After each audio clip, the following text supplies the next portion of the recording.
folks, it is election night 2024. Vice President Kamala Harris against Donald Trump. We are focused on the election, of course, not just the election between those two, but you have a number of other U.S. Senate races, congressional races. Will Democrats win control of the House, making Hakeem Jeffries the first black Speaker of the House in American history? Also, your critical Supreme Court races. You got ballot initiatives. We're going to be covering all of this, folks. It is time to bring the funk on the Black Star Network. Let's go. He's got whatever the miss, he's on it. Whatever it is, he's got the scoop, the fact, the find. And when it breaks, he's right on time and it's rolling. Best believe he's knowing. Putting it down from sports to news to politics. With entertainment just for kicks, he's rolling. It's on go, roll, roll, y'all. It's rolling Martin, yeah. Rolling with rolling now. He's funk, he's fresh, he's real, the best, you know he's rolling Martin now.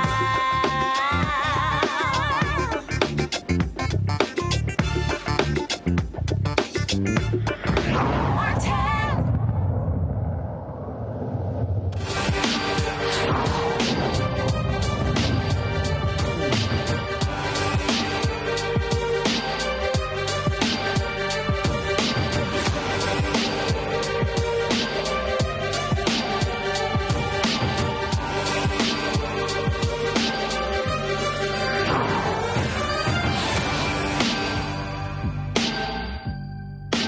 All right, folks, welcome to our Election Night coverage 2024 right here on the Black Star Network. This is a live look at Howard University on the yard there where Vice President Kamala Harris will speak tonight. Our hope is that she will be speaking as the president-elect of the United States of America. Polls are closing all across the country. There have been some issues. We'll get to that in a second. We got, of course, a packed house here in our Black Star Network studios on Black Lives Matter Plaza in Washington, D.C. We got a number of our panelists here. You often see these folks on the show, so we got them assembled here. We got other panelists who are here as well. So we're going to be here for the next several hours, be rotating various voices throughout our coverage, and so looking forward. So we got a combination of our coverage plus an election watch party as well, and so glad to have all of you here. I talked about some issues we've already seen. Russia has been calling in bomb threats in Georgia, specifically as it relates to black precincts. As a result, polls have been extended in Georgia. Gerald Griggs, who runs the NAACP in Georgia, joins us right now. Gerald, glad to have you here. Tell us exactly what happened in Fulton County. Obviously, that is a significant area for black votes, and the FBI spoke about that very issue. Yes, so basically, over the last few hours, there were continued threats in Georgia, 17 polling precincts to be exact, some in Fulton County, some in DeKalb County, some in Gwinnett County. We at the NAACP sounded the alarm after we heard from elected officials that this was happening, and it was targeted at black precincts in Fulton County, targeted at black precincts in DeKalb County. And so ultimately, we wrote a letter to the Secretary of State. We got in touch with our lawyers, and judges in both Gwinnett County and Fulton County have extended the election period for those affected polling districts, and they will now be closing an hour later. So typically the polls close here in Georgia at 7 o'clock. Those precincts will be closing at 8 o'clock. But it was a targeted attempt by actors outside the United States. I believe the Secretary of State identified it as Russian interference. We still don't know which bad actors it was, but it was definitely targeted at predominantly black precincts with the hope of suppressing the vote. So we have been asking and engaging people to stay in line. If you were there earlier and the poll precinct was closed, please go back, because it's incumbent that we exercise our right to vote and not allow bad actors from Russia or any place else to interfere with our election. When we talk about those bad actors, the FBI spoke on this. You guys should have my iPad. If so, go to it, please. FBI released this statement. The FBI is aware of bomb threats to polling locations in several states, many of which appear to originate from Russia email domains. None of the threats have been determined to be credible thus far. Election integrity is among the FBI's highest priorities. We will continue to work closely with our state and local law enforcement partners to respond to any threats to our elections and to protect our communities as Americans exercise their right to vote. As always, we urge the public to remain vigilant and report suspicious activity to state or local law enforcement or submit tips to the FBI. That's 1-800-CALL-FBI. That's 1-800-225-5324 or go to tips.fbi.gov. Now, Gerald, the key here is they were specifically targeting black precincts. And so we know Russia was helping Donald Trump in 2016 and 20. And so they are scared to death of a massive black turnout today for Vice President Kamala Harris. Yes, and as we've seen in early vote, there has already been massive black turnout in Georgia. We have already crossed 1 million African Americans who early voted, 4 million total Georgians that early voted. And we know this election will be on the margins in Georgia. The last presidential election was decided by 11,781 votes. I think you guys know that number very well.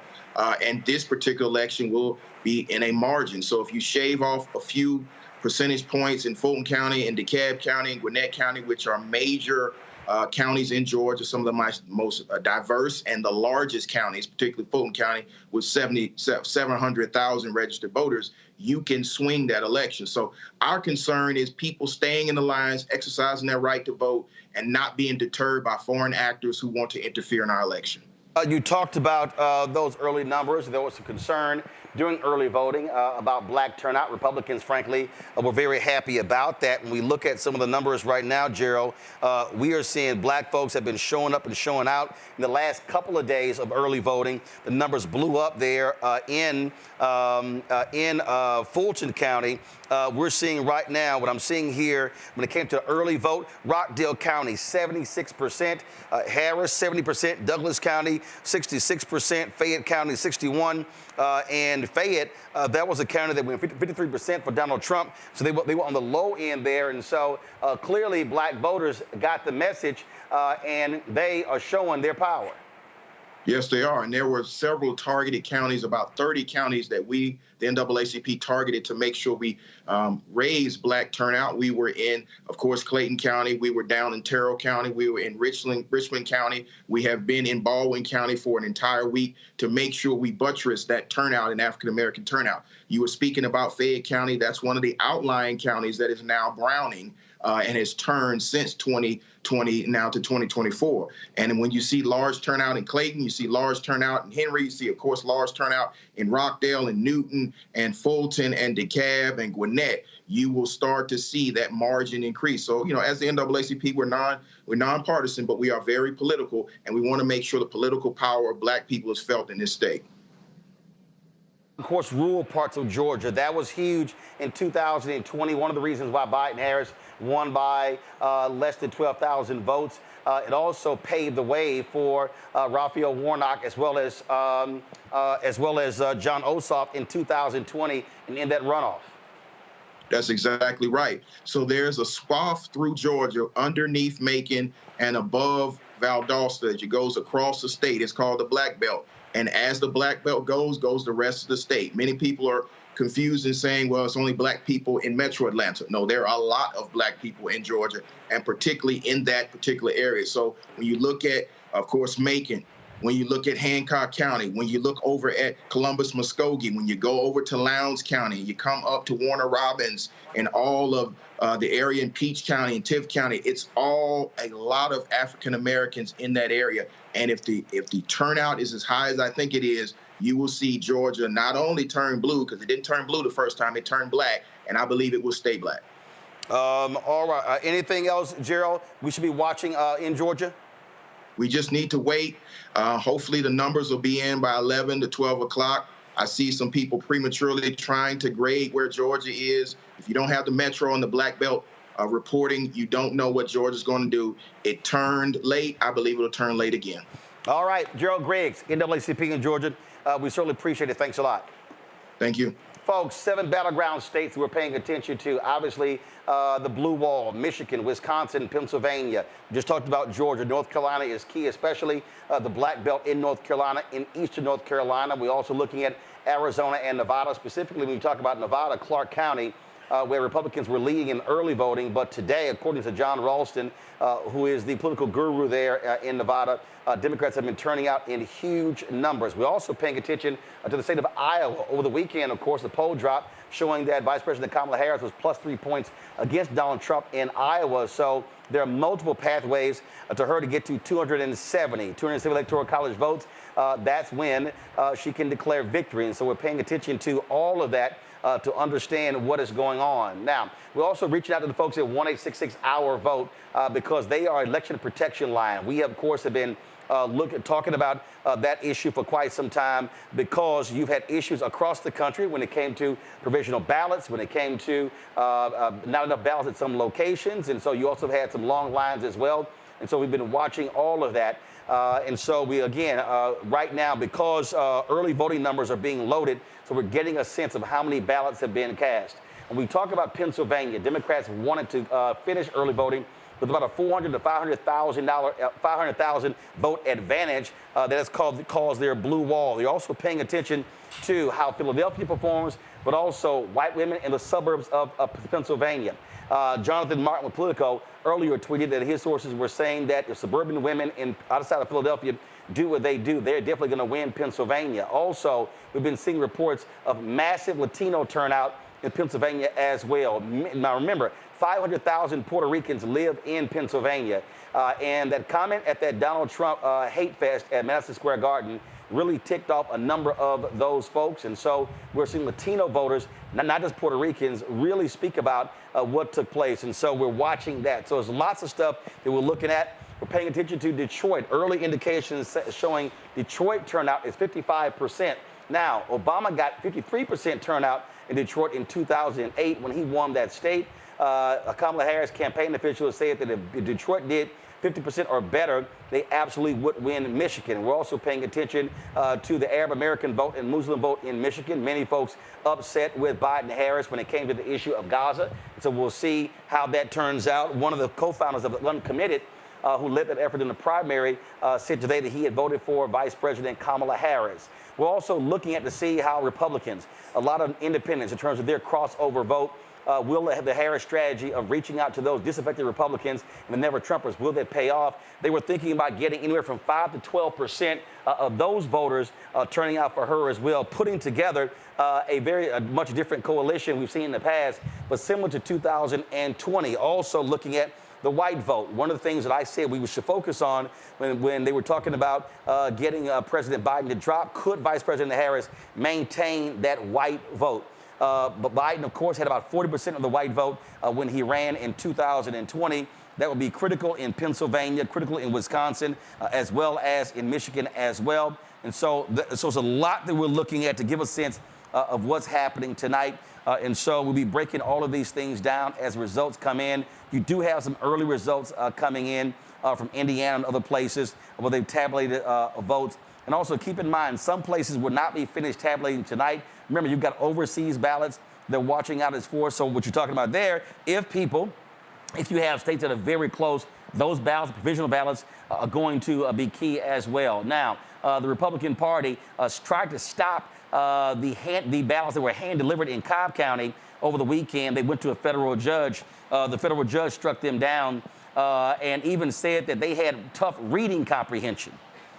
Now, I told y'all Laura Trump, who Donald Trump picked, lead the Republican Party, was dumber than a doorknob. So when the federal judge says they lack reading comprehension, that says a whole lot about their efforts. And so, again, we've been looking at a whole lot, folks, over the last day. Now, remember last night, Vice President Harris, they had 8 rallies taking place last night all across the country. She spoke in Pittsburgh, then flew to Philadelphia and closed it out. Of course, we were there last night in Philadelphia late last night. Some 50,000 people were gathered at the Philadelphia Museum of Art. That followed 75,000 folks who were at the Ellipse just last week. We were also there with her at Michigan State in East Lansing on Sunday, a massive crowd there as well. And so what you've seen is a candidate really grow and build over the last 2 weeks of the campaign. And you compare that to Donald Trump, where they got more evil and crazy. Last night, you had J.D. Vance literally calling Vice President Harris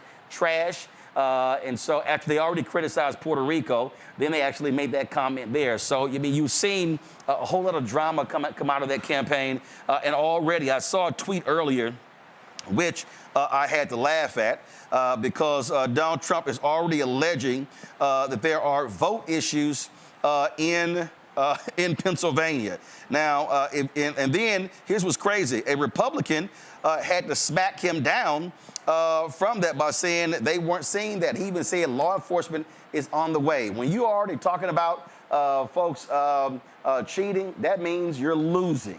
And so we'll be, again, watching all of that.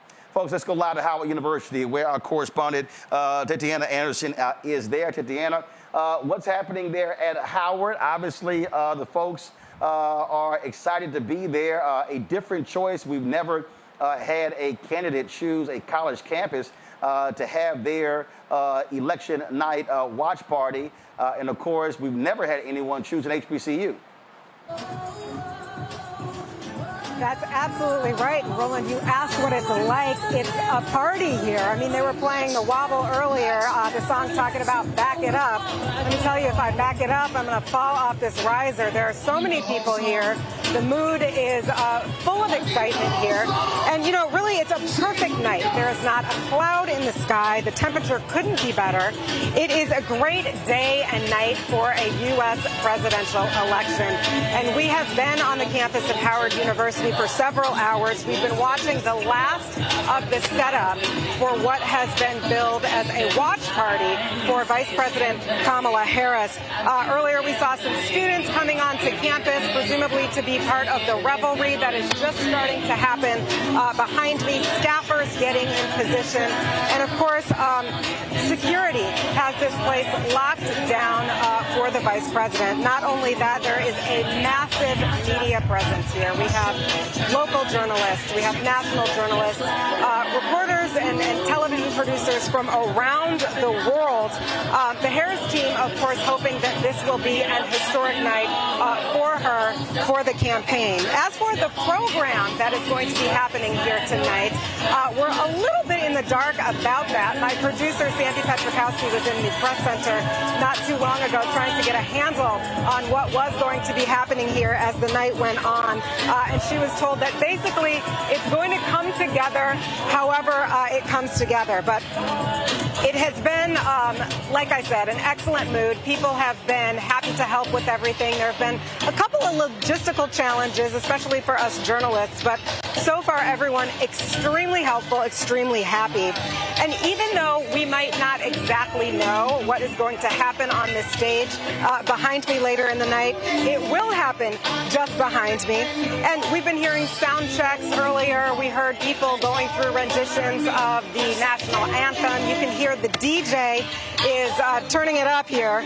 All of this happening against the backdrop of that building just behind me. It's the Frederick Douglass Memorial Hall, and it's one of the buildings where Kamala Harris actually studied when she went to Howard in the 1980s, graduating from Howard University in 1986.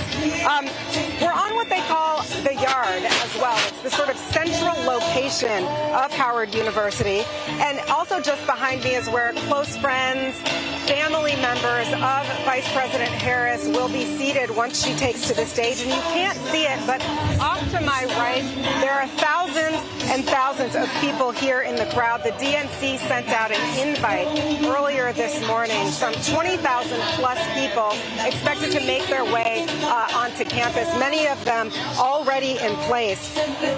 All of this, as you know, Roland, as our viewers know, is happening on the campus of Howard University. It's one of the foremost historically black colleges and universities in the nation. It's referred to often as the Mecca. It has produced other great alum in addition to Vice President Harris. The list is long, but includes Thurgood Marshall, Toni Morrison, the late Chadwick Boseman, Vernon Jordan.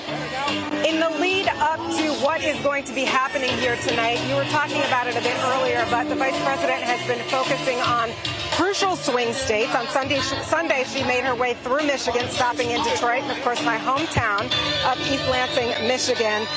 Monday, she kept her eyes on the prize of Pennsylvania, ending her night in Philadelphia. And earlier, she was here in the District of Columbia. She went to a phone bank, not only to make calls herself, but to thank the people that were working the phone bank for her, telling them that, quote, this truly represents the best of who we are.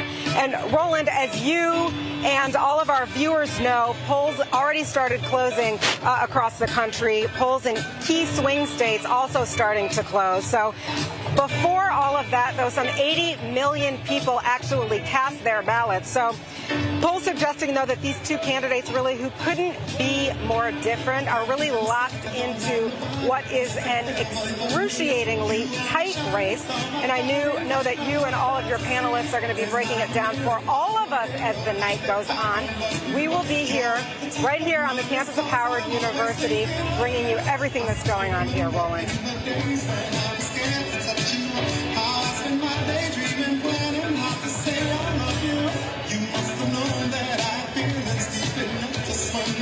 That's when you opened up your heart and you told me to come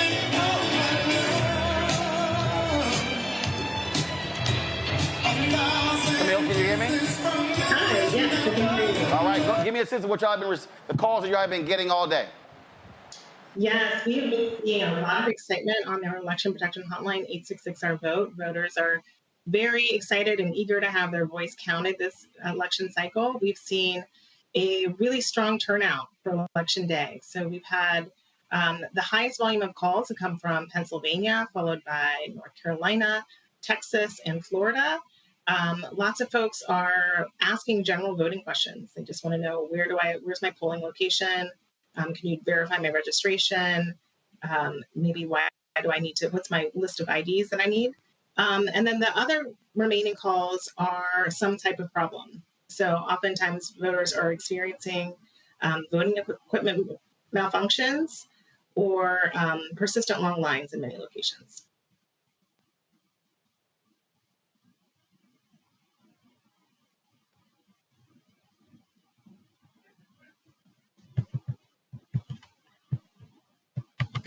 Obviously, we hit the bomb threats, but have we seen massively long lines? We saw that during the early voting in places like Ohio. That's because Republicans only allow for one early voting location in one place. And so anything like that happening? Yes, in Pennsylvania, we've had many reports of voters having to brave long lines, particularly in a lot of the universities' campuses. So, for instance, Lehigh University and Villanova and Gettysburg College, we've had reports of voters in line for 2, 3, 4, even 6 hours was one report of lines. And so we've been encouraging folks to, of course, stay in line. We're trying to get pizza out to folks. We're working with election officials to try to remedy what has been a long day for many voters. And we've been also working in the courts to extend voting hours. All right, then. And so for right now, for folks out there, are there any issues? Are you guys also looking at lawsuits, things along those lines? Are y'all monitoring that? Yes, we've been very active in Georgia and, as I mentioned, Pennsylvania, trying to extend those voting hours. Our partners were attempting to extend the voting hours in Louisville, Kentucky. You may have heard about some e-poll book issues. Voters were this morning, unfortunately, unable to cast their ballot because there were some errors loading the e-poll books. And so many voters were turned away at the polls, and we tried unsuccessfully to get the court to extend the voting hours because voting in Kentucky closed at 6 p.m. local time, which of course is unreasonably short for voters to be able to get back to the polls if they have work responsibilities or family responsibilities before 6. But that's how we'll have to shake that out after Election Day and try to get some reforms. All right, Camille, I surely appreciate it. Thanks a lot. Thank you. Folks, going to go to a quick break. When we come back, we're going to sit down with our panel, introduce them, and start our analysis of Election Night 2024. You're watching the Black Star Network.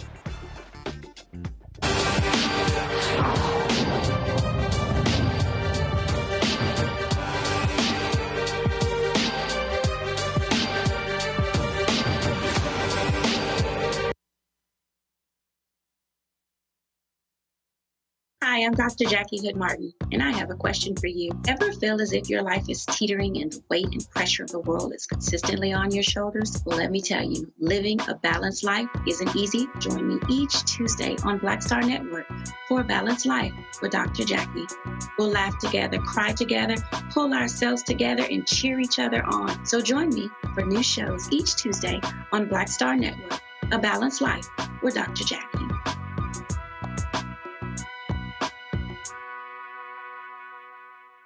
Pull up a chair, take your seat at the Black Table with me, Dr. Greg Carr, here on the Black Star Network. Every week, we'll take a deeper dive into the world we're living in. Join the conversation only on the Black Star Network. Hatred on the streets, a horrific scene, a white nationalist rally that descended into deadly violence.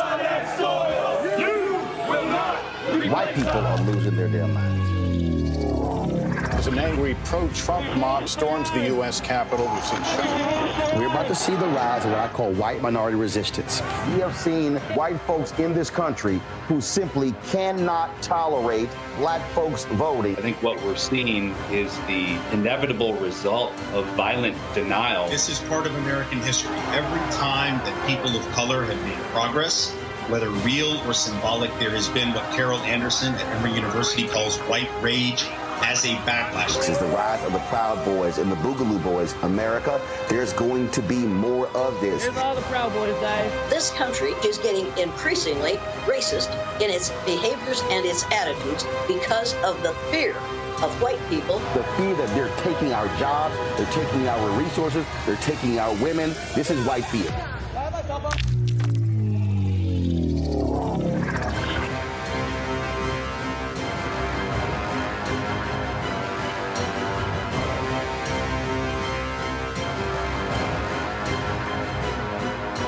When you talk about blackness and what happens in black culture, we're about covering these things that matter to us, speaking to our issues and concerns. This is a genuine people-powered movement. There's a lot of stuff that we're not getting. You get it, and you spread the word. We wish to plead our own cause.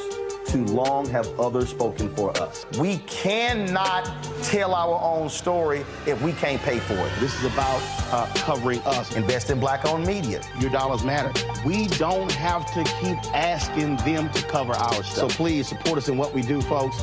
We want to hit 2,000 people, $50 this month, raise $100,000. We're behind $100,000, so we want to hit that. Y'all money makes this possible. Checks and money orders go to P.O. Box 57196, Washington, D.C. 20037-0196. The Cash App is $RM Unfiltered. PayPal is R Martin Unfiltered. Venmo is RM Unfiltered. Zelle is Roland at RolandSMartin.com. Hi, I'm Dr. Jackie Hood Martin, and I have a question for you. Ever feel as if your life is teetering and the weight and pressure of the world is consistently on your shoulders? Well, let me tell you, living a balanced life isn't easy. Join me each Tuesday on Black Star Network for A Balanced Life with Dr. Jackie. We'll laugh together, cry together, pull ourselves together, and cheer each other on. So join me for new shows each Tuesday on Black Star Network, A Balanced Life with Dr. Jackie.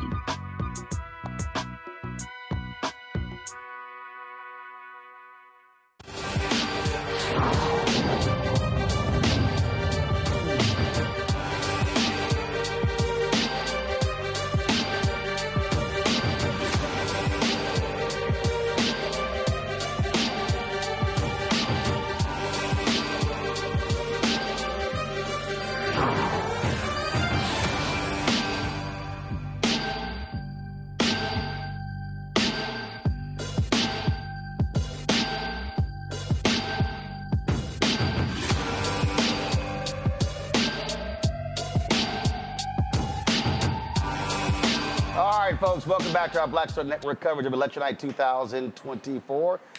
We've got a number of folks in studio, but let's meet our first panel. To my left, Daria Rose.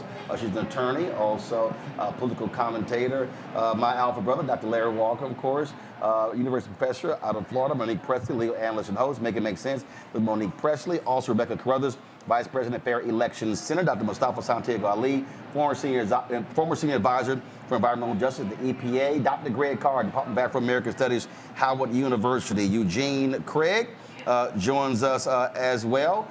Eugene is a never Trumper Republican. Of course, very much involved in Maryland politics. Nola Haynes, Dr. Nola Haynes, Georgetown University School of Foreign Service. Erica Savage, Reframe Brain, of course, Erica. Matter of fact, y'all get ready to show Erica's meme. Erica's meme from our coverage. Be sure to show that. Mondale Robinson, Black Male Voter Project, Mayor of Enfield, North Carolina. Glad to have everybody here. So let's see. Let's get this thing started. First and foremost, I'll start here. Rebecca, I said it earlier. Last 72 hours. And you can really tell the change in how the vice president, how she's walked, how she's talked. You can see it in her tone, in her face, in terms of the rising confidence the closer we got to this election. Well, so far, the numbers that we've seen over the last week and a half with early voting across the country has been really good for Kamala Harris. Not only that, but it was very good today to see the number of young people on college campuses in Wisconsin, in Pennsylvania, in North Carolina, who are standing in lines. And unfortunately, some of these lines are 3, 4, 5, 6 hours, but they're staying in line. There's lots of pizza, there's lots of donuts. Celebrities are showing up, DJs are showing up because they are excited about these first-time voters who are going to be crucial tonight. Absolutely. Mondale, we look at, in terms of what they needed to win, rural parts of Georgia, North Carolina are critically important. But even when you talk about Michigan and Pennsylvania, which folks know outside of the major cities, that's Alabama. It's also bringing down those rural numbers and not having 80-20, 70-30 margins. Yeah, I think what you're talking about is winning better or losing better. And I think this presidential campaign has been all about that for this candidate. She's not made a single misstep as it pertains to including people that are not a point or normally a part of our profile when we talk about who are our coalition. I think another good important part is people forget that in the South, Black people are overrepresented in rural spaces. So I think the idea that you have rural mayors and also people like myself out here working extremely hard to turn out our base for this candidate, it becomes a no-brainer. And we see the work already, even though the numbers are early, we see in states that we are expected to win easily and those that we are expected to win narrowly, we see her outperforming the other guy, the orange guy on the other side, in spaces that we didn't do in 2020. We also see younger Black men. In Georgia, for instance, Black men are the youngest voting population right now. That is a guaranteed victory for us if we continue on this path. The idea that young Black men that lean heavily Democratic are already cashing votes or votes have already been counted, that means that we're just waiting on our base to show up and we know damn well we're going to slide through. There were so many people on that point, Mustafa, who were talking about, the black male vote, which reminded me of what happened when Stacey Abrams ran for governor and brothers showed up. Really what it was a bullshit mainstream media narrative because they weren't talking to brothers who deal with brothers every single day. And even one day when I was talking to some of these people and they were saying, well, our issue's not been addressed, and when you asked them, they couldn't even answer those questions. What issue? So it was just interesting watching all of that take place. Yeah, it's a part of the disinformation that's often out there. So it's not always the opposition who's doing it. Sometimes it's folks who are supposed to be well-meaning in this space. So many of us have been talking with Black fathers about the importance of being here, about making sure that our daughters and our mothers and our sisters and our aunties, that we're protecting their rights, but also at the same time, making sure that we are addressing the economic issues, making sure that folks are understanding what the particular needs are in our space, what our healthcare needs are. All these various things are a part of the conversation now, and brothers are showing up like they've always shown up, but you gotta make sure that you are spending the time, make sure that you are hearing them, and that you are honoring the requests that's in that space. So I'm excited about this moment, that folks are finally starting to actually pay attention to what brothers are asking for, and that we're gonna continue to make sure that we're moving forward, both up and down the ticket, because yes, we're concerned with what happens for the vice president, but it is also what's happening in those state houses and those county commissions and those local governments. So in this moment, we're making sure that folks know that we have value and that you're honoring the value that comes with the Black male vote. Daria, Rebecca talked about young voters, and we saw early voting. significant turnout of young black women and young women of color. And so we're also seeing already 1835 really turning out strong. And I was messing with Brittany over there. She's like, yes. She's like, my generation is voting. And I literally said, Brittany, by damn time. I'm Gen Z, and we're fired up. We sure are. On TikTok this past week, Donald Trump's Access Hollywood tape was trending, and you're talking about a generation of people who were 10 years old when this came out. So we've never heard the Grab 'em tape in full. We didn't know his rhetoric, but now we're hearing it and we're being exposed, and we're asking our parents, and especially the fathers in the community, how could you vote for someone who talks like this? What if he was talking about your daughter? What if he was talking about your wife? So we're ready. We're ready. We're engaged now. We talk about late October surprise, that happening, Eugene, but also that hate rally, someone called it Hate Palooza at Madison Square Garden. Again, that Texas comedian, a so-called comedian, that joke about Puerto Rico pissed off a lot of Latinos. I mean, listen, he got Bad Bunny, Jennifer Lopez, and Ricky Martin, probably the trilogy of Puerto Rican musical acts. Mark Anthony was blasting at every concert. Fat Joe was going off. All on one page united within an hour, coming out swinging heavily for Vice President Harris at Hatechella. I mean, they took it so far at Hatechella to have, Byron Donalds walk out to Dixie. So, but the thing is, only thing missing was a pat on the head. But the thing is this: for some of us, it's been a decade of fighting against Donald Trump's racism, against Donald Trump's hatred. For me, people say, I say, look, y'all voted against Donald Trump 3 times. I voted against him 6 times. So I voted against him 3 times in the primaries. And so for me, this has been a fight from June 2015, and hopefully this is the last time we have to deal with this. Larry, obviously, Latino voters, Puerto Rican voters, but also Haitians in Florida is important. Now, Florida, they say, wasn't a state in play. Nikki Fried, the chair of the Democratic Party there, has been trying to rebuild it. But it'd be very interesting to see what that turnout is tonight. Even if Trump wins the state, the question is, what's the margin? And then how does that pave a way for Democrats in the future in Florida, which used to be a purple state that's now a red state? Yeah, so it's interesting. I was making a comment earlier talking to someone about the state of Florida because everyone's interested in see if it actually is in play. I agree, it's more of a purple state. I think it's going to be very difficult to win this election cycle. But I want to go to something you highlighted. Let's give a round of applause for Nikki Fried and the Democrats in Florida because we put in a lot of work to make sure build the infrastructure for the future. Now, the next election cycle, 2028, I think it'll be a little bit different. But you highlighted about some of the issues relating to Haitians and Puerto Ricans. Over the last couple of weeks, the Trump administration, they've been basically committing political suicide. And as someone who lives in the state, Central South Florida in particular, Haitians and Puerto Ricans are, I'll say upset, but I can use another word, but we're on television right now. I don't want to get myself in trouble. But it has had an impact, and even see it in my home state of Pennsylvania. We're hearing the Puerto Ricans, and I'm from Philadelphia. You're hearing Puerto Ricans in Philadelphia have turned out record numbers. But you're right, Roland, in terms of what they did, it really did have an impact. My wife's family is Jamaican. So when they talked about Haitians, Jamaicans, and all the other, individuals from the Caribbean are quite upset. And so once again, you've galvanized a population that was more likely to vote for those who are, low information voters we talk about a lot. Those folks will make sure they come out and vote because the blatant racism was clear. I may also add there are some those in some of the populations we described thought when we were talking about issues relating to racism that it didn't apply to them. So I think that Madison Square Garden, the comedian and some of the other comments after that made it clear who those comments were directed. Before I go to the next panel, folks, we already got some good news tonight. Go to my iPad. The United States Senate now has its 4th black woman ever, Lisa Blunt Rochester. Lisa Blunt Rochester, to the United States Senate from Delaware.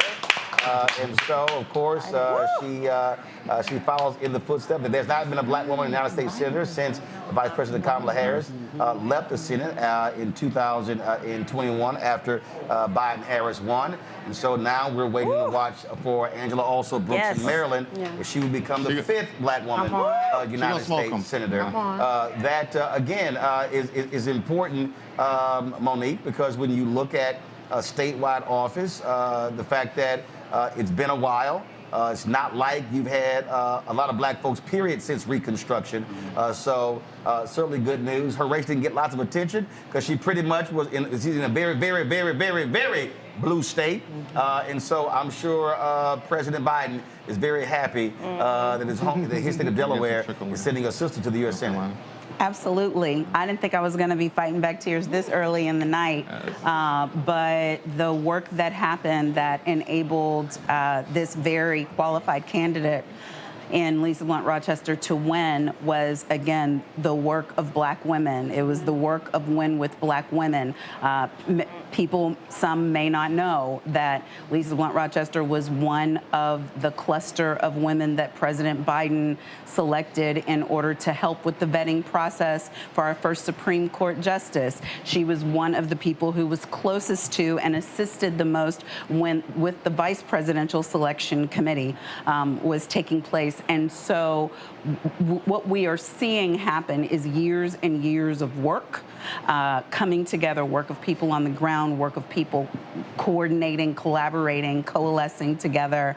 And I am so thankful about that. And I'm expecting many more tears as the night unfolds. I expect for there to be a Senator also Brooks and for there to be a President Harris. So it's a good night. Greg Carr, thank goodness we don't have a crazy, deranged black man in North Carolina. Josh Stein has beaten him to a pulp. We've already called that race. So Josh Stein is going to be the elected governor of North Carolina, beating the porn-loving Mark Robinson, who Donald Trump said was more important than Dr. King. Yeah, looks like maybe a future in reality TV for him, more time for Nude Africa. But yeah, it's interesting. I left Howard to come here, and the students were in line, and they were so enthusiastic. You know, kids who are 18, 19, 20 years old, who when Barack Obama won in 2008 under very different circumstances on their campus, you know, they were 3, 4 years old. And so they don't, you know, remember that. And, you know, unlike 08, when it was, you know, an electric atmosphere, perhaps maybe even a sense of inevitability, this year, the place is on lockdown, it's kind of tightly scripted, and this sense of momentum we have. But it reminds me of a scene, if y'all remember from The West Wing, that final season when, after this knockdown drag out between this first Latino candidate and the white candidate, and they said, you know, what if after all of this, the map looks exactly the same? Yeah. Florida has reported about 87% of the vote. Looks like Trump is winning, looks like 55-41, or no, 55-43. Miami-Dade came in 55-41 for Trump. Where are those Puerto Ricans and Haitians? What if after all this, the map looks exactly the same? Indiana went for Trump for sure, but Harris looks like she overperformed in the county that Indianapolis is in. Are these white women going to show up? This has never been about black men or black women in that regard. The biggest voting bloc in this country is white women. Right. Are they going to leave their race in enough of a percentage to do this? And in Georgia, it looks like finally, about half of the vote is in out of Atlanta and out of Savannah. And looks like the number right now is 56-42 Trump. What Gerald said, Griggs, earlier is important. If you are in line, stay in line. She has all the momentum, all the enthusiasm, but looking at the faces of those young people leaving there and coming here, we're going to have to do a little bit more than cheer at this point. If you're in line, goddammit, vote, stay there. Because what if after all this, the map looks exactly the same? So, well, it is a question of when you start looking at these different states, Erica, it comes down to infrastructure. What is your ground game? Yeah. In Pennsylvania, for instance, there was a massive, massive ground game for the vice president. She spent a lot of time there yesterday, hitting 3 cities, Raleigh in Allentown, Raleigh in Pittsburgh, closing out in Philadelphia. I talked to Erica with SCIU. They had 30-plus buses of folks there in the weekend. They knocked on almost 1 million doors in Pennsylvania. And at the end of the day, that's how elections are won. It's absolute ground game. Yeah. And I remember you were in Southwest Georgia when we were doing a ground game back in 2020. Now we have moved to a place where, post-pandemic, where it used to be the institution of the Black church where people would go and they would engage parishioners there, but because there have been a fallout of people that are attending worship services, then that's not the go-to. So it was very smart of the Harris-Walz campaign to understand that they had to really penetrate the ground game. I heard a number earlier today, 90,000 people, 3 million doors that were knocked over the past weekend. That's the type of infrastructure that we need. Monique talked about Win with Black Women. Roland, you had Win with Black Men. All of these coalitions that were week after week engaging people, texting people, letting people know how they can get engaged. The way that we win campaigns is letting people know how they can be involved. People are waiting to be activated, and so understanding that Pennsylvania, Michigan, and the slow state of Wisconsin and Milwaukee, understanding that those are places that really need to have the touch, need to be touched, not just once, twice, 3, 4, 5, 6, 7 times, is something that was very smart on the part of the Harris-Walz campaign. And I agree with you, Dr. Carr, is now we're going to see if all of the work that we have done that has been done by those unsung heroes will actually get us to 270 first. It's also looking at, when you start looking at these various states and how things shape up. Go to my iPad, Noah. So you take Virginia, 35% of the vote is in Virginia. It's very narrow right now, 50.5 to 47.7. Now, what's interesting is a wider margin in the U.S. Senate race. It's a 5-point gap. It's a 3-point gap, less than 3-point gap in the presidential race.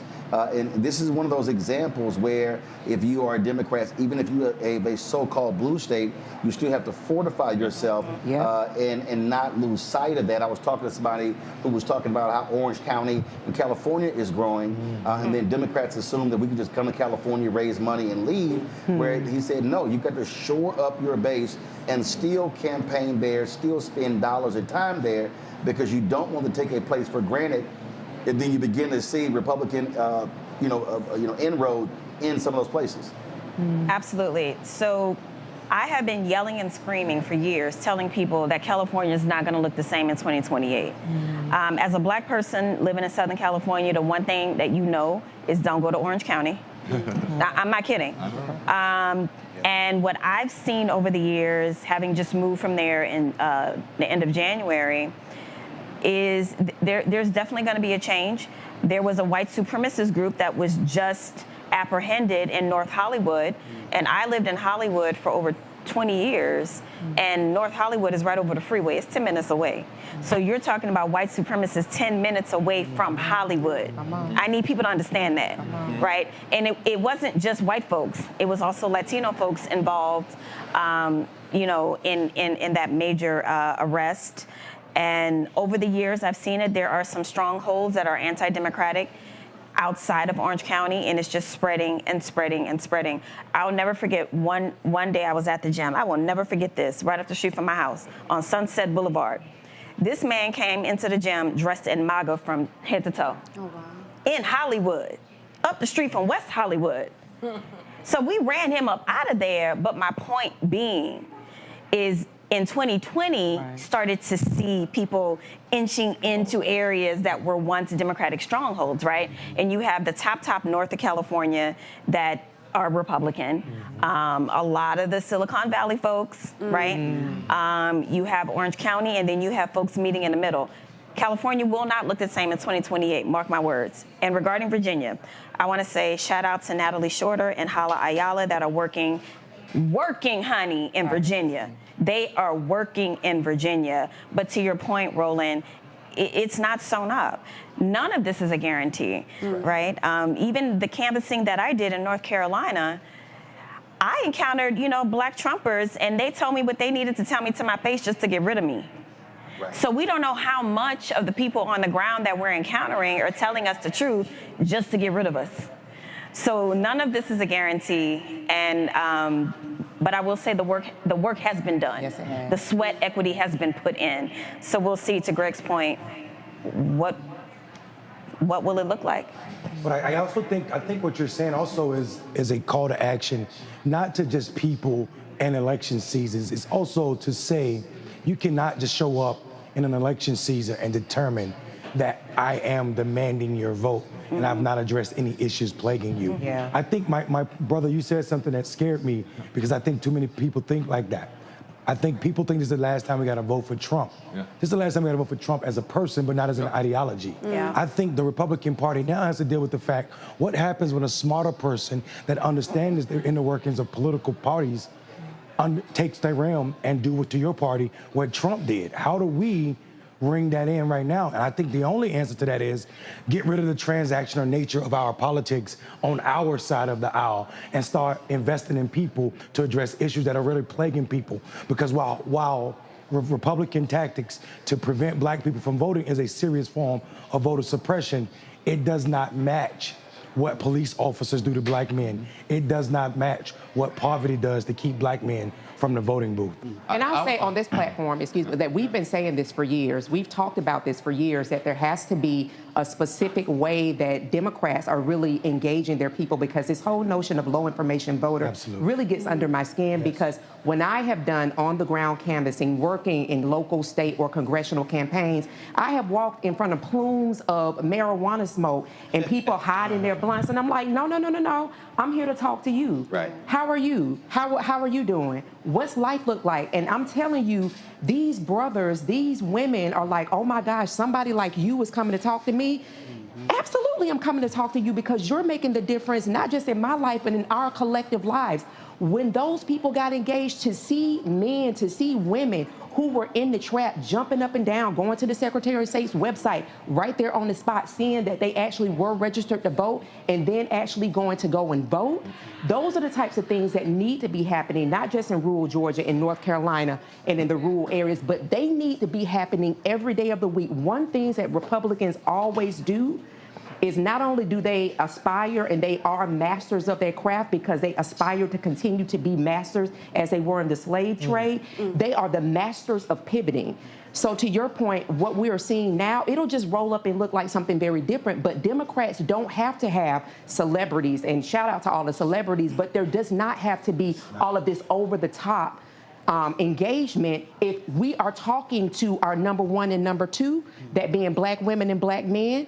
That's the number one voting bloc in the Democratic Party. If we're actually talking to every socioeconomic status, if we're engaging our people all year long, because in 2 years we're going to be begging for people to vote again. Well, I think you have to factor something in, which I was having this conversation earlier today, that a lot of people simply do not focus on, and that is Republicans understand how to form narratives. Talk about it, Roland. Second of all, you have a very sophisticated Republican media ecosystem. Yes. So what you have is you have this thinking among Democrats. Come on. Oh, well, there's MSNBC, there's, Republicans say, well, New York Times, Washington Post. The reality is those are not progressive media outlets. Come on. Because they're going to be like, oh, no, we're objective. And you look at the New York Times reporting in this election cycle, it has been beyond shameful. You remember, of course, with all of Hillary's emails. But when you look at what happens, obviously you have the juggernaut of Fox News, where all conservatives go to get the information. Then you have conservative talk radio. Right. So you had all these conservatives bitching and moaning about Vice President Kamala Harris going on Saturday Night Live and them and not extending, and like, about what was fair. But tell me how many times has a conservative talk radio host booked a Democratic candidate? It's like it's a Republican echo chamber. Then you add in how the Republicans have invested heavily in digital media. So now all of a sudden, what now happens is they are constantly driving a message. And then when a piece of policy comes up, they can kill something because what are they doing? They are constantly messaging. Yes. When you look at when Senator James Lankford stands on the floor of the United States Senate and says, a very prominent conservative talk show host, he was talking about Sean Hannity, basically said, you move forward with this bill, we are going to destroy you. And he was very clear about that. And so that's happening, and Democrats are playing games in that if you're not investing in that media ecosystem, that way you can shape your narrative, control your narrative, explain to your audience what's going on, you're going to be at a disadvantage.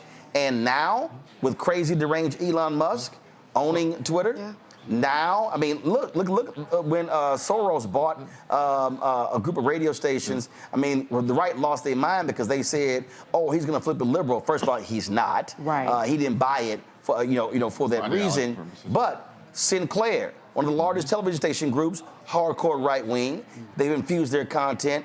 They understand that if you control the hearts and minds through media, you can actually change the narrative. So this is the thing, Roland, a couple points. People know Tucker Carlson for his perch at Fox News. As a Republican, I got to know Tucker Carlson as the CEO of the Daily Caller, which was funded by the Daily Caller Foundation, right? Which is a part of a much bigger network that also funded not just the Breitbarts and the Daily Callers, but they were coming down to college campuses and funding student-ran and owned newspapers at the very bare level, and also allowing that article sharing for free that otherwise would make any other publication charge for. So I mean, in that media ecosystem, let's say I had a congressional candidate went to run for Congress, right? We might roll them out on Sean Hannity, but that next week they're hitting every single conservative podcast, radio show. I mean, it go from Hannity. It used to go from Hannity to Limbaugh to Hannity back on radio, back to Fox News, and then you'll hit the second rung of things. But it's that messaging, it's that narrative creation, it's that firestorm I'm now able to create around a person or an idea or to kill something that where the real power lies. And to your point, brother, the real horror in J.D. Vance is that's the pivot already in front of our face. Absolutely. J.D. Vance is the vice presidential nominee because Elon Musk and Peter Thiel said so. Yeah. If you know Peter Thiel's president in waiting, if you know Peter Thiel's history, Peter Thiel has been funding operations on the right and I mean center right, but very far right also for over a decade. So when Dr. Nola talks about the tech bro that comes in and doing their thing in California, that's literally J.D. Vance. That's literally Peter Thiel. That's literally Elon Musk. I want to jump in because you talked about ecosystem, and I think one thing we're missing here is the bro poll culture ecosystem. Because a lot of what we talked about with the African American vote and about the perception that black men were not going to vote for VP Harris originated in these pollsters, predominantly white males, who have blinders on. So when they see data, all they do is see data, but they have no cultural competence. So part of this ecosystem we have to also discuss is these polls, because we all knew that black men were not going to vote for Donald Trump.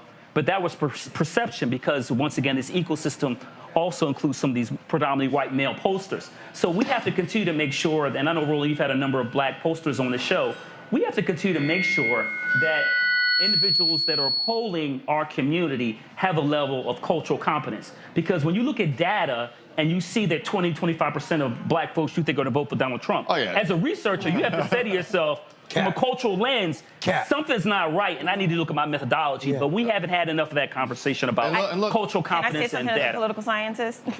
I don't look at polls. I do not look at polls at all. As someone who's written surveys, you write a survey, you write a poll to elicit a certain type of answer.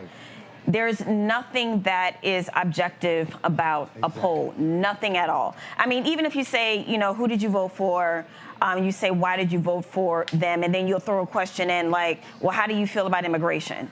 Or you'll throw a question in there, or how do you feel about, HBCUs? There's always going to be those kind of questions in there to guide you towards a specific way of thinking about your answer. I don't look at polls at all. To Roland's point, to Erica's point, it's about the ground game. Hold tight 1 second. Hold on. Pennsylvania, folks. The vote counting center in Pennsylvania has been evacuated due to a bomb threat. And so that's what's going on. And again, I feel like this is look, we told you about Russian interests. They desperately want Donald Trump to win. And so the fact that you're seeing bomb threats in multiple states is happening across the board. So just be aware of what's going on. Nola, finish your point. Jesus. Wow.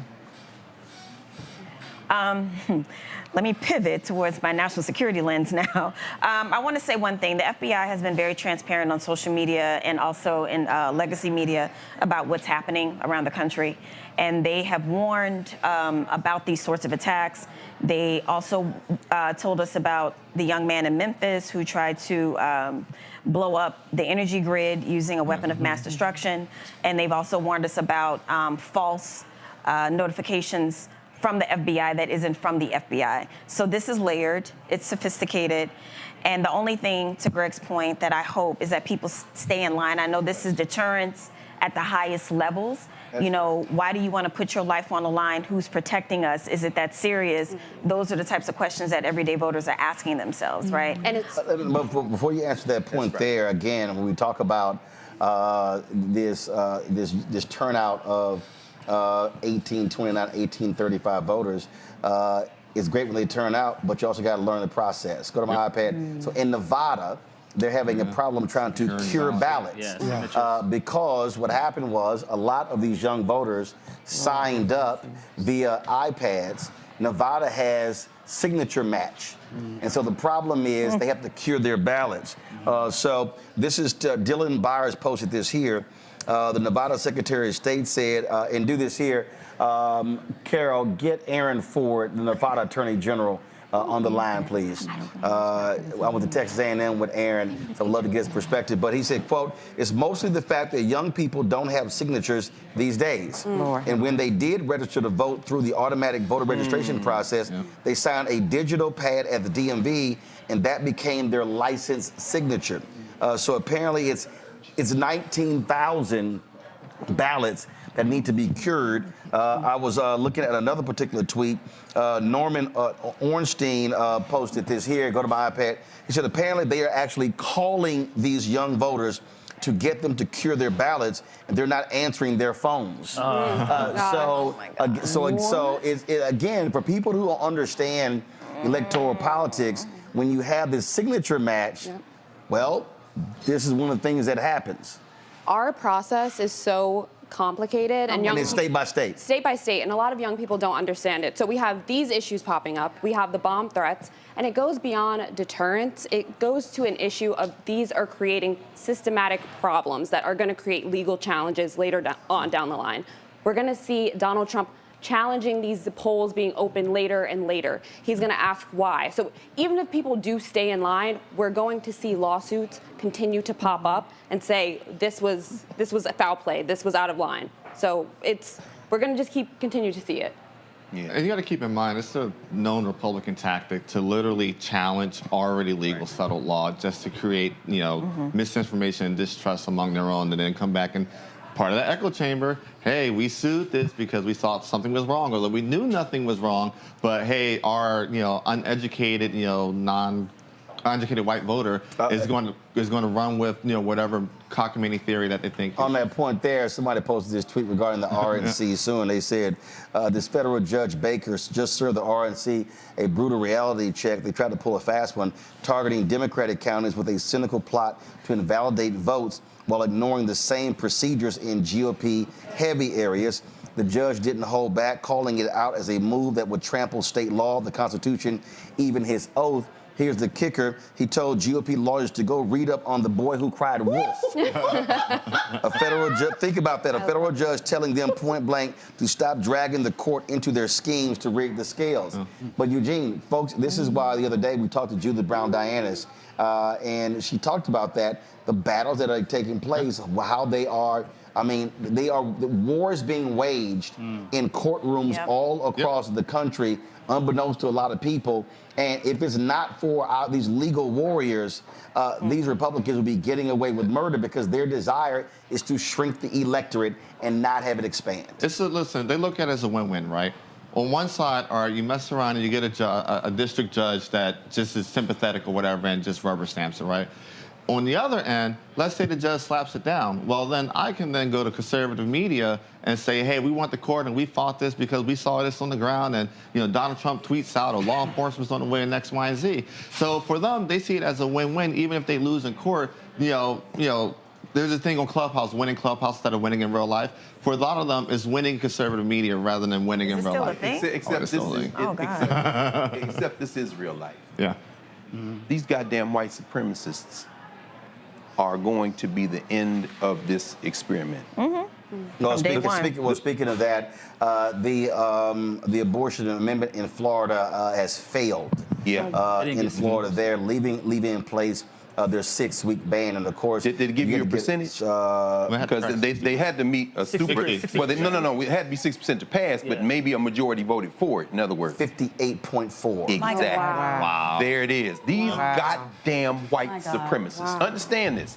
So yeah, 95% of the ballot-ins, there were 10,935,000 votes cast, 6.3 million yes, again 58.4%, no 41.7%. And that, Roland, thank you, because therein lies the end of this funky ass settler place. Let me explain it. That is the logic of the Electoral College. Hold tight 1 second. Also another race, folks. We now have our 5th black female United States Senator in history. Wow. So in Maryland, Angela also Brooks has been projected the winner in Maryland, beating a former 2-term governor, Larry Hogan.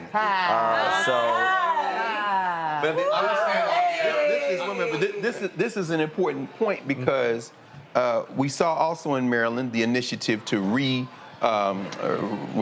reinforce, but a woman's right to choose terminated pregnancy. That was on the ballot, right? To reinscribe it, to say, okay, it's already in the Constitution, but to vote to do that. A lot of these states, California's doing the same thing. Trump-proofing, white nationalists proofing the states. Hold tight 1 second, Greg. Folks, go to my iPad. So, because of the bomb threats in Georgia, NAACP says Fulton County, 5 locations, voting is being extended. At the Ettrish Darnell Community Center extended, so all of these are being extended, of course, in CH, Southwest Arts Center, Northwood Elementary, Lake Forest. In DeKalb County, the NAACP says, give me 1 second, in DeKalb, polling is being extended at the North DeKalb Senior Center and the Briarwood Recreation Center. Go ahead, Greg. No, and that's key. Stay in line, get in there and do that work, because as they are Trump-proofing, again, we've seen this before. Yeah. We saw it in the 1860s. In other words, the fracture of this country that led to Civil War was this concentration on states taking back power from the federal government. In this moment, when you see, for example, in Ohio, we know Trump is going to win Ohio, but there's a ballot initiative, Initiative 1, that is going to break the back of their hyper-partisan, super gerrymandered legislature if the citizens of Ohio vote yes on 1. That's important. We had David Pepper, you talked to him before, Roland, here on this network, who was in the Ohio legislature, who was saying the only way you're going to beat these people is at the local level, the state level. But I'm saying all that as a prelude to this. Mark Robinson, of course, we laugh, the guys, but he's black. Meaning, if he were white, that wouldn't have disqualified him. Right. Donald Trump is mentally ill. He's got all these problems. He's convicted felon. Of course, he could vote in Florida because in New York, convicted felons who are not in jail can vote. This country is faced with the problem that we've known all along. This is white supremacy. Yeah. This shouldn't even be close. This is a multiracial, multi-class, good-feeling, competent. I mean, I read something today that it shocked me, and I'm embarrassed to say I didn't know this. The only person running on the top of a national ticket who has served in all 3 branches of government is Kamala Harris. Yeah. This shouldn't even be close. This man is a sexual assaulting piece of garbage. Right. And I'm going to use that word tonight the way it should be used. The point is this. The fact that this is close should scare the shit out of us. Can I say something, Greg, to your point? You know, since the founding of this country, we have been dealing with the same people. Make no mistake, it is the same people. And it's a systemic failure by thinking, oh, they're just fringe element, you know, on the fringe, and they're just conspiracy theorists. No, they have never been dealt with. They have never been dealt with. They have had carte blanche to own as many weapons as they want, to have as much property as they want. They have had carte blanche in this country since the founding of this country, and I'm tired of it. My family has been here before the founding of America. Come on. Okay? And it has been the same people. Right. It is enough is enough. Enough is enough. And that property is to include people, which is why I have rightfully called him on this network who he is. He's the son of a Klansman. And I'm glad that New York, unfortunately, got to see in the 21st century at Madison Square Garden, the son of a Klansman produced a Klan rally in New York, not in Georgia, not in Alabama, not in South Carolina, not in North Carolina, right there in New York. This is what we have always been up against. But I mean, the tragedy of it is, it's not disqualifying. Right. Exactly. Never has been. Never has been. He still carry Miami-Dade, he still carry the middle of Florida, which is filled with Latinx folks. But white adjacency gonna kill him. But you Did you also, see what Chris adjacency gonna kill him? but you also see some shifts. Here's an example. In Atlanta's Fayette County, Trump won that by 7 in 2020. He's only up 2 here. And again, what they're monitoring, if he keeps losing ground in suburban counties with that black turnout, that's right, may not win Georgia. Now, if you look at New York Times and the Hill and the rest of these people, they're predicting Trump a 61% chance of still winning. Right. New York Times is predicting 278 Electoral College votes. But they're factoring in him winning Georgia, North Carolina, and one of the blue wall states. But what we also are seeing, Rebecca, significant lines in Pennsylvania. We're seeing their Vice President Kamala Harris overperforming in Allegheny County, even over Biden to him as well. And so at the end of the day, just like in 2016, this election will come down again to that blue wall. At the end, she wins Wisconsin, Pennsylvania, and Michigan. She wins. If she's able to flip one of these, North Carolina or Georgia, we'll see. Trump spent a considerable amount of time closing in North Carolina. But Georgia, let's see, will black folks come through in massive numbers? And then those suburban votes, Georgia, so it actually may come down to Georgia as well. So a couple points. One thing I want to point out about Georgia, Fulton County as well as Cobb County, the precincts that you just talked about where they're extending the vote, if you read the judge's orders, one thing that is clear, I just want people to pay attention to, if you join the line during that extension time, you will be given a provisional ballot, not a regular ballot. If you are in line before the normal cutoff time, before the extended time, you will get a regular ballot. So for those of you who are standing in line now, you're getting a provisional ballot. I need you to focus over the next 3 days to make sure that you're following up on your ballot, you're making sure it's actually counted, or if you need to do a curing process is making your ballot whole so it's actually counted. That's so very important if you are in Cobb County or if you're in Clayton County. The other thing that I want to talk about, we talked about the echo chamber that the Republicans have through media. One of the things that the black community used to have a lot more before we got so stuck in respectability is the streets. Why haven't the streets been more engaged? You have the preachers, you have the pimps, you have the businessmen, you have the thugs, you got the drug dealers. All of them can vote too if their rights are still there. So what are we doing to engage all of these parts of our community, even the ones we don't want to talk about, but we know they're in our families? They're also a part of the community. I was thinking when Big Meech just got released out of prison, and I was thinking about, I'm not glorifying drug culture, but one thing that I will say, if he was the family that owned the meth, who were the white drug dealers in this country that really pushed meth, if he would have been pushed on the New York Stock Exchange, he would have rivaled and circled several blue chip companies. So the reason why I'm talking about the streets is there is a critical infrastructure there, and if we are to move forward as a community, it has to involve everybody. Hi, I'm Monday Robinson. We're the founder of Black Voter Project. That's our field program. We're the only organization in the country doing that. This is why Win for Black Men is so important, but it's also why we organize the 56% of black men who don't see themselves in politics. They're already registered to vote.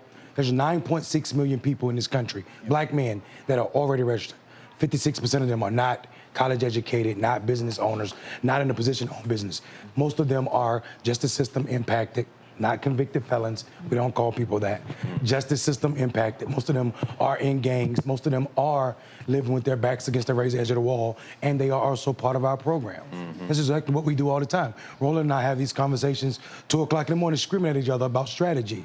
Not that one is more important than the other, that they can't exist without each other. And I think people think because we don't see it in our spaces, it don't exist, but we organize gang members. But you only see it through engagement through rappers, and that's... No, we don't do that shit. No, what I'm Excuse my saying language. is, what I'm saying is, what you see is the engagement. But that's not even... But again, what you see is driven by a media narrative. Exactly. And so they will focus on a sexy red. They'll focus on what Waka Flocka anybody's doing because they're actually not locked in to a ground game. I'm going to go to a break, folks. We're getting results in. We're watching all of these states, looking at U.S. Senate races, looking at the presidential race, also some state races. Y'all stay tuned right here on the Black Star Network for Election Night 2024.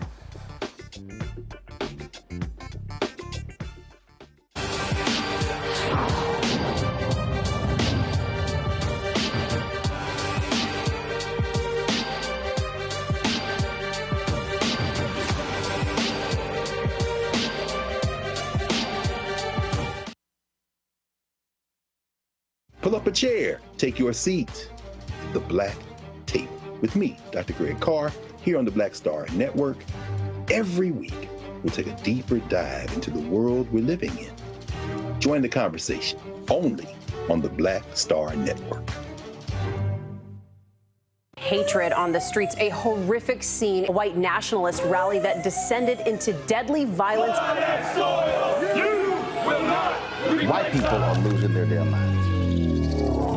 As an angry pro-Trump mob storms the U.S. Capitol, we've seen shootings. We're about to see the rise of what I call white minority resistance. We have seen white folks in this country who simply cannot tolerate black folks voting. I think what we're seeing is the inevitable result of violent denial. This is part of American history. Every time that people of color have made progress, whether real or symbolic, there has been what Carol Anderson at Emory University calls white rage as a backlash. This is the rise of the Proud Boys and the Boogaloo Boys. America, there's going to be more of this. Here's all the Proud Boys, guys. This country is getting increasingly racist in its behaviors and its attitudes because of the fear of white people. The fear that they're taking our jobs, they're taking our resources, they're taking our women. This is white fear.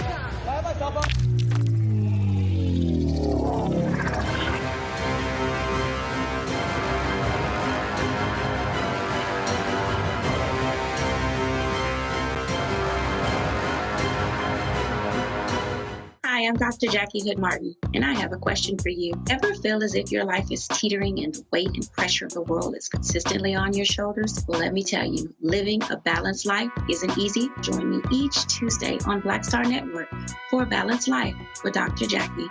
We'll laugh together, cry together, pull ourselves together, and cheer each other on. So join me for new shows each Tuesday on Black Star Network, A Balanced Life with Dr. Jackie.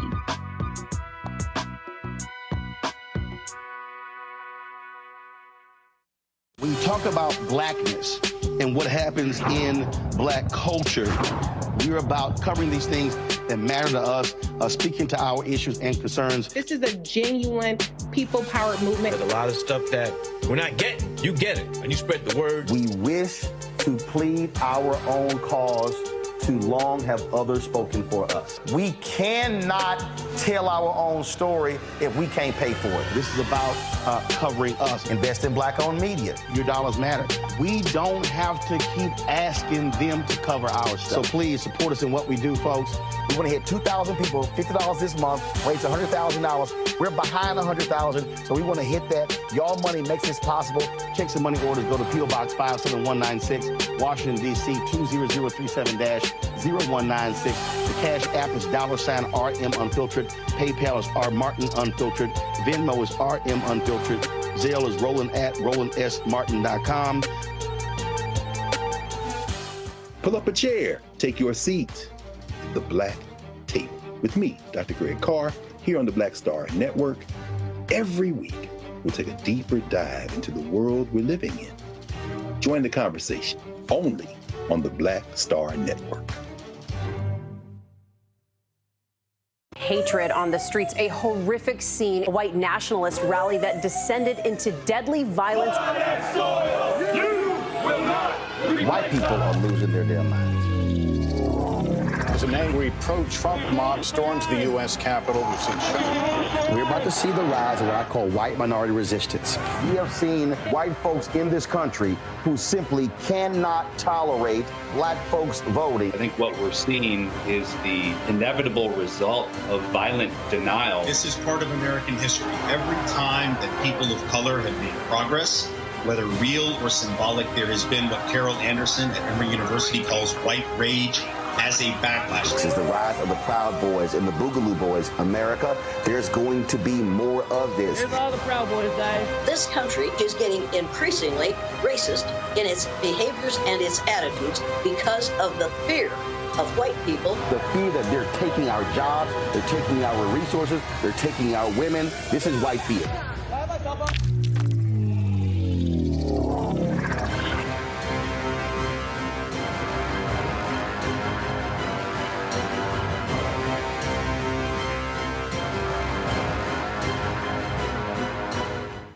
Hi, I'm Dr. Jackie Hood Martin, and I have a question for you. Ever feel as if your life is teetering and the weight and pressure of the world is consistently on your shoulders? Well, let me tell you, living a balanced life isn't easy. Join me each Tuesday on Black Star Network for A Balanced Life with Dr. Jackie. We'll laugh together, cry together, pull ourselves together, and cheer each other on. So join me for new shows each Tuesday on Black Star Network, A Balanced Life with Dr. Jackie.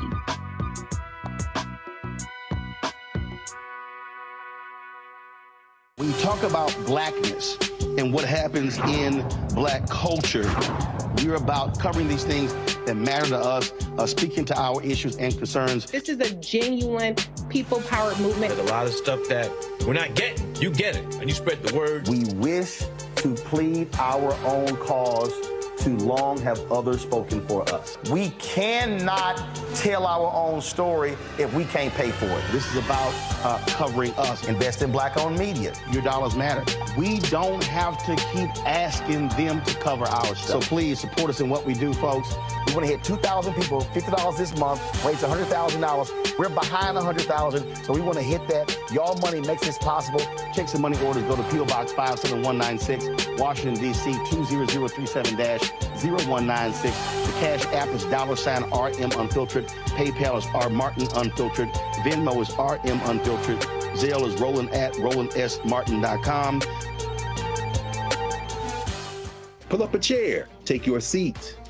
The Black Tape with me, Dr. Greg Carr, here on the Black Star Network. Every week, we'll take a deeper dive into the world we're living in. Join the conversation only on the Black Star Network. Hatred on the streets, a horrific scene, a white nationalist rally that descended into deadly violence. White people are losing their damn minds. As an angry pro-Trump mob storms the U.S. Capitol, we've seen We're about to see the rise of what I call white minority resistance. We have seen white folks in this country who simply cannot tolerate black folks voting. I think what we're seeing is the inevitable result of violent denial. This is part of American history. Every time that people of color have made progress, whether real or symbolic, there has been what Carol Anderson at Emory University calls white rage as a backlash. This is the rise of the Proud Boys and the Boogaloo Boys. America, there's going to be more of this. Here's all the Proud Boys, guys. This country is getting increasingly racist in its behaviors and its attitudes because of the fear of white people. The fear that they're taking our jobs, they're taking our resources, they're taking our women. This is white fear.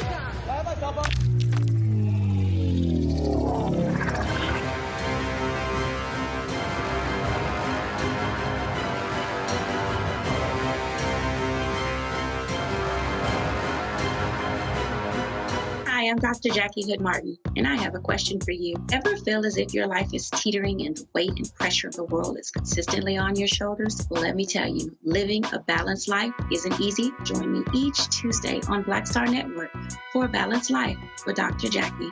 We'll laugh together, cry together, pull ourselves together, and cheer each other on. So join me for new shows each Tuesday on Black Star Network, A Balanced Life with Dr. Jackie.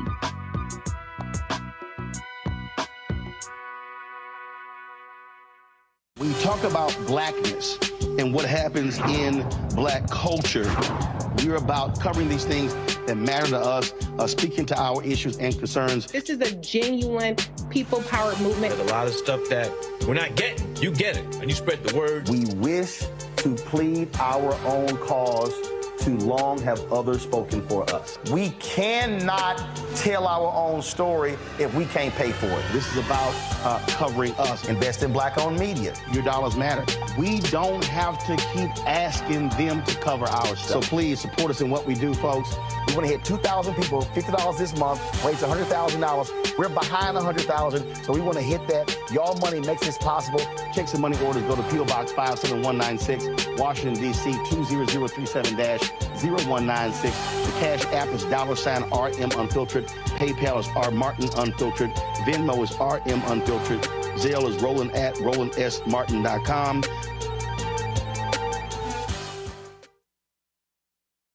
Pull up a chair, take your seat. The Black Tape with me, Dr. Greg Carr, here on the Black Star Network. Every week, we'll take a deeper dive into the world we're living in. Join the conversation only on the Black Star Network.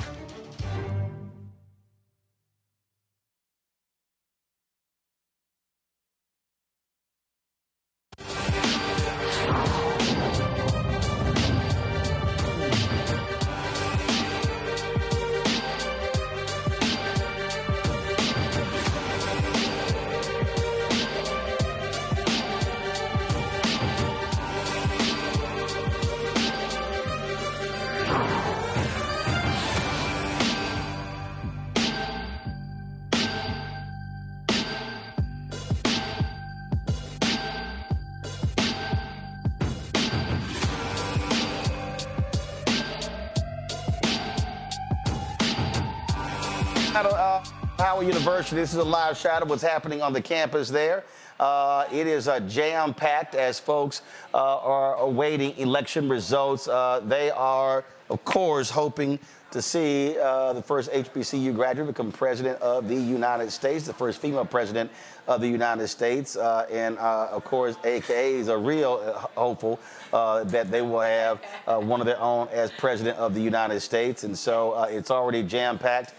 They have shut down the campus for the entire week, getting ready for this night. The president of Howard just finished speaking moments ago. We're monitoring these results. Again, when you look at the map already, and people are sort of freaking out, understand typically many of your red states come in first, places like Indiana, places like Tennessee, Alabama, Mississippi, but of course those critical battleground states. We're also looking at Virginia and other places as well. Let's go out to Howard. Tatiana Anderson is there. Tatiana, what's happening?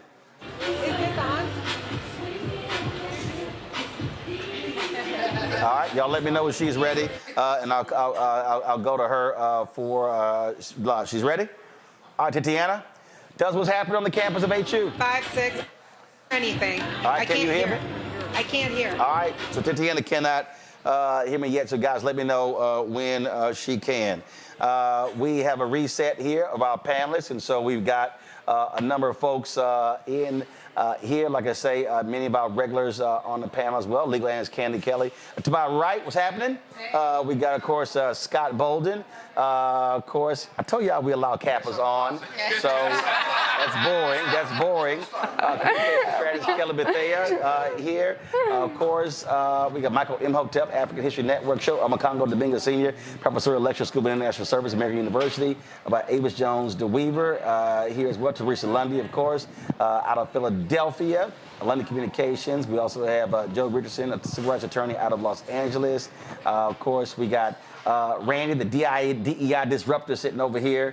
And so, of course, I'm sure she saw Dr. Field's speech at the Trump 8 Palooza. Was like, what the hell? And, of course, Jelena Porter, formerly with the State Department. So glad to have everybody here. Guys, do we have Tatiana? All right, so y'all getting that reset. All right, so let's get right to it. Look, listen, people are sitting me Texas. They're sitting here. I'm a Congo. They're nervous. They're like, oh, my God, what's going on? And I'm like, okay, everybody got to breathe. At the end of the day, voters have the opportunity. You got to count ballots. There are lots of lines, long lines, and so you just got to just chill and wait. Yeah, this is the reason why we offered a bunch of free yoga classes this week. Because folks are freaking out. And this is just part of the process. And I'm really nervous for a lot of the younger voters, first-timers who are really watching this whole process. And it's like, oh my gosh, you know, he's won 2 states and they think it's going to be over. But I think this is important for all of us who have been doing this work to really use this as a teachable moment for so many people out there, because this is just a process. And we understand that Election day is not really election day. It could be election week, election month, depending on what's going on. We got people in some of these other states that are going to try to pull some shenanigans with Trump's little secret to try to get to what's going to happen with December 11th and all this electoral college stuff they're going to try to play games with. So I think that people have to be patient and still stay engaged in the process consistently, because this is what it's supposed to be about if we stay engaged and focused.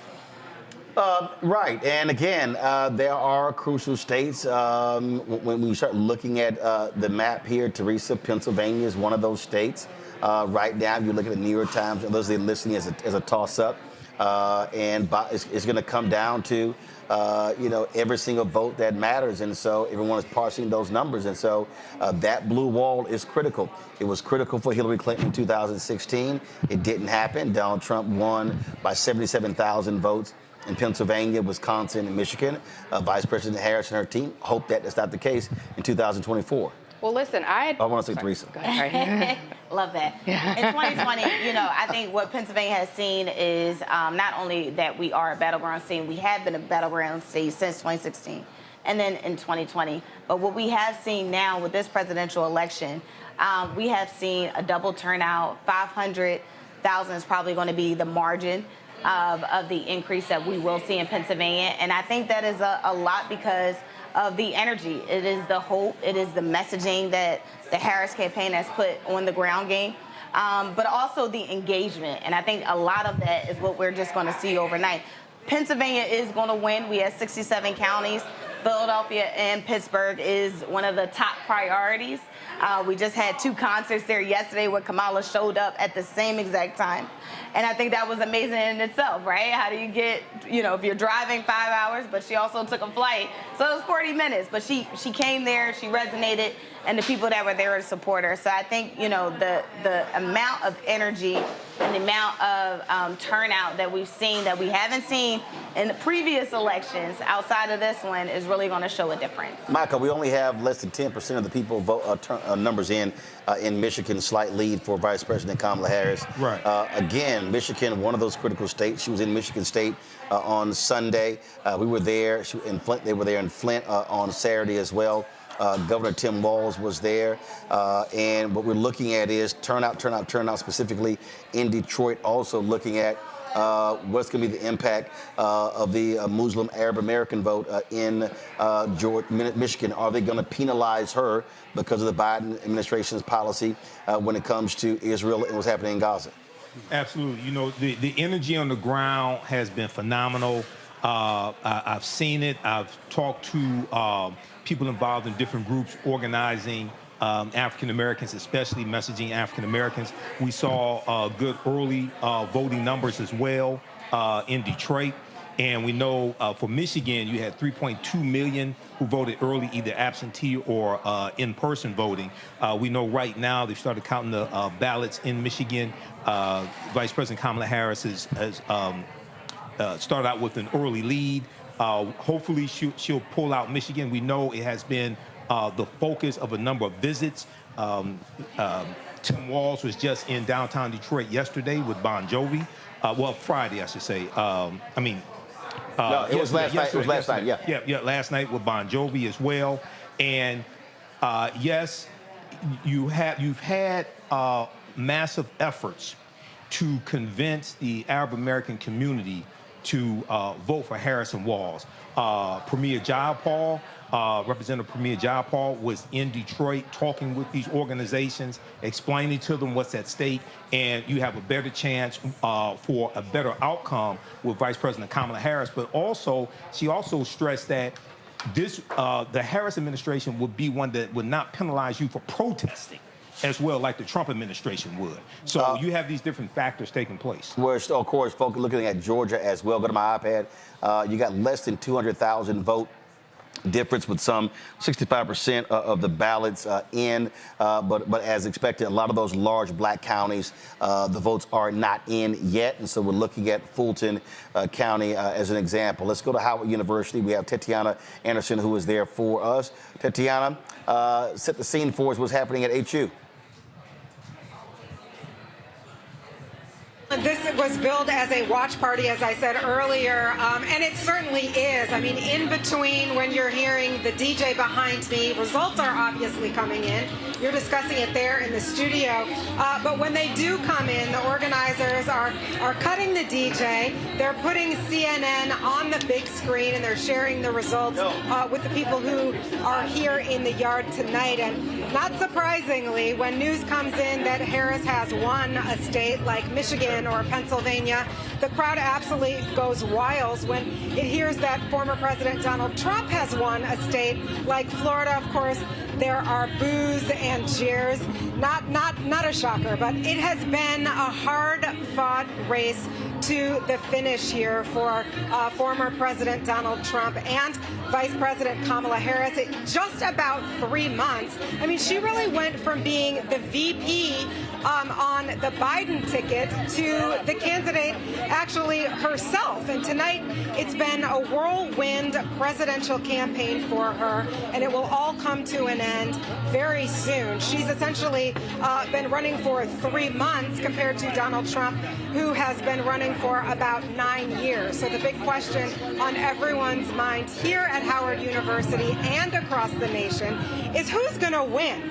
And while it's still too early to tell, you know, anything can happen in a race like this, Roland. And you know that, I know that. I recall being at the Javits Center in 2016. I was covering then presidential candidate Hillary Clinton.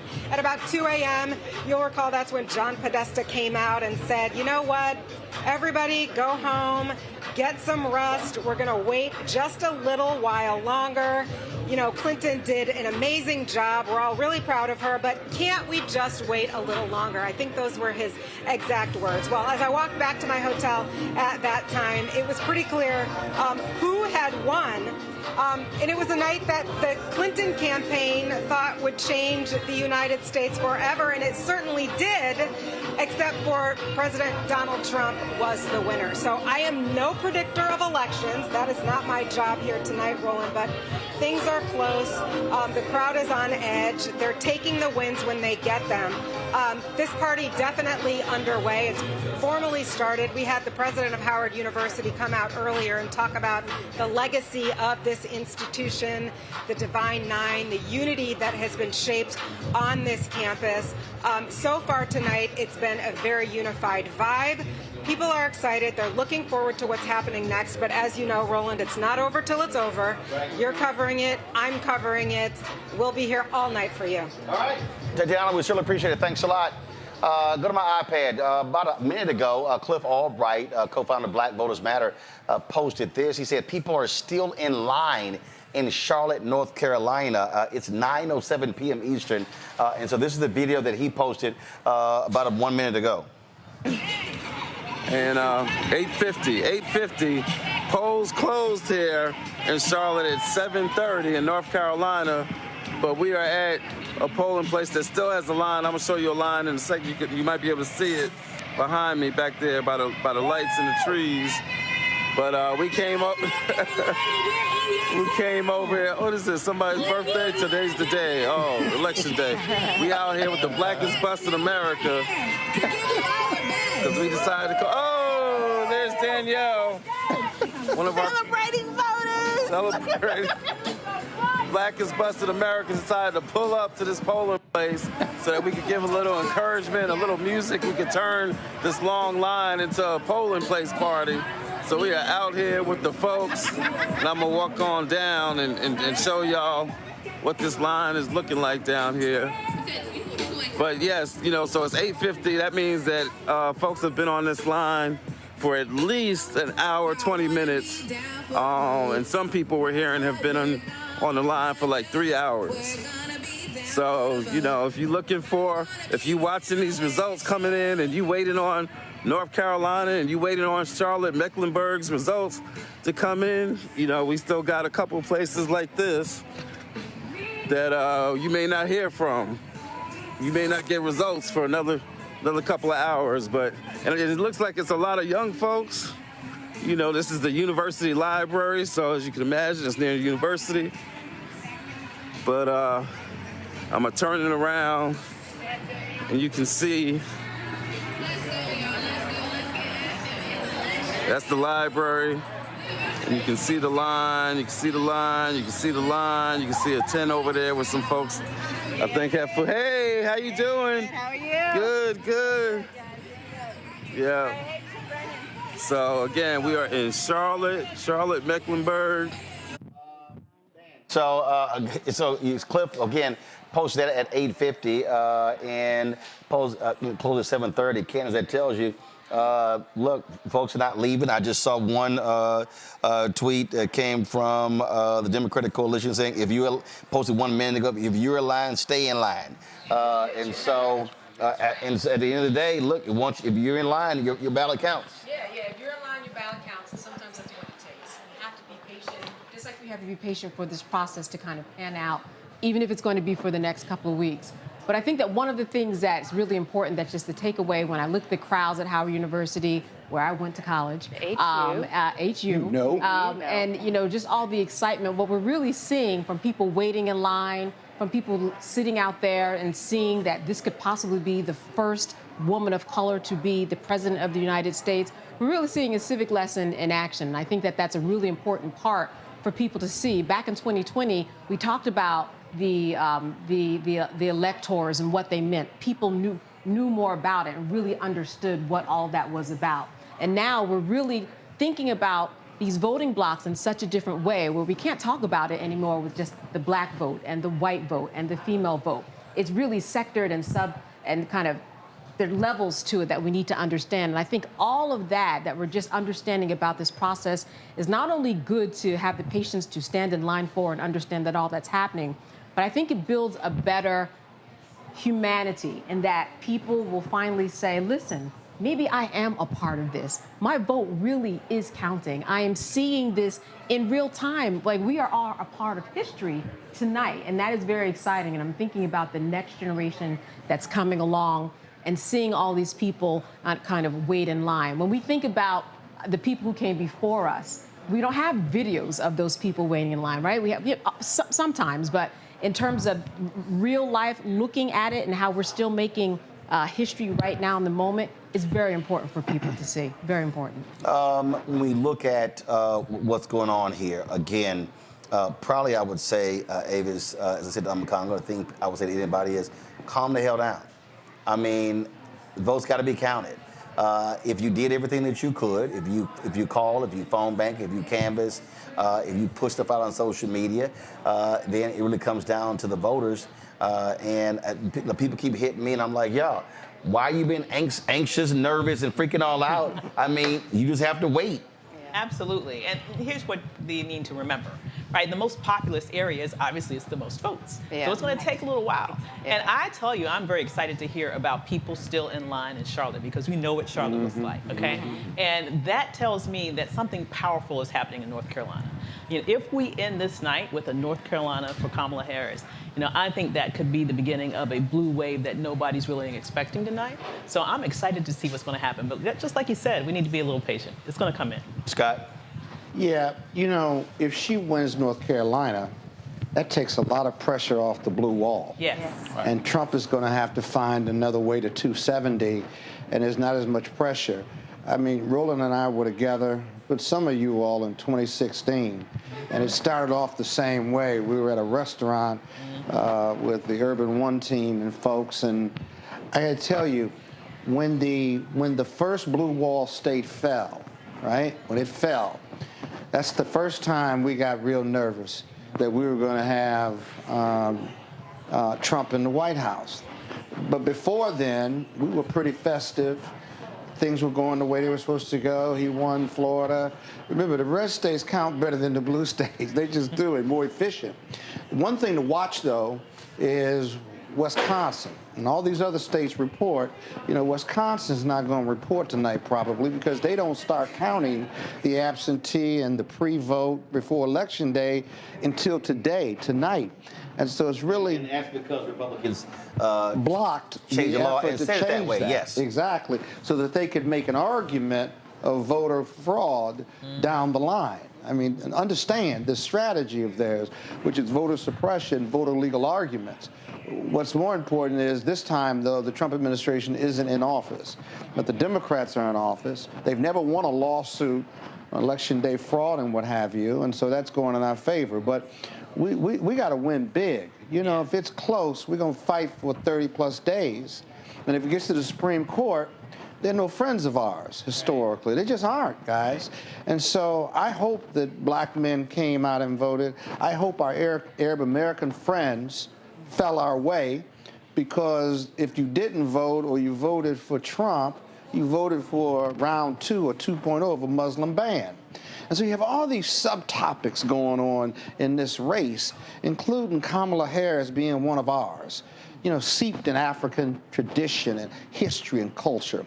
Barack Obama wasn't, but Harris is an AKA, right? I don't know whether she's a link or not, but she went to an HBCU. She's a link.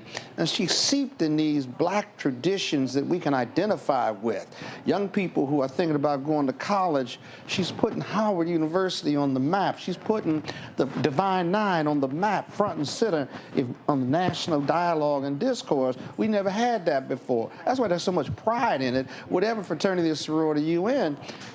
And so this is huge for our communities of color. It's huge. So I think you're right, Roland, about the patience piece.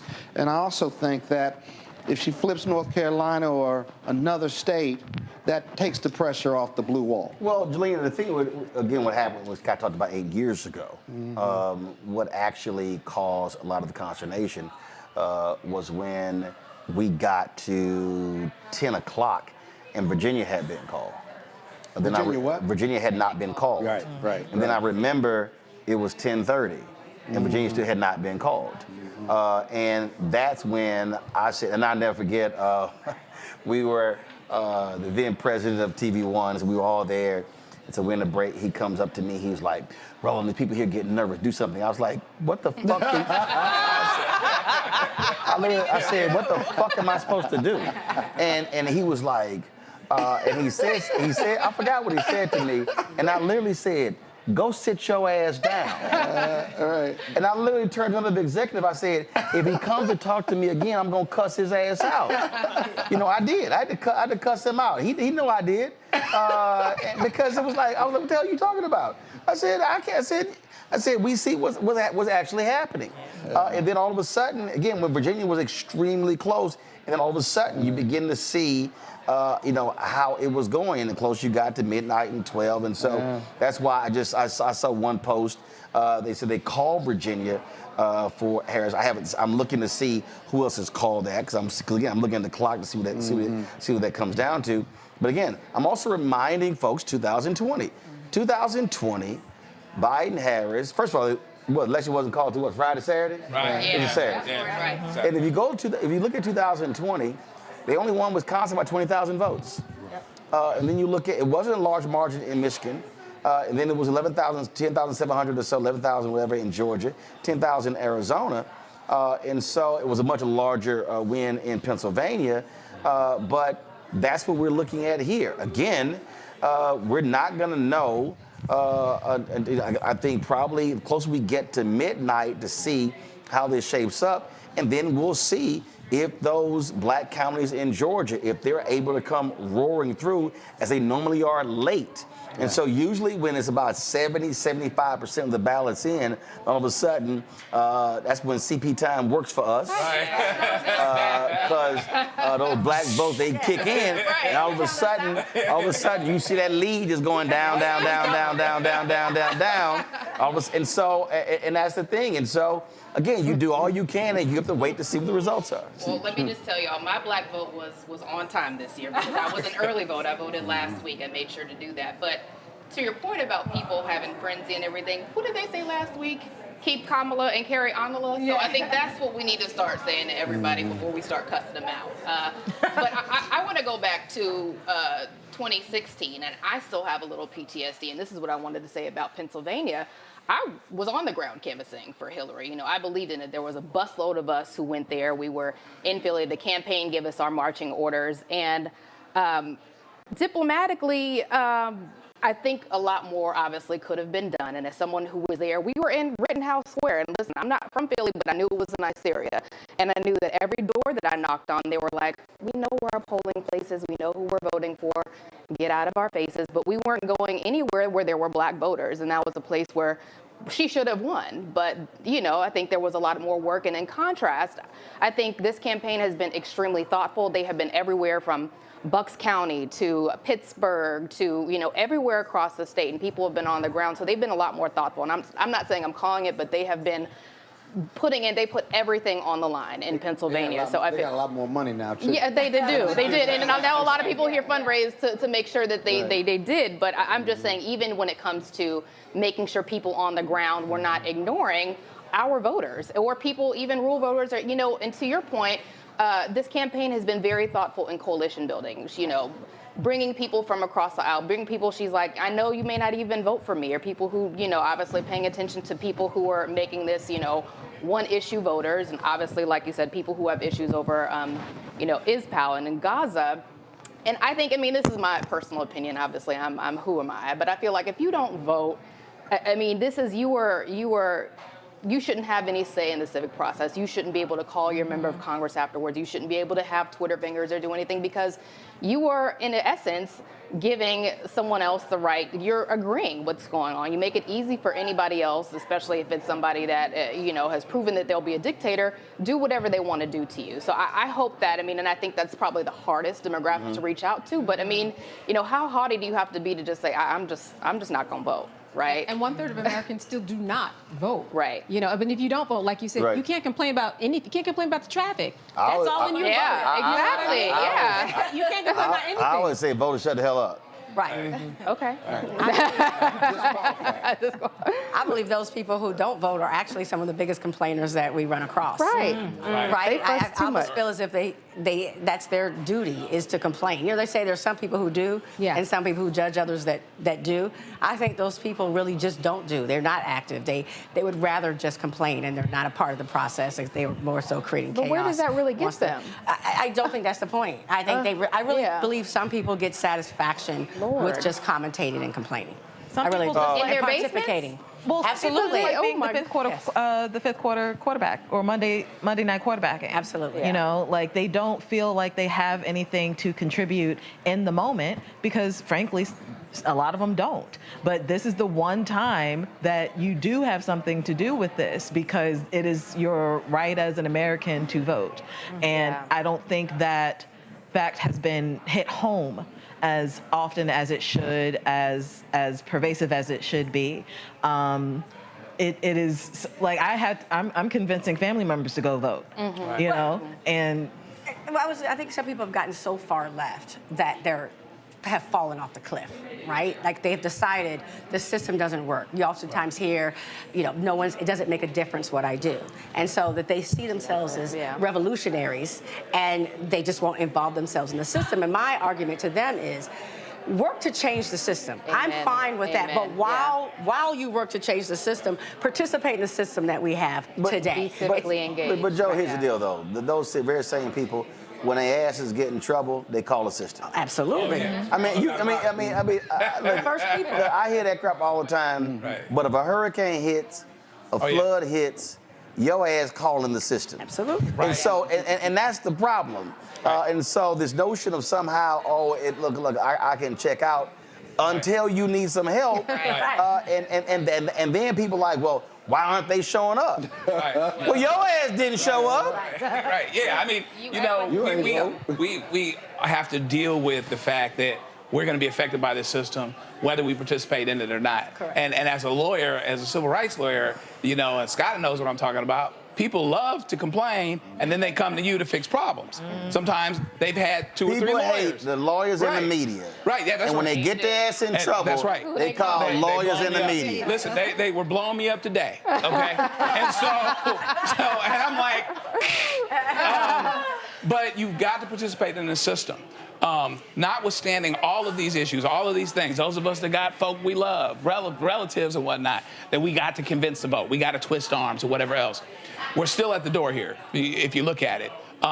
This is what's frustrating about those that don't want to give power. The whole idea is that you go back to Obama. Obama won twice. Then we had a woman that should have won. Then we had a woman that was vice president, and that's at the door of being president. I think that, I would like to think, that this silent majority, I'm looking for a reverse Bradley effect. I'm looking for white women that aren't telling their husbands that they're going to vote for, they're going to vote for Harris, and they're going to have an argument about it on the back end. Look, you're seeing, go to my iPad, this is North Carolina, 51% of the votes are in, but you're seeing how close it is. Harris down by less than 80,000 votes. Of course, Biden lost this state by 2.5 points in 2020.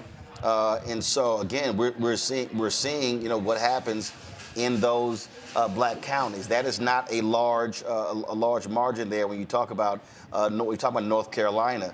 And then, of course, I was looking at what I was seeing. We talk about Georgia with those numbers, less than 200,000.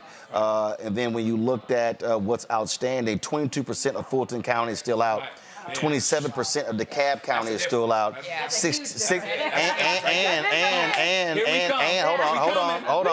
hold on, and 16% of Clayton. So you have 3 major black counties in Georgia where you have you know, a lot of votes that are still out. And so again, that's tight as well. And so you look. So again, you can, if you win Georgia or North Carolina, you can lose a Wisconsin and still win, or lose a Michigan, because when you look at the electoral college map. And so let's look at. I was looking at some Senate races in Texas. They've called the race for Trump with 64% in. He's up by about 750,000 votes there. But in the U.S. Senate race, it's about a 4-point lead there for Ted Cruz. So he's up by a little under 500,000 votes there against Congressman Colin Allred. And so that's what's happening there in Texas. Other Senate races we'll be looking at.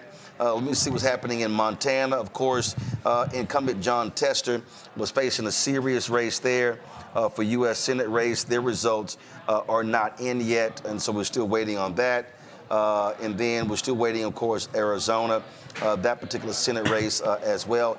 As we said, Nevada. This is what's happening in Nevada. So many young voters, their signature when they signed up at the DMV on the pads doesn't match their actual signature. Now, anybody who has gone into a convenience store and when you sign on that pad, you just sort of just scribble whatever the hell. The problem is that actually becomes your signature on your ID. And so when you sign your ballot, they're matching your ID to the ballot. And it doesn't match. And it doesn't match. And so now they're trying to call those folks. So I saw one item, some 19,000 young voters, and they're trying to reach them to cure their ballot because the signatures is not matching. Again, patience. Yes, it's happening right now. Today? Yes, right now. And that's why. And then those 19,000 are crucial because Republicans led in early voting, and so Democrats got a huge turnout today. That's 19,000 votes. And you know that's going to be part of the setup, though, because we will look at that, and we will look at you know, mailboxes that have been blown up, and we look at threats from, you know, and people had to be removed from certain counting facilities. That is where we're going to be in court after. That's what's going to prolong this forever. Even now, we have had about 215 lawsuits that have been filed. Right. You know? Yeah. So, and that's more than it was in 2020. So this is part of the setup. This is what's going to be in legal papers. U.S. Senate race in Ohio we're paying attention to. Incumbent Senator Sherrod Brown is down by about 100,000 votes to Bernie Moreno. Again, that's a seat Democrats must hold on to. They expected to lose West Virginia because Joe Manchin retired. And so you can call it a 705. But they could not lose another one. So if they lose Montana, then that changes the ball game. So they can't. But they couldn't lose Arizona, couldn't lose Nevada, couldn't lose Ohio, and they were hoping for a pickup miracle either in Texas or Florida. That's not happening, and so that's another race that we're watching.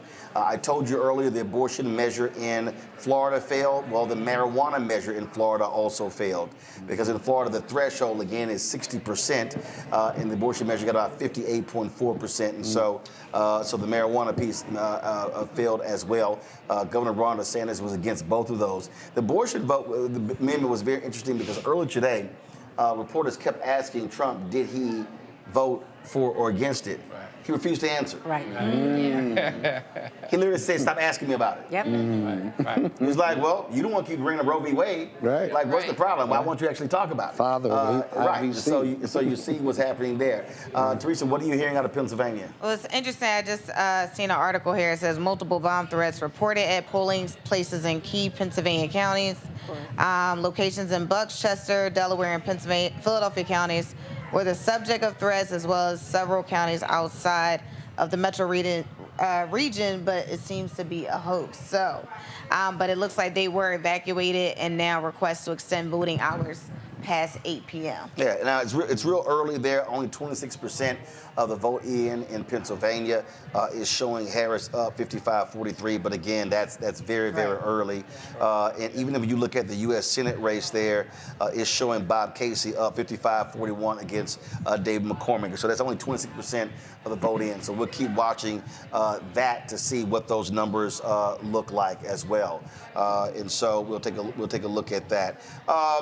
Let's look at one of the things that I'm going to also bring up here that we're paying attention to, what's happening with the U.S. House.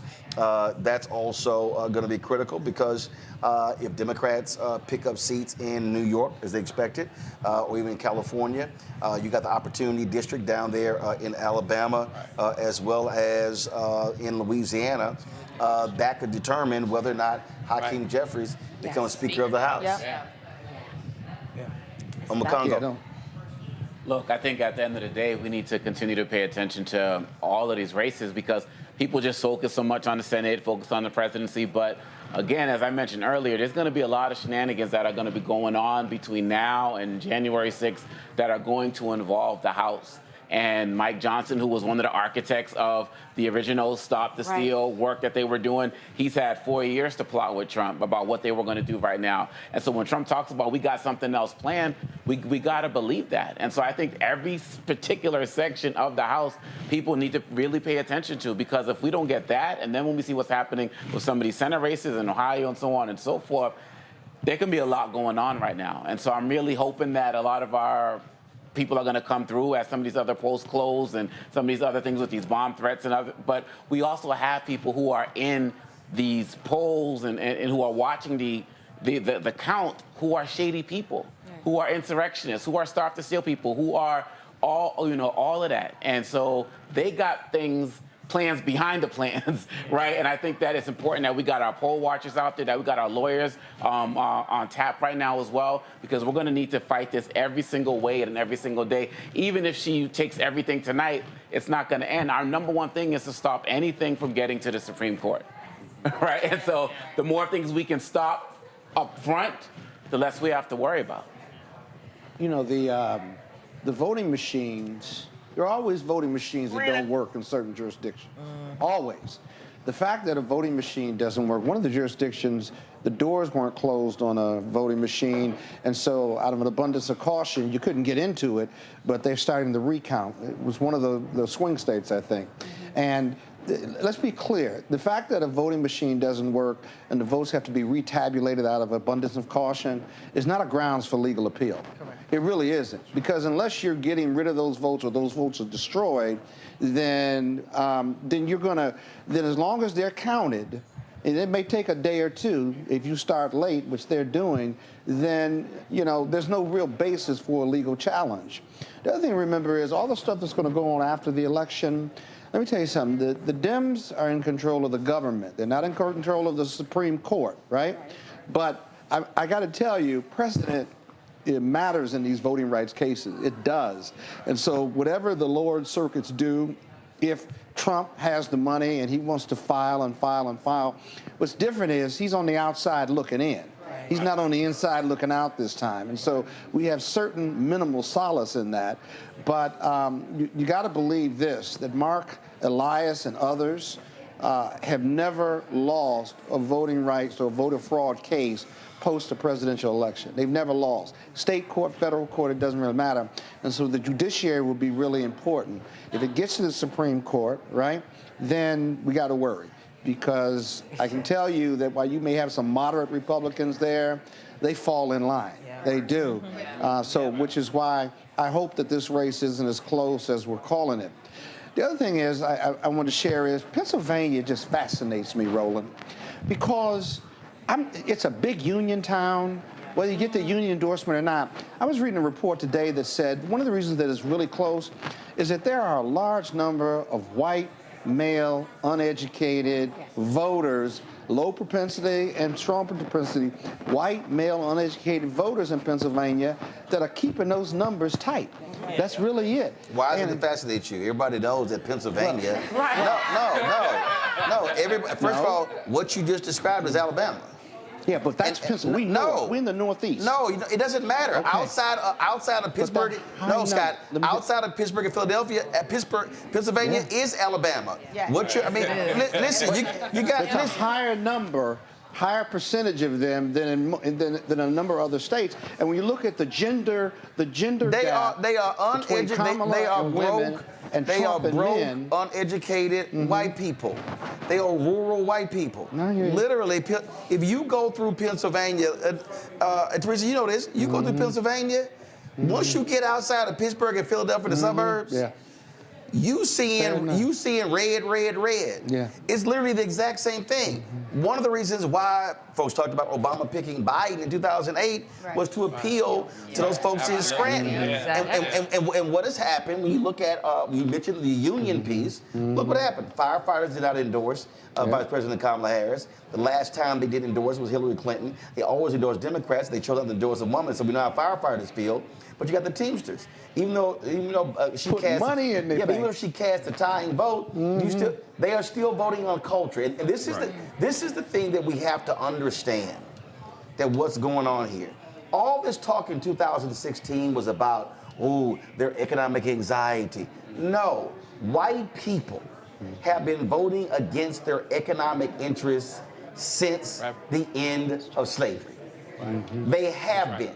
Yeah. And so we have to understand that whiteness is real and the culture of whiteness is real.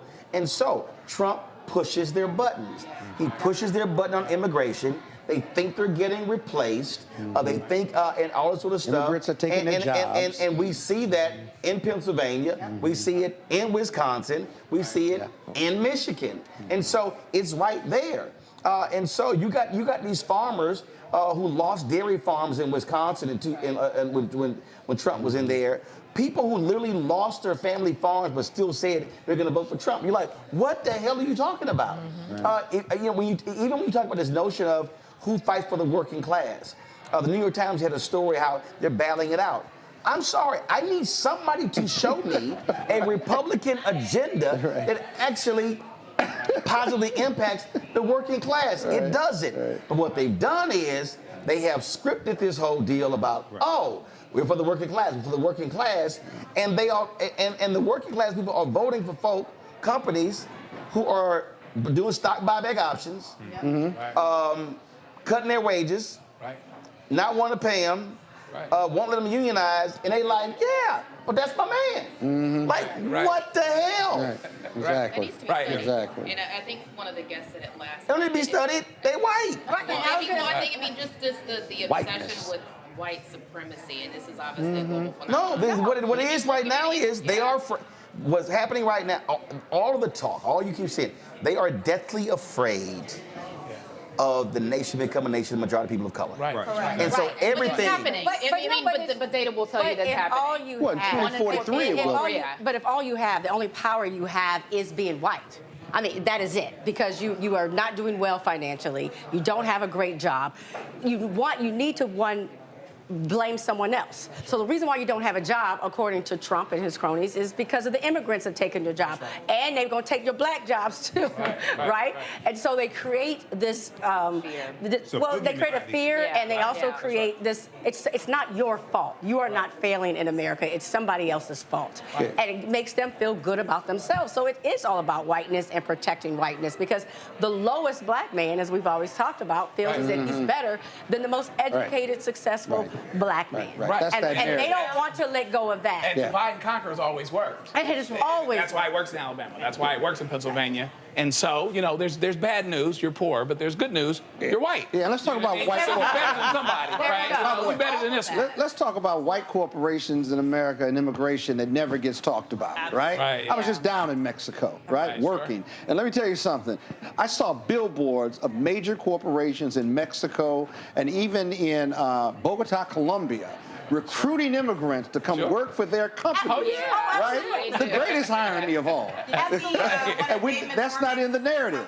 Did you see one of Dave McCormick's companies? The guy running for U.S. Senate against Bob Casey? Did you see one of those billboards down there? I did not. But they were there. These billboards were there. I mean, it is the greatest con, the Republicans and the working class in that relation, how they've convinced the working class and the poor white least lost and left out as to why they should vote Republican, which is against their interests, versus Dems. It's not just blame shifting. It was lies. It's just lied to them. They believe it. They're lying to them for sure, but it's not just the fact that they're creating a boogeyman. Trump is a representation of the whiteness that they want to be, right? Well, so even that they think that they are. I mean, they really honestly see themselves. But for those who are uneducated and, it's aspirational. Well, that's exactly what it is. I think also when we're having this conversation about whiteness, you do have to factor in, because I'm looking at, and again, I'm not sold on exit polls at all. But when you NBC, according to their exit poll data, that 53% Latino voters are breaking for Harris, 45% for Trump. In 2020, it was 65% Latinos for Biden, 32% for Trump. And I've said this, somebody who's from Texas, and I understand there are white Hispanics. Right. Absolutely. And who believe they're white. And we have to understand, when Trump has been talking about immigration, you got a lot of Latinos who are like, send ass back. So I think when we are having these conversations and we're saying black and brown, we got to be real careful, because it's actually black, brown, white. But I mean, even the whole Puerto Rico trash, the whole comedian thing, I mean, I don't think that deterred a whole lot of them, right? I think it was nice to have J-Lo and all these other people kind of come out against. But I think you go to Alexandria, you see Latinos for Trump. It did. I think you got to factor in this when you talk about these exit polls, when you talk about Latinos, and again, they from Texas. There are folks who call themselves Latinos, some call themselves Hispanics. Some call themselves Chicanos.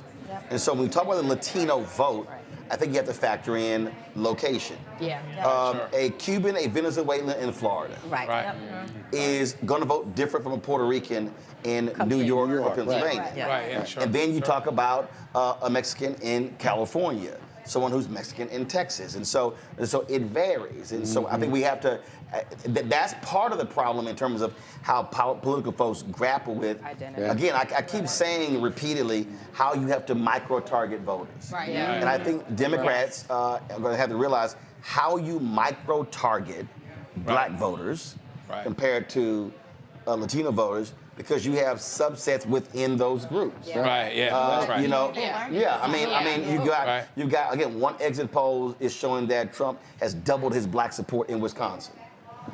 I don't understand how. Yeah. Like, okay, what contributed to that? But you then again got to then go into okay, if that's the case, how? Who were those voters? And our politics is coming down to micro-targeting because we're now coming down to margins. That's what it's coming down to. And you know, I had to put my DEI here. I'm sorry. Go ahead. Put my DEI slant on this.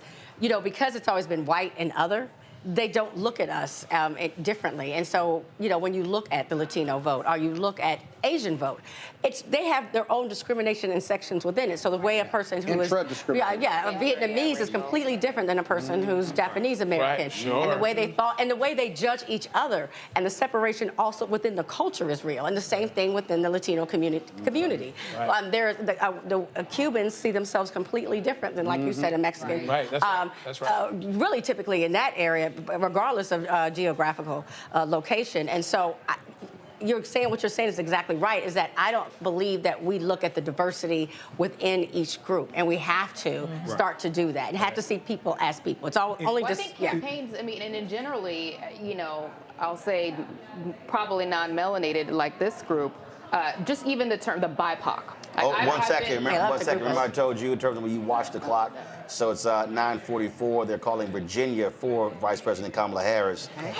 And so again, that was one of those. If you got past 10 o'clock and you got to 10:30, you got a little nervous. And so again, that bodes well for. Well, that bodes well because now again you start looking at the blue wall. I just saw someone just posted this tweet and they said that that Trump could still win. What do they say? They said he could still win literally 4 different states. They said Trump could win Arizona, Nevada, Georgia, North Carolina, and still not get to 270. Right. And so again, the blue wall, it has to hold. And again, if you're the Harris campaign, you're really paying attention to Georgia.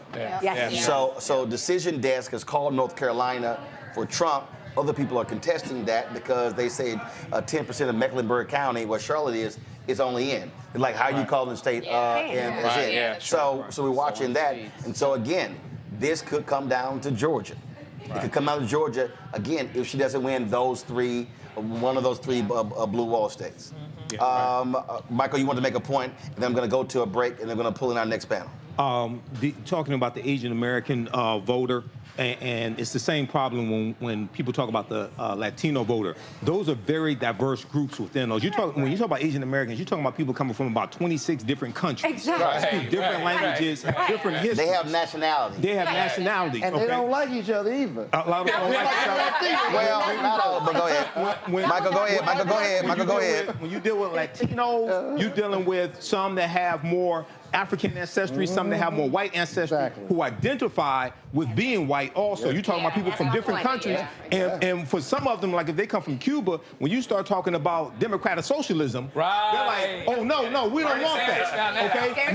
We're trying to get away from that. So you have to understand how to micro-target, like Roland says. But also, I talk about this on my show. 2017, The Atlantic did an extensive article, and it talked about how white working class, non-college educated voters voted for Trump. It wasn't because of economics. They said it was because of cultural anxiety. Cultural anxiety, the fear of the browning of America. And it talked about how they were voting against their own interests. And this goes to $36 billion Biden and Harris took from the American Rescue Plan to put into union pensions, auto worker pensions. Okay, saved 1 million pensions, 350,000 Teamsters. No, 600,000 Teamsters. 600,000 Teamsters. Okay, the Associated Press, I saw 350,000. 600,000 Teamsters, 1 million auto workers in general. Okay, and then you're going to have a lot of these white, especially white male auto workers, still voting for Trump. This is one of the biggest cons. When you study the origins of the history of race in this country, and how race really evolved, this was one of the biggest cons from the ruling class being able to manipulate other groups of oppressed people and pit them against one another. Got it. But talking about the diversity, and I know you're about to go, but really quickly. Actually, hold tight 1 second. In Florida, remember the state's attorney that Ron DeSantis removed from her position, Monique Worrell? Yes. And then and then of course, the brother who was a judge who started kissing DeSantis' ass. Right. Well, guess what? He can pack his shit because he lost.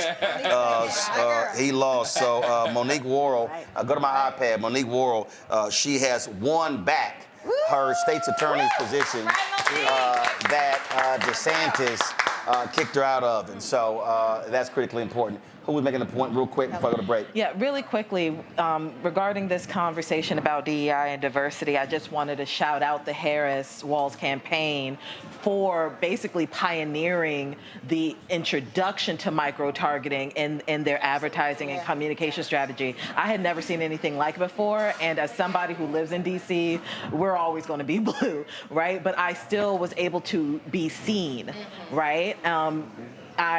Black woman, neurodivergent, all of those things were being reflected upon, and I can only imagine other people in red states or purple states never have been seen in commercials politically before, never have been seen in advertising before, never have been seen in the political speeches that were being touted on the campaign trail by not just Harris and Walz, but their surrogates. I just wanted to applaud that strategy.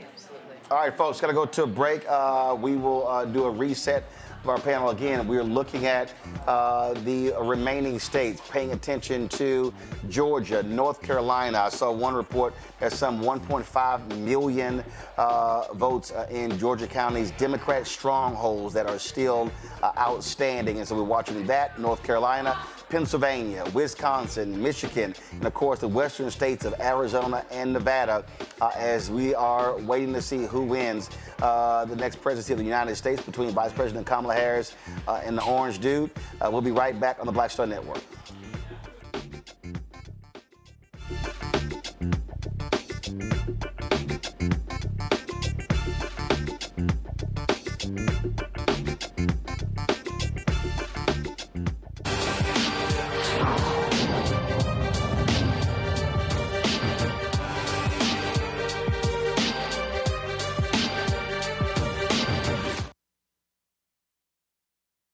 Pull up a chair, take your seat at the Black Table with me, Dr. Greg Carr, here on the Black Star Network. Every week, we'll take a deeper dive into the world we're living in. Join the conversation only on the Black Star Network. Hatred on the streets, a horrific scene, a white nationalist rally that descended into deadly violence. White people are losing their damn minds.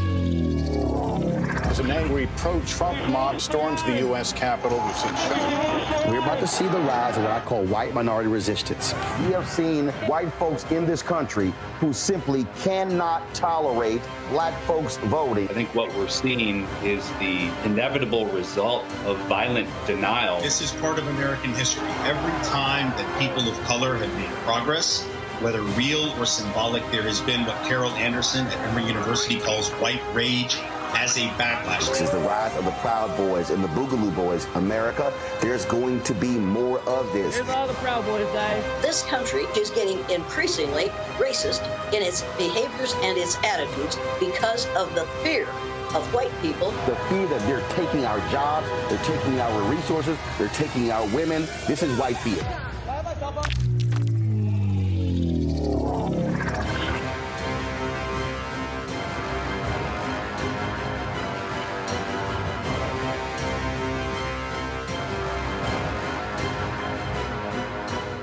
Hi, I'm Dr. Jackie Hood Martin, and I have a question for you. Ever feel as if your life is teetering and the weight and pressure of the world is consistently on your shoulders? Well, let me tell you, living a balanced life isn't easy. Join me each Tuesday on Black Star Network for A Balanced Life with Dr. Jackie. We'll laugh together, cry together, pull ourselves together, and cheer each other on. So join me for new shows each Tuesday on Black Star Network, A Balanced Life with Dr. Jackie.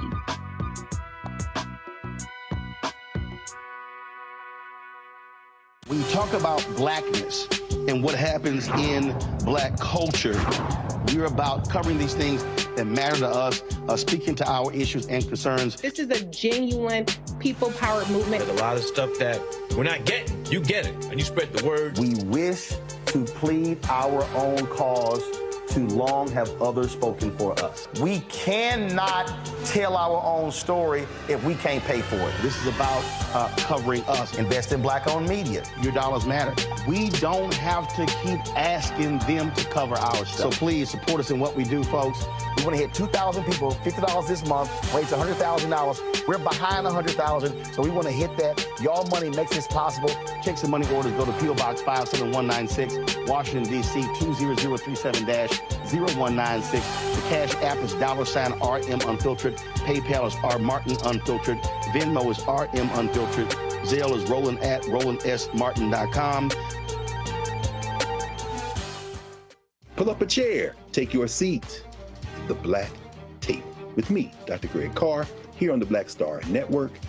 Every week, we'll take a deeper dive into the world we're living in. Join the conversation only on the Black Star Network. Hatred on the streets, a horrific scene, a white nationalist rally that descended into deadly violence.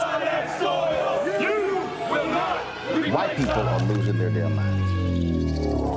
As an angry pro-Trump mob storms the U.S. Capitol, we've seen shooting.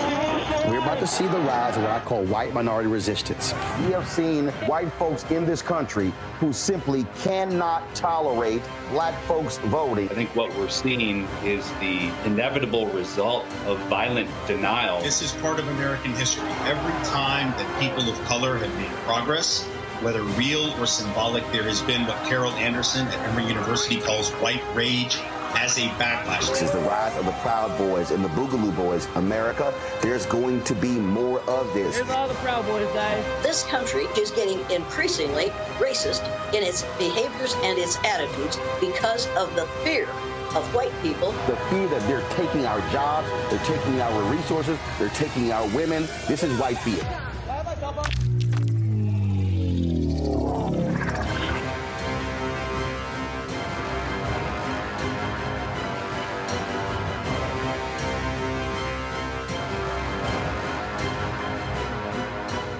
Hi, I'm Dr. Jackie Hood Martin, and I have a question for you. Ever feel as if your life is teetering and the weight and pressure of the world is consistently on your shoulders? Well, let me tell you, living a balanced life isn't easy. Join me each Tuesday on Black Star Network for A Balanced Life with Dr. Jackie. We'll laugh together, cry together, pull ourselves together, and cheer each other on. So join me for new shows each Tuesday on Black Star Network, A Balanced Life with Dr. Jackie.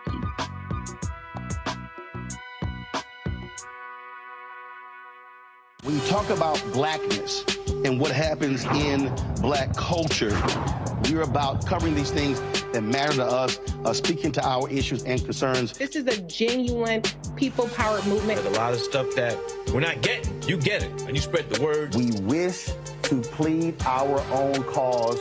Too long have others spoken for us. We cannot tell our own story if we can't pay for it. This is about covering us. Invest in black-owned media. Your dollars matter. We don't have to keep asking them to cover our stuff. So please support us in what we do, folks. We want to hit 2,000 people, $50 this month, raise $100,000. We're behind 100,000, so we want to hit that. Y'all money makes this possible. Check some money orders. Go to P.O. Box 57196, Washington, D.C. 20037-0196. The Cash App is $RM Unfiltered. PayPal is R Martin Unfiltered. Venmo is RM Unfiltered. Zelle is Roland at RolandSMartin.com. Pull up a chair. Take your seat. The Black Tape with me, Dr. Greg Carr, here on the Black Star Network. Every week, we'll take a deeper dive into the world we're living in. Join the conversation only on the Black Star Network. Hatred on the streets, a horrific scene, a white nationalist rally that descended into deadly violence. White people are losing their damn minds. As an angry pro-Trump mob storms the U.S. Capitol, we've seen We're about to see the rise of what I call white minority resistance. We have seen white folks in this country who simply cannot tolerate black folks voting. I think what we're seeing is the inevitable result of violent denial. This is part of American history. Every time that people of color have made progress, whether real or symbolic, there has been what Carol Anderson at Emory University calls white rage as a backlash. This is the rise of the Proud Boys and the Boogaloo Boys. America, there's going to be more of this. Here's all the Proud Boys, guys. This country is getting increasingly racist in its behaviors and its attitudes because of the fear of white people. The fear that they're taking our jobs, they're taking our resources, they're taking our women. This is white fear.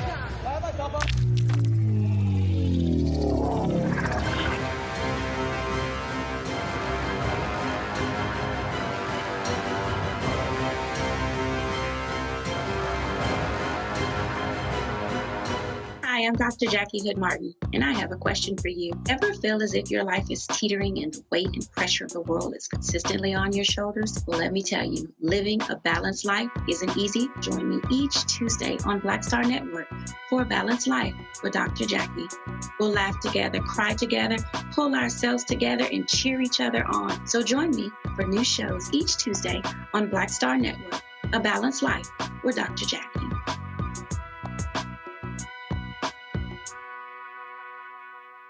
When you talk about blackness and what happens in black culture, we're about covering these things that matter to us, speaking to our issues and concerns. This is a genuine people-powered movement. There's a lot of stuff that we're not getting. You get it, and you spread the word. We wish to plead our own cause. Too long have others spoken for us. We cannot tell our own story if we can't pay for it. This is about covering us. Invest in black-owned media. Your dollars matter. We don't have to keep asking them to cover our stuff. So please support us in what we do, folks. We want to hit 2,000 people, $50 this month, raise $100,000. We're behind 100,000, so we want to hit that. Y'all money makes this possible. Checks and money orders go to P.O. Box 57196, Washington, D.C. 20037-0196. The Cash App is $RM Unfiltered. PayPal is R Martin Unfiltered. Venmo is RM Unfiltered. Zelle is Roland at RolandSMartin.com. Pull up a chair, take your seat. The Black Tape with me, Dr. Greg Carr, here on the Black Star Network. Every week, we'll take a deeper dive into the world we're living in. Join the conversation only on the Black Star Network.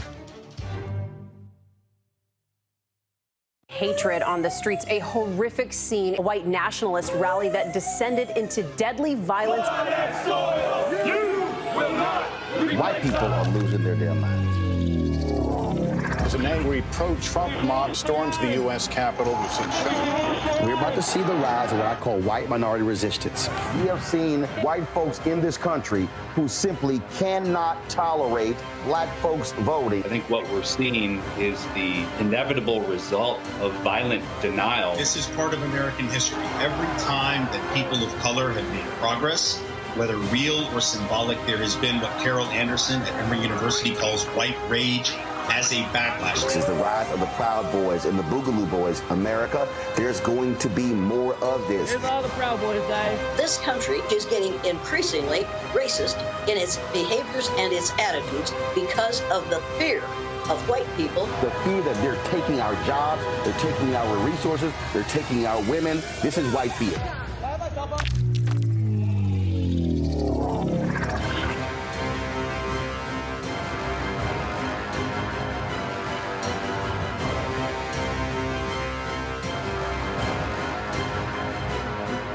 Hi, I'm Dr. Jackie Hood Martin, and I have a question for you. Ever feel as if your life is teetering and the weight and pressure of the world is consistently on your shoulders? Well, let me tell you, living a balanced life isn't easy. Join me each Tuesday on Black Star Network for A Balanced Life with Dr. Jackie. We'll laugh together, cry together, pull ourselves together, and cheer each other on. So join me for new shows each Tuesday on Black Star Network, A Balanced Life with Dr. Jackie.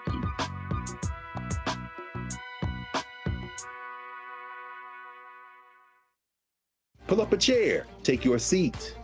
The Black Tape with me, Dr. Greg Carr, here on the Black Star Network. Every week, we'll take a deeper dive into the world we're living in. Join the conversation only on the Black Star Network.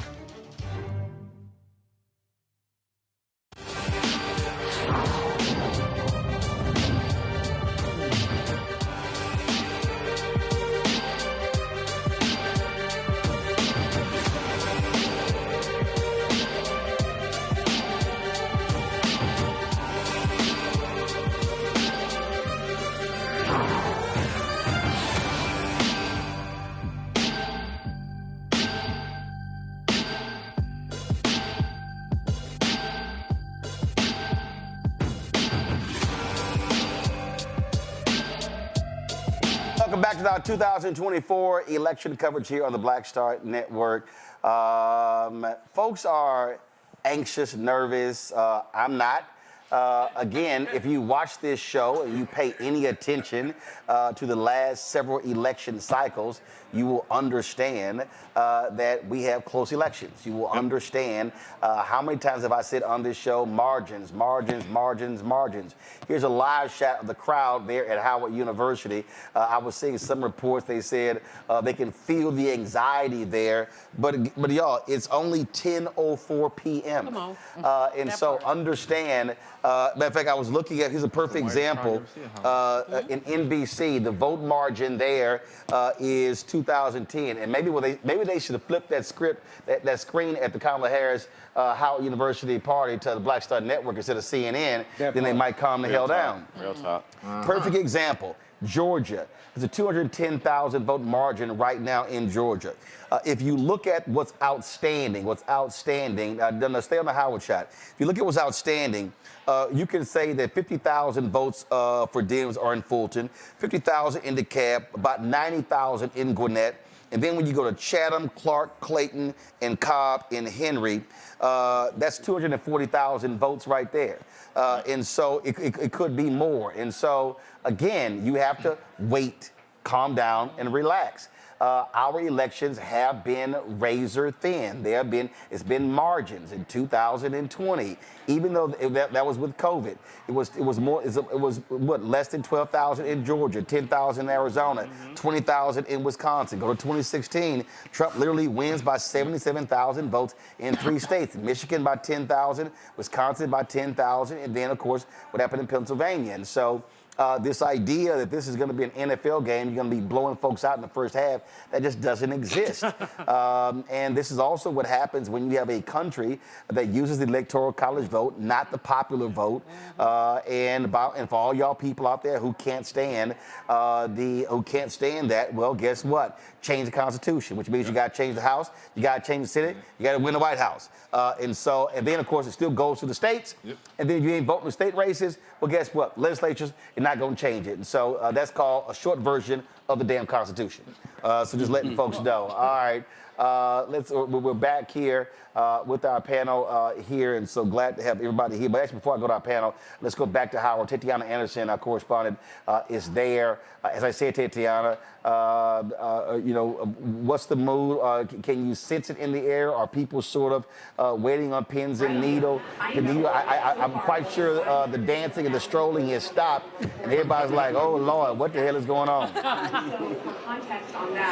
All of that, Roland. Everything you just said and more. I mean, look, this is a party. The DNC sent out an invite earlier this morning. Some 20,000 plus people here waiting to welcome Vice President Kamala Harris. I mean, people here want a party. They want something to rejoice. The mood has been jovial. People have been celebratory. You can actually feel it in the air. But, they might get a positive outcome. But, the numbers are coming in very, very slowly. And as tight as this race has been at this hour, it's really anyone's guess what will happen tonight. We have not seen Vice President Kamala Harris yet. The program has gotten underway. We had Ms. Howard singing the national anthem. We had some dancing from the Divine Nine. We heard from the presidents of Howard University. Just behind me is where Vice President Harris's friends and close family are expected to sit when she does take to the stage earlier. She's been fighting hard up till the very end. Earlier today, she was here in the District of Columbia. She went to a phone bank not only to thank the people there who have been spending their time working for her, working to ensure that she gets elected, but she also made some calls herself. So again, all of this is happening on the campus of Howard University. It's one of the foremost historically black colleges and universities in the nation. It's referred to as the Mecca here. It's produced notable alums, not only Vice President Kamala Harris, but Thurgood Marshall, the late Chadwick Boseman, Toni Morrison, the list goes on. So as we're in between DJ sets here, organizers are turning on CNN so that supporters and followers of Vice President Harris can keep up on the latest results, which is what I know you've been talking about with your panel there in the studio. And of course, every time that Vice President Harris wins a state, the crowd here goes wild. Every time we hear that former President Donald Trump wins a state, you hear the exact opposite. So Roland, you talked about pins and needles earlier. That is what's happening here, but people are rejoicing. They have a hopeful attitude. They're in a good mood. But as you know, it's anyone's guess. We're all here watching. We're all here waiting. This race could go either way, and we'll be here for you all night. All right, I so appreciate it. Thank you so very much. All right, folks, let's introduce our panel here, rotating the folks in and out. Again, to my left, Daria Rose, of course, attorney, as well as a political commentator. Glad to have her here. Dr. Larry J. Walker, assistant professor, University of Central Florida. Omakongo Dibinga, senior professorial lecturer, School of International Service, American University. Mignon Guy, associate professor, Department of Family Medicine and Population Health, Virginia Commonwealth University. I guess this is our university row over here. Dr. Mustafa Santiago Ali, former senior advisor for environmental justice at the EPA. Dr. Julian Malveaux, economist, president emeritus, Bennett College, also author. Eugene Craig, of course, CEO, X Factor Media. Lauren Victoria Berg, owner of Black Virginia News. Of course, Mondale Robinson, principal Black Male Voter Project, Mayor Enfield, North Carolina. And Brianna Cartwright, political strategist and youngin'. All right, so, there's a lot of exit polling data that's coming out and it's showing all sorts of different stuff. And NBC is showing this, and you've got one poll, Mondale, that's showing that Trump has doubled his black support in Wisconsin. You got that. Michigan is showing numbers of 18-29 leaning for Trump, largely because of young men. And you've had, I mean, the reality is the Trump people have really been trying to target young men, where you had the Harris campaign targeting women. There's a 21-point gender gap in the country as well. And of course, depending upon how this goes, I saw one exit poll, again, showing Trump getting 16% of black male support in Georgia. And another poll showed 20%. Then I had somebody say, well, ain't no way in hell you get 20% in Wisconsin. So just what do you make of the exit poll data? So, listen, first of all, anyone that's talking about politics and talking about exit polls on an election night and they want to be taken serious, I can't. I send you to Fox News. Well, that's every single network out there because I'm too black to watch them damn networks. So I don't hear that news. I don't hear that news, and you know that. This is our relationship. This is why people don't know who Black Male Voter Project is. We fly under the radar because people want to talk to certain brothers of certain caliber. They want to take their candidates to certain stations. They don't come here. They don't talk like we talk. You know who I talk to.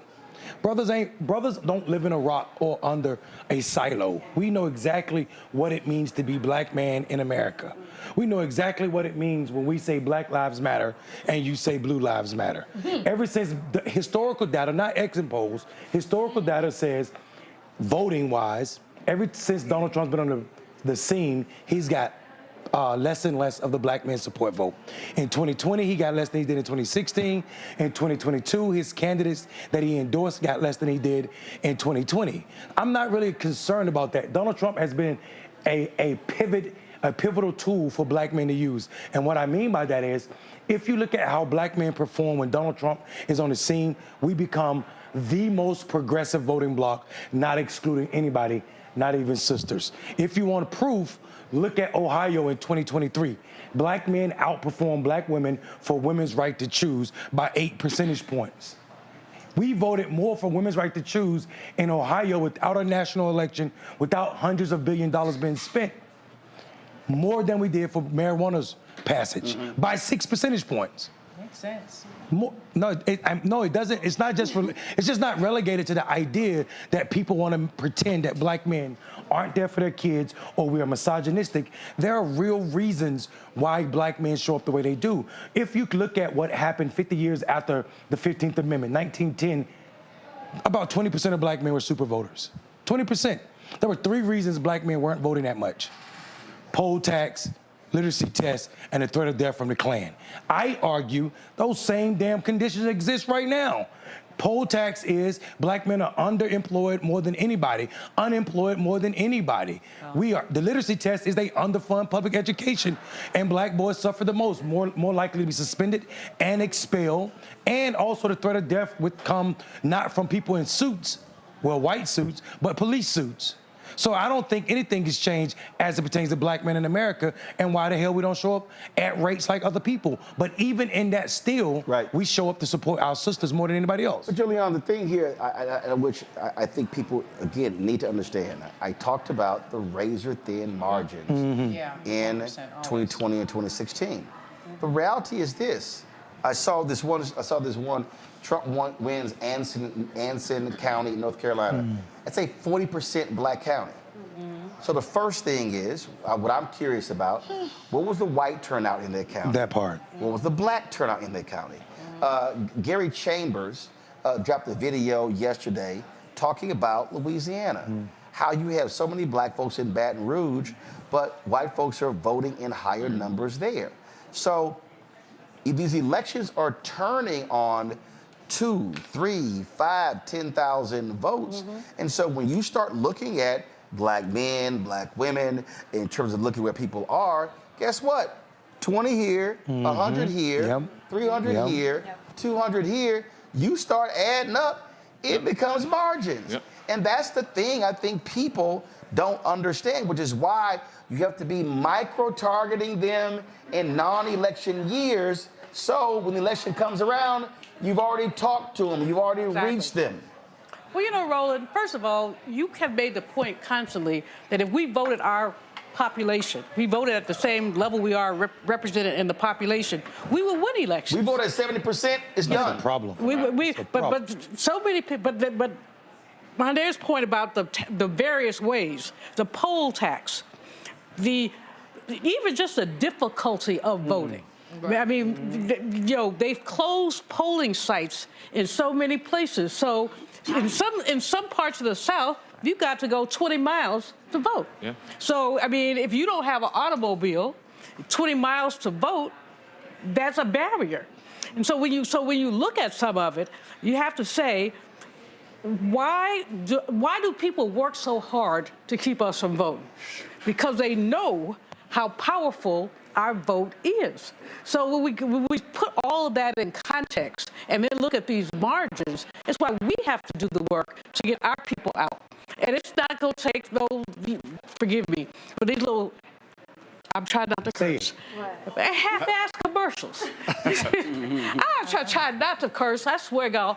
Y'all don't want me to be right, do you? But anyway, I mean, these commercials, they're not going to do it. But this still works. It does. Yeah, I think we do have to discuss the gender gap, too. Well, the gender gap is alive and well, and it always will be, because we live in a patriarchal society where basically womanhood is devalued and manhood is supervalued. I mean, I think I was telling some of y'all sisters in the back about the fist fight I had with my brother in 2016 because the boy voted for Trump and had to marry it and say it at Thanksgiving dinner. And I punched him. But he bigger than me. But he didn't punch back, though, right? He punched back. We were rolling around on the floor. Well, I think that, Daria, you made the point here, and again, the mistake, when I look at all these other networks, even in politics, the first thing that I look at is, when I look at data, my first question is why. Right. My second question is, what are they saying? The third question is, what are they not saying? And then the fourth question is, okay, if I'm losing someone, then how do I not now start reclaiming the territory? And it goes back to micro-targeting. The problem that I see in politics, it's always been sort of this broad shot. So we're just gonna, again, for African Americans historically, it's been hit black churches, hit the NAACP, spend little resources, got it. Where now, no, you have to literally say, okay, a Makongo is gonna be different from Mustafa, who's different from Eugene, who's different from Mondale, who's different from me, and is different from a brother who's been incarcerated, who's different from a brother who's had a high school diploma. So now I actually have to create 7 different messages to reach them. And the same thing, I think, we start talking about Latinos. We start talking about non-black young men. We start talking about young voters. And our politics has not developed to that point because the white Democratic strategists are still using a 20, 30-year-old model. Right, so the question is, where are we missing the gap with the young voters from 18 to 29? And when we're talking about the gender gap, we have these men who are on social media being radicalized. We have Rumble, we have Discord, even the Shade Room. I look at the Shade Room comments and I'm like, what am I seeing here? It's like I'm in a conservative 1950s era. So they're not reaching the messaging there. We need the commercials to go there, to your point. We need the ads to go there. We're not creating and reaching people in these silos, and it's leading to more of a gender gap as we see overall. And we think that women are doing great, they're coming out, they're voting, and the men, they're, to your point, you know, they want to vote, but they're not there yet. Well, we make it difficult. We make it difficult for everybody They're not to there vote. yet, but they're not where we want them to be. We're not reaching them in the right way. But you know, but we make it difficult for everyone to vote. Not just men, not just black men, but we have made voting, especially for us, especially you go to parts of the South, we made it difficult. It's not easy for people to vote. And I mean, I wrote a piece this morning. Actually, it came to me in the middle of the night. Election Day should be a national holiday. It should. I mean, I had this conversation today. No, Election Day should be a national holiday. It's one of the ways that we actually begin to see each other as citizens who have something in common. But the second part of that is if you have a regular 9 to 5, voting is. I went to vote this afternoon because I like to go to the polling place and do all that. And of course, I took my cane so I'd have to wait in line. What can I say? I old, so I own it. Basically, this one sister was talking about how she was rushing. I mean, she was giving me all kind of shade. She's like, "Who are you? How come they let you get to the front of the line?" Because I'm me. But long story short, she was having to rush back to work. It was like 1 o'clock. And she said she had to go back to work. She says, well, I really need to. So I told the woman, I said, I know him because I vote there all the time. I said, because if she has to go back to work, can you let her go ahead? She said, sure. I said, she can go ahead of me. Just let her go ahead. But if you have a 9 to 5, okay, so you worked all day. Polls close at 8. You tired. Right. Are you going to, the mail voting thing is weird. But we have not made voting a civic responsibility because it's in somebody's interest for a whole bunch of us to not vote. And we still vote on Tuesdays. But the Tuesdays, Go ahead. as in farmers, exactly. That's where it came from.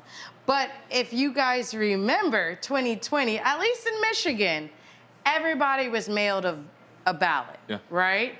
And so the difference between this election and that election is there wasn't any issues because everyone had the opportunity.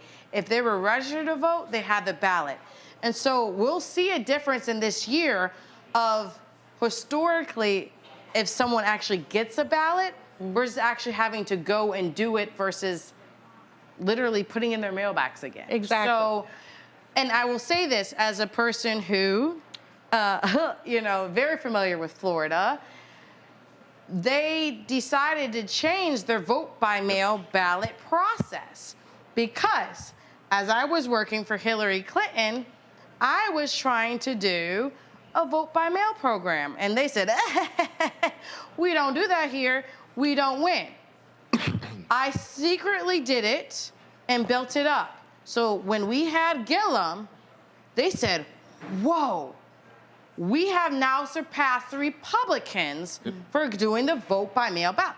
And as soon as that happened, things changed, right?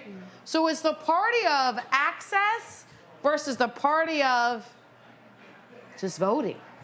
I'm glad you brought up Gillum. I'm glad you brought up Gillum. Go ahead, Roland. Also, when you talk about, because I could talk about that. we talk about how do you run. So, perfect example. I'm sitting here looking at this. Talk about Gillum for a while. And they called the Texas Senate race for Ted Cruz against Congressman Colin. Yeah, they did. But here's one thing that just really just pisses me off. So, Allred's winning Harris County, which is the largest county in Texas, about 116,000 votes. Beto O'Rourke ran against Cruz. O'Rourke won by 201,000 votes. Say it out loud. And I'm going to say this point blank. Say it out loud, bro. And that is, Colin Allred ran for Senate in Texas and ran from black people. Yep. Oh, did he? Yep. Yeah. Yes, he absolutely did. I've never seen, and look, and I ain't got a problem saying it. I texted him on the night of the primary, March 5th. Said, have a way I can help. I'll bring my show there. Oh, I'm gonna need it. Did not hear from him since March 5th. Invited him to our Women with Black Men call. No response. Not one. When I did my show from Dallas, texted I was live from there. No response. I talked to my folks in Harris County. Texas has more eligible black voters than any state in America. And black folks had no idea who the hell he was. And I was like, I don't know how you think you're gonna win if you don't target black people. Well, that's true. And But if you don't think you black, you're not going to target black people. and again, I understand that, look, there's a certain way you have to run, Mignon. I get that. But I also believe when you run there's a thing called base. You got to lock down base voters. Right. And if you black and you have you're in the largest state with the most black eligible voters, and you don't lock down black folks, you guaranteed to lose. And he raised a ton of money. Right. I got more damn text messages. Can you give $5? I mean, he raised a ton of money, but going back, did not activate with black press. Nope. Late spent money on black newspapers and black radio. And so it ain't no shock.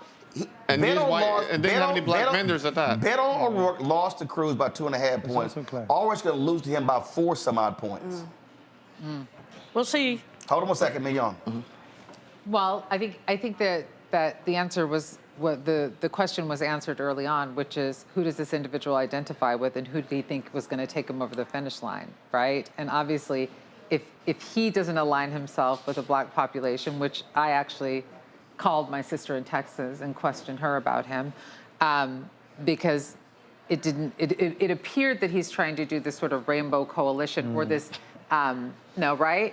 Or a race neutral. There you go. A post-racial, and he's, anyhow, a post-racial, race-neutral race in a time in which we have this resurgence of white nationalism, and we have this othering of Latino populations, and this othering, and this the rampant anti-blackness that's happening. So inevitably, he was going to have to speak to those individuals in order to be able to there's no win. Such thing. But he didn't. Yeah, but there's no such thing as race neutrality. That's what she's Hold saying. on one second. You have to speak. You have to speak to those people. You have to speak to those people, Larry. But you also still have to lock down your base. And you know what? You do that actually early in the process. You do much early in the process. And so, and then you build to it. But you don't pretty much ignore them in primaries, and then all of a sudden you get to the general and ignore them. The reason I'm saying that is because we have to understand, as someone earlier, if Trump loses, the Trump, you said the Trump ideology ain't going away. And so white views are going to harden. Yep. And so this is where we're gonna have to understand how driving base voters, black voters in key states, in key congressional races, Latino voters, young voters are gonna be even more critical to offset where you're gonna be getting higher turnout among white voters in rural parts of the state, and even, as you said, some radicalized places, even in some urban areas. So it's really important, I'm gonna use a non-academic vernacular. Who are your people, right? So when you talk about your base, you talk about your foundation. So if you don't have a fundamental understanding of your policies and what groups your policies will appeal to, as a politician, you are going to lose, particularly in a statewide election. So, and I think this obviously is a good example in terms of the difference between you see now, you talked about the 2 and 4%. And you on the show, you talked about this the last couple of months in terms of being a Texan and no one had any idea who he was and what his platform is.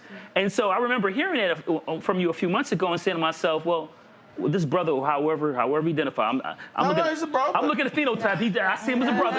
So let me just. Well, and so does everyone else. The question is, what does he see himself? Right. Well, right. So that part, identification. So and you talk about anti-blackness. Is that contradiction? Does that come across to also voters to his base? Right, because the other thing about black voters in particular, we always can tell when you're legit, when you're fake. So if that comes across when he's campaigning, or the lack of policy or lack of interaction in black churches, or various other religious affiliated organizations, and that authenticity doesn't come across, then your base is not going to come out and vote for you. And then they're not going to tell their friend down the street. I know we talked about, brothers hanging out wherever they hang in the community. Hey man, listen, this brother's running for U.S. Senate. I think you support him. You're not going to get that mouth to mouth, like, hey, you know what, support this guy. Messengers. There you go. Yeah. Well, and that's how things work in our community. That's how it works in our community. That's the problem. Word of mouth is very important. Eugene, well, but part of that is the other thing is elections have actually shifted from retail politics to more algorithm-driven as well. I mean, I was talking to someone, they were complaining about the lack of signs. They said, why am I seeing all these damn all these Trump signs, and I'm not seeing Harris signs? Why am I not seeing more? That was your daddy? Yeah. And here's the thing. And the guy asked me, he's like, another person said, well, I don't really see what the big deal is. I said, well, you do have to factor in the psychological impact of that. Meaning, if I'm driving through a place and I'm seeing the physical support. Right, all of a sudden I'm like, oh shit. Yeah, like, they're everywhere. Yo, it's everywhere. They're everywhere. And that's sort of like, well, what's going on here? And that's old school politics. Old school. And a lot of campaigns are literally not trying to spend money on signs, and there are people. And there are people like, yo, I'm telling y'all, I want a damn yard sign. So the thing is this, right? It comes down to being consultant driven, right? Because consultants will tell you signs don't vote, people do. That's what I told it's 100% profit because every dollar I don't spend on the sign, I can spend on a retainer. And so it's consultant driven. But the reality of it is that people are psychologically trained to accept the marketing that they're trained to accept. It's the reason that, hey, you're driving along a highway, people are going to spend $25,000 on that charter billboard right there. You know, people still want to see signs because that physical manifestation of the support they anticipate is there. Yeah. Now, a big part of this comes down to who you hire to run your campaign. Similar to Colin Allred, similar to other candidates. He got a bunch of white consultants he got a bunch of, we're having the same conversation about Colin Allred that we had about Sherry Beasley in 2022, that we had about Beto before that, that we had that hey, you're not hiring black and not even extending black and brown consultants to come in and actually bring those other thought processes to the table. Right. So if Colin Allred, probably hires a couple black consultants, he might actually be in the winning column tonight. Because the other thing is this. L2 data tells us that there are more registered Democrats in Texas than there are registered Republicans. Similarly to Georgia. Everywhere. So you mean to tell me that in reality, you're really, playing a turnout game. Yes. And so one time it comes down to the mechanics of your campaign. Lauren, again, while people are right now losing their mind, even some I'm one of the people. even some of the dumbasses in our chat, and somebody like, "Ooh, you can tell Roland's body language has changed." You're an idiot. It hasn't. Here's a perfect example. Okay, everybody's sitting here thinking blowout, blowout. It was driving me crazy when I saw all of that stuff about a blowout. That's dangerous. Okay, go to my iPad. Y'all, this is Pennsylvania in 2020. Yep. Biden won Pennsylvania by 80,000 votes. All right, it wasn't like this huge. He didn't even hit 100,000. It's right here. Biden got 50.01% of the vote, Lauren. Yeah. Trump got 48.84. And so, folks need to understand, Pennsylvania is going to be close. Yes. Georgia is going to be close. North Carolina is going to be close. Biden lost North Carolina by 2.5 points. Yeah. And so, again, I'm not sitting here freaking because the first thing I'm looking at is where are the outstanding ballots? If I'm the Harris campaign and I'm looking at Georgia, it's a lot of black and Democrat And the votes. Republican counties are max. They're Right. they're at 95%. And they in bed. Yeah. So they turn their shit in. One of the worst. So they're at max. Hold on. No, let me explain That part. people at home. They're at max. Yep. Right. They're smaller counties. Yep. They've already finished counting. Yep. So Correct. they're Correct. done. So if you're sitting here, Trump, Harris, you're looking at, okay, what's outstanding and who are likely my voters. And so right now it's about 210,000 again lead in Georgia. And so the question is, does it break 80-20, 75-25? That's what the party is. The best thing the Republicans did this cycle was front load their votes to early voting rather than election day. Because then it gives Democrats, it makes it easy. You're literally just figuring out where you have outstanding and then running it up there. So what happened? So what happened there, Lauren, was Donald Trump poo-pooed early voting in 2020. Yeah. And Republicans listened to him. And then you had other Republicans who were like, what the hell is wrong with y'all?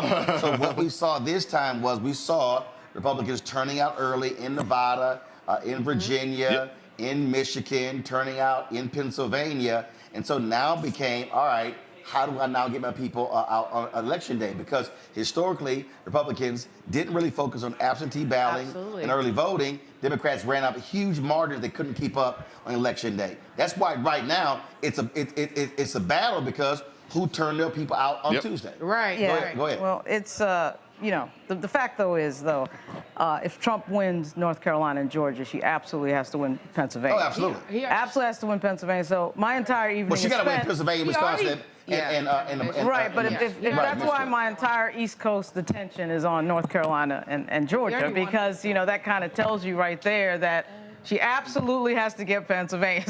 So what we're watching too is some Michigan coming in and it's going his way, which of course doesn't mean anything because it's such a small sample.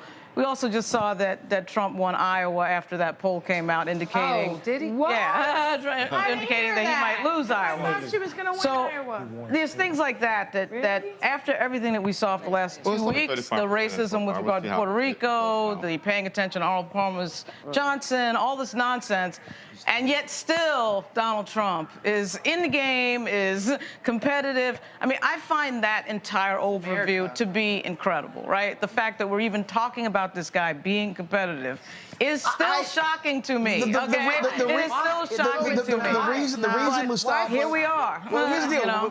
The reason Mustafa why it's not shocking to me. The reason why it's not shocking is because if you go back to when he came down the escalator. Yep.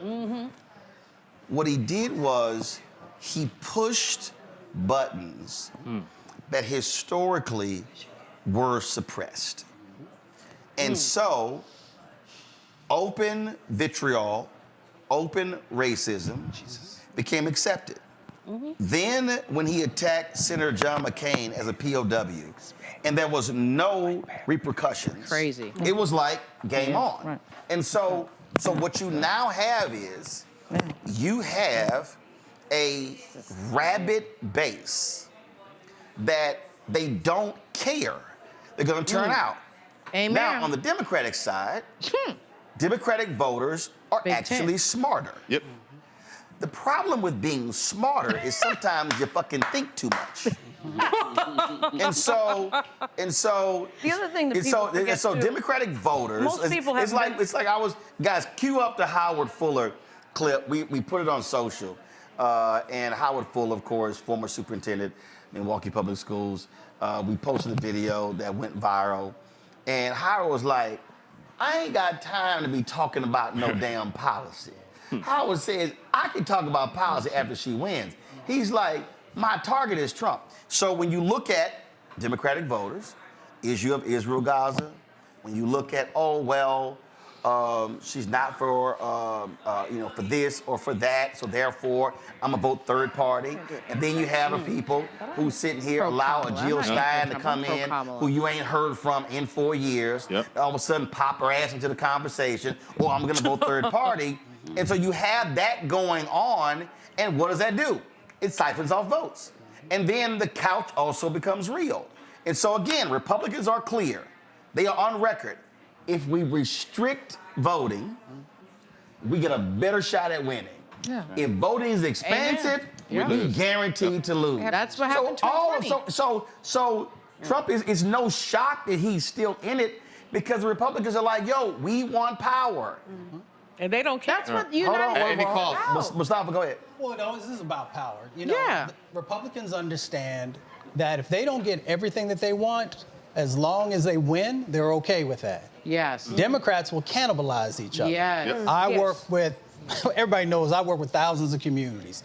And I work with all kinds of folks who are focused on different issues. And it always amazes me that folks will not just get upset. It's okay to get upset. It's okay to want things to be able to evolve. But we have a situation now where individuals will say, if you don't hit all of my 10 commandments, then I'm not going to vote for you.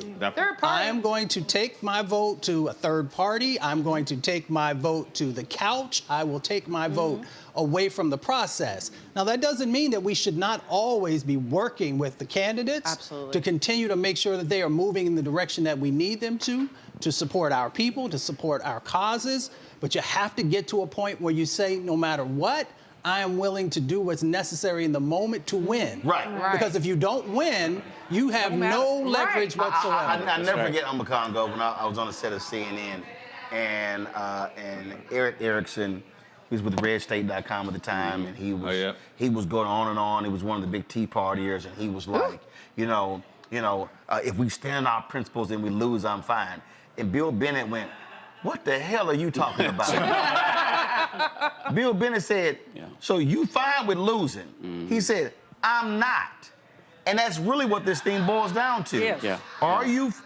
How serious are you about winning? Because I stand a better shot if you win of riding your behind 4 years than I do of that person winning who won't even take my phone call, won't even have a meeting with me, and is guaranteed I can't do a damn thing. And that's what I'm talking about with some of these people who are part of the uncommitted movement. And you're talking about not voting for Kamala and not voting for Trump, not voting at all. You got a guy who wants to turn Gaza into a beachfront property, versus a woman who said, I'm going to work towards a ceasefire, then you want to stay home. You don't want to you're supposed to get the person in that you can push, that you can move towards something else. And so that's what we see in a lot of our communities right now. We're not putting winning first. We're putting all of these different politics, all of these different feelings. We're not putting winning first. We're supposed to get the people in office that we can push to actually want to do something for our communities. And so for the folks staying home, we got to look at that as problematic. And another thing, when we talk about Trump, this is a guy who sticks to his base. Clearly, Colin already didn't see that as a necessity.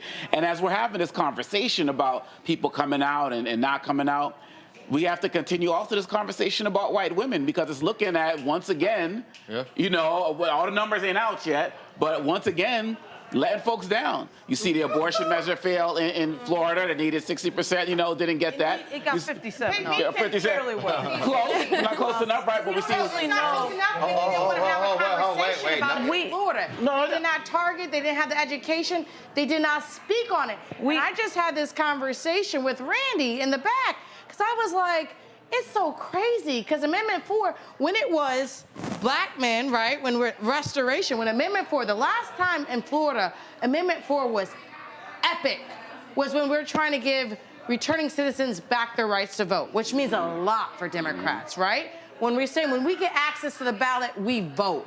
And that's the issue. They're trying to make us not vote.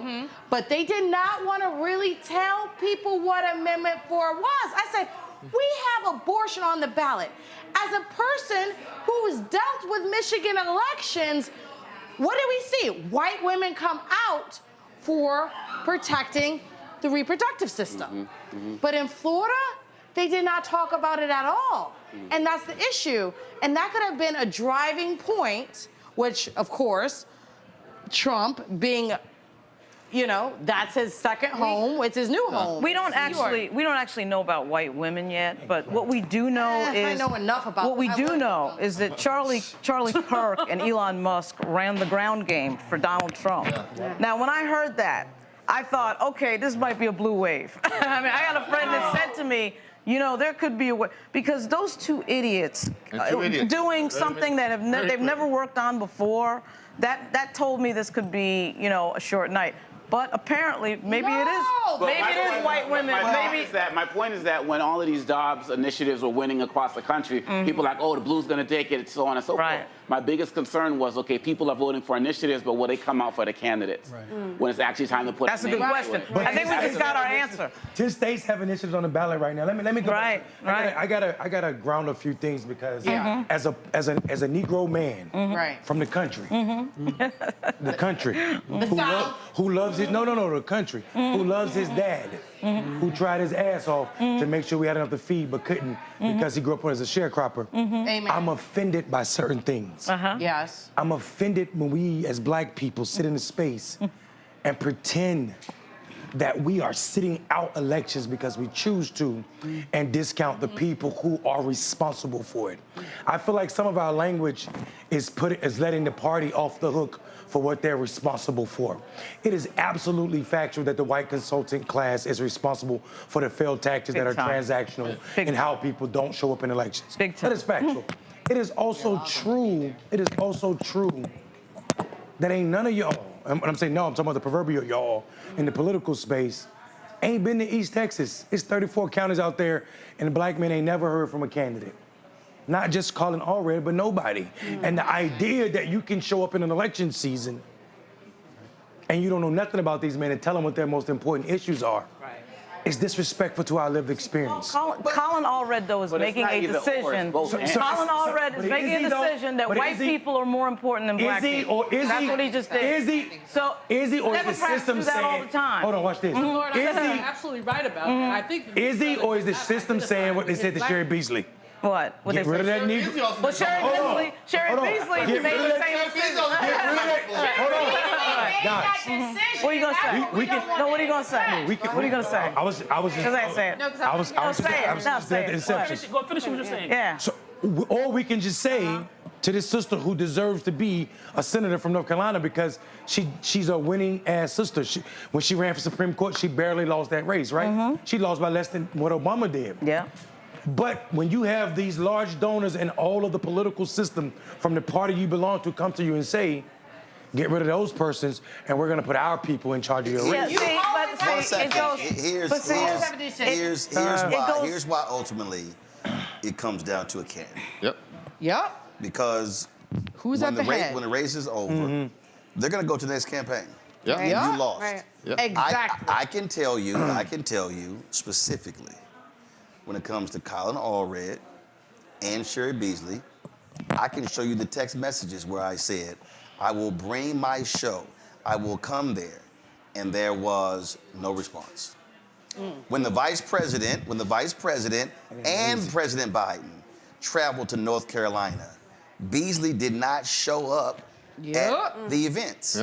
Now, at the end of the day, when you lose, they say you lost. They didn't say the strategist lost. They didn't say this person lost. They say this lost. I just think that again, what we're looking at here, and again, I'm just No, because the party is picking certain black people saw to what- run. No. A guy like Allred is picked because he is going to conform with their rules. No. They're not going to pick Cori Bush. They're not going to pick Jamal Bowman. They're going to pick that type of Negro. First of all, right? So that guy, that's part of the problem, I too. understand that, but what I'm And then he's going to listen to the consultants that they give him. I understand that, but what I'm still saying is this here. They give you. What I'm still saying is, at some point, So when you somebody, text them, that somebody doesn't- still has a brain. And somebody with a brain, I don't give a damn what the consultants say. Your brain has to say, if I am in a state with the largest group of eligible black voters in America, and Harris County is bigger than several states in America, and that's a huge black constituency there, I might want to show my ass up at Texas Southern University. Right. I might want to go to Prairie View's homecoming. I might want to attend some black stuff. Right. You don't give a damn who you are. That's you making a conscious decision. Yes. And here's the deal. And here's the deal. And on election night, you're giving a concession speech, and Ted Cruz giving a victory speech. And so that's all I'm saying. Correct. You're absolutely correct. But here's the problem. Chuck Schumer's people picked Colin Allred to I get run. that. For a reason. He is for a reason. They're not going to pick the type of personality like Summer Lee or Corey Bush or Nina Turner. I got people that. who fight for black stuff. But here's the deal. Here's the deal. I also And Edwards was right there. But also no. First of all, okay, stop. First of all, stop. And she would have. Hold on, no, she stop. Would have returned, No, she would have returned your text. No, stop. She would have returned your text. First of all, listen. I know Amanda. She's a nice woman, but she lost. That's fair. She lost. Sometimes Hold on. they First of all, I can text her right now, but she lost the congressional race. I know. She lost the previous one. She lost everything. So again, no. But you gotta win. Newt Gingrich lost 4 elections and became Speaker of the House. So Yeah, here's the thing. Right.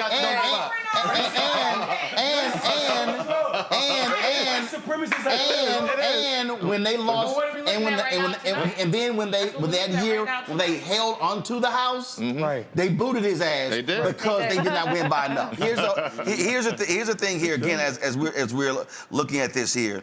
Again, you have this decision that's calling Georgia for Trump. The problem is you still have almost 1.4 million votes out. Yeah, not yet. You still have 1.4 million votes out. They're jumping similar to the polls. They're jumping the gun on this to stem any potential white lash they may get at the end of the day. Yeah. I mean, Warnock went on a one-off. We're in the same base. We can't say that right now. They changed the runoff laws in Georgia though after that for that very reason. So I think here's what we have to be honest about. So 1 second. I'm looking at various things here, saying numbers coming in good from Detroit. Jonathan Martin is sitting here posting, hard to see how Harris carries Wisconsin at current Dane County margin, which is down. Guys, hold 1 second. Your mics are still on. Hold on. Is it hard to see how Harris carries Wisconsin at current Dane margin, which is down from Biden's number, 86% reporting from Dane County?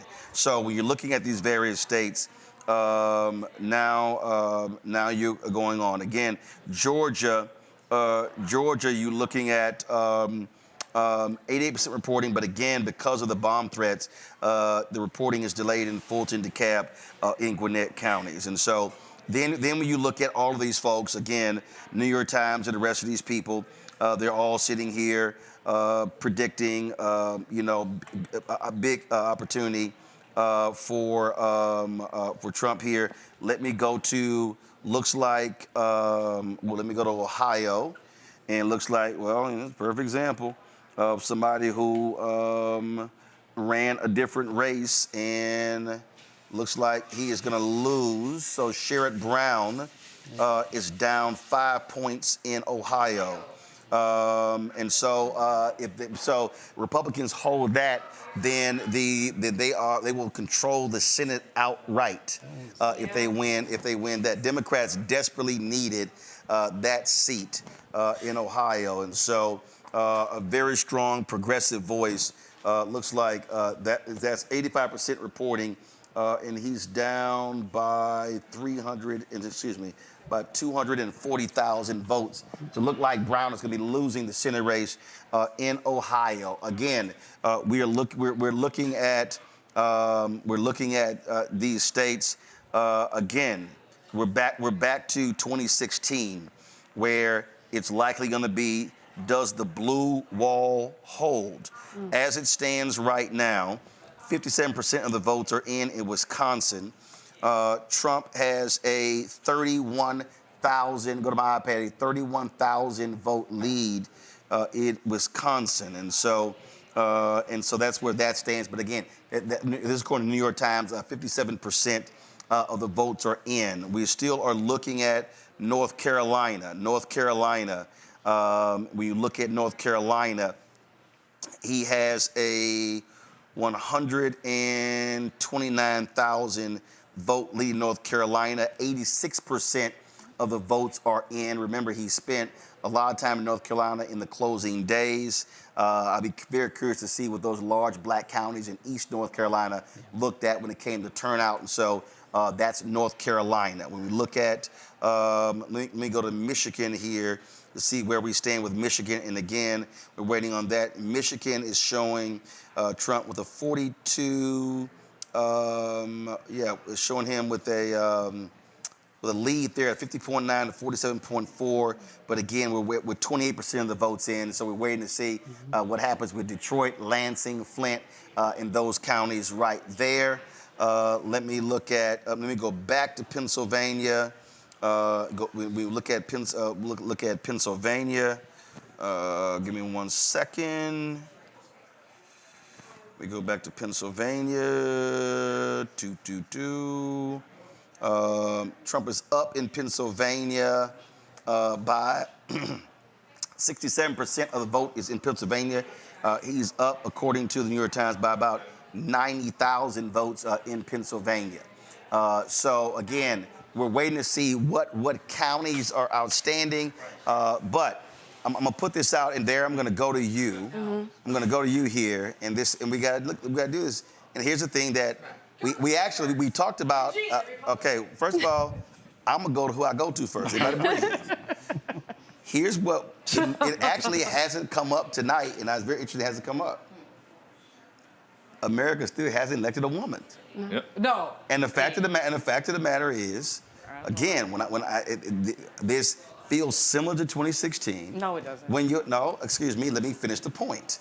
The reason it feels similar to 2016 is because when you examine the races, when you look at polling coming up to here, you looked at 1 to 3 point margin. You looked at national polls that were showing Harris with a 3 or 4 point lead. Yep. One of the things I kept telling people, national polls are irrelevant because at the end of the day, it can be skewed depending upon where you're from. This is still a nation that you have to crack a glass ceiling, and it was not going to be easy for a woman to win the presidency in this country. We have not to mention a woman of color. 1 second. Hold on. I agree. We have baked in misogyny within this country, and we're seeing it here with VP Men and women. Men and women. They're not responding in the way that we thought that they would. Harris came out and did everything that she absolutely could. So everybody can hear you talking. Just hold on. Please finish your point. Harris went out and did absolutely everything that she could in these past 100 days, and it's still showing up like it wasn't enough. She didn't call people deplorable, so she didn't have the Hillary Clinton problem. She tried to appeal. She didn't run on identity politics. She didn't come out there and say, I'm black, I'm a woman, I'm an AKA. That's not what she ran on. She ran on, I'm going to be a president for everyone. She put out Project 2025. She showed Agenda 47. She talked about Trump, mass deportations of people, and it still feels like it's not enough. So the question is, when is it going to be enough? When is America going to be ready to elect a woman? Well, not my lifetime. It's not my lifetime. I hope it has to be. It has to be. Mignon. Wake up. 1 second. Hold on, Jim Crow Mignon. now, or are we like reconstruct? Where are we actually in the timeline of American history? So I'll say this. Right? I'm very serious. No, I'm very serious. I worked for Hillary. Hold on. For Mignon, Brittany, then Larry, then Julian. That's a real question. No, I'm very serious. So, oh God, I'm really having a breakdown right now. I'm very serious because you're right. This election, I don't care about this whole racing. I don't care about this fucking like gender thing. It's a gender. No, listen. This is an existential threat to all of us. And the fact that we're sitting here having this conversation right now is terrifying. Right. And we're sitting here talking about it as if it's some sort of intellectual debate or discussion. We are falling fucking apart right now. And this is terrifying. And I'm literally thinking about the collective trauma that's occurring across the nation right now, not just with deeply entrenched racists that are going to be running around here with God knows what pretty soon. But on top of it, the people that have lost faith, we have rates of suicide amongst young people that are growing exponentially, right? We have some serious shit that we have to fix as a result of this election.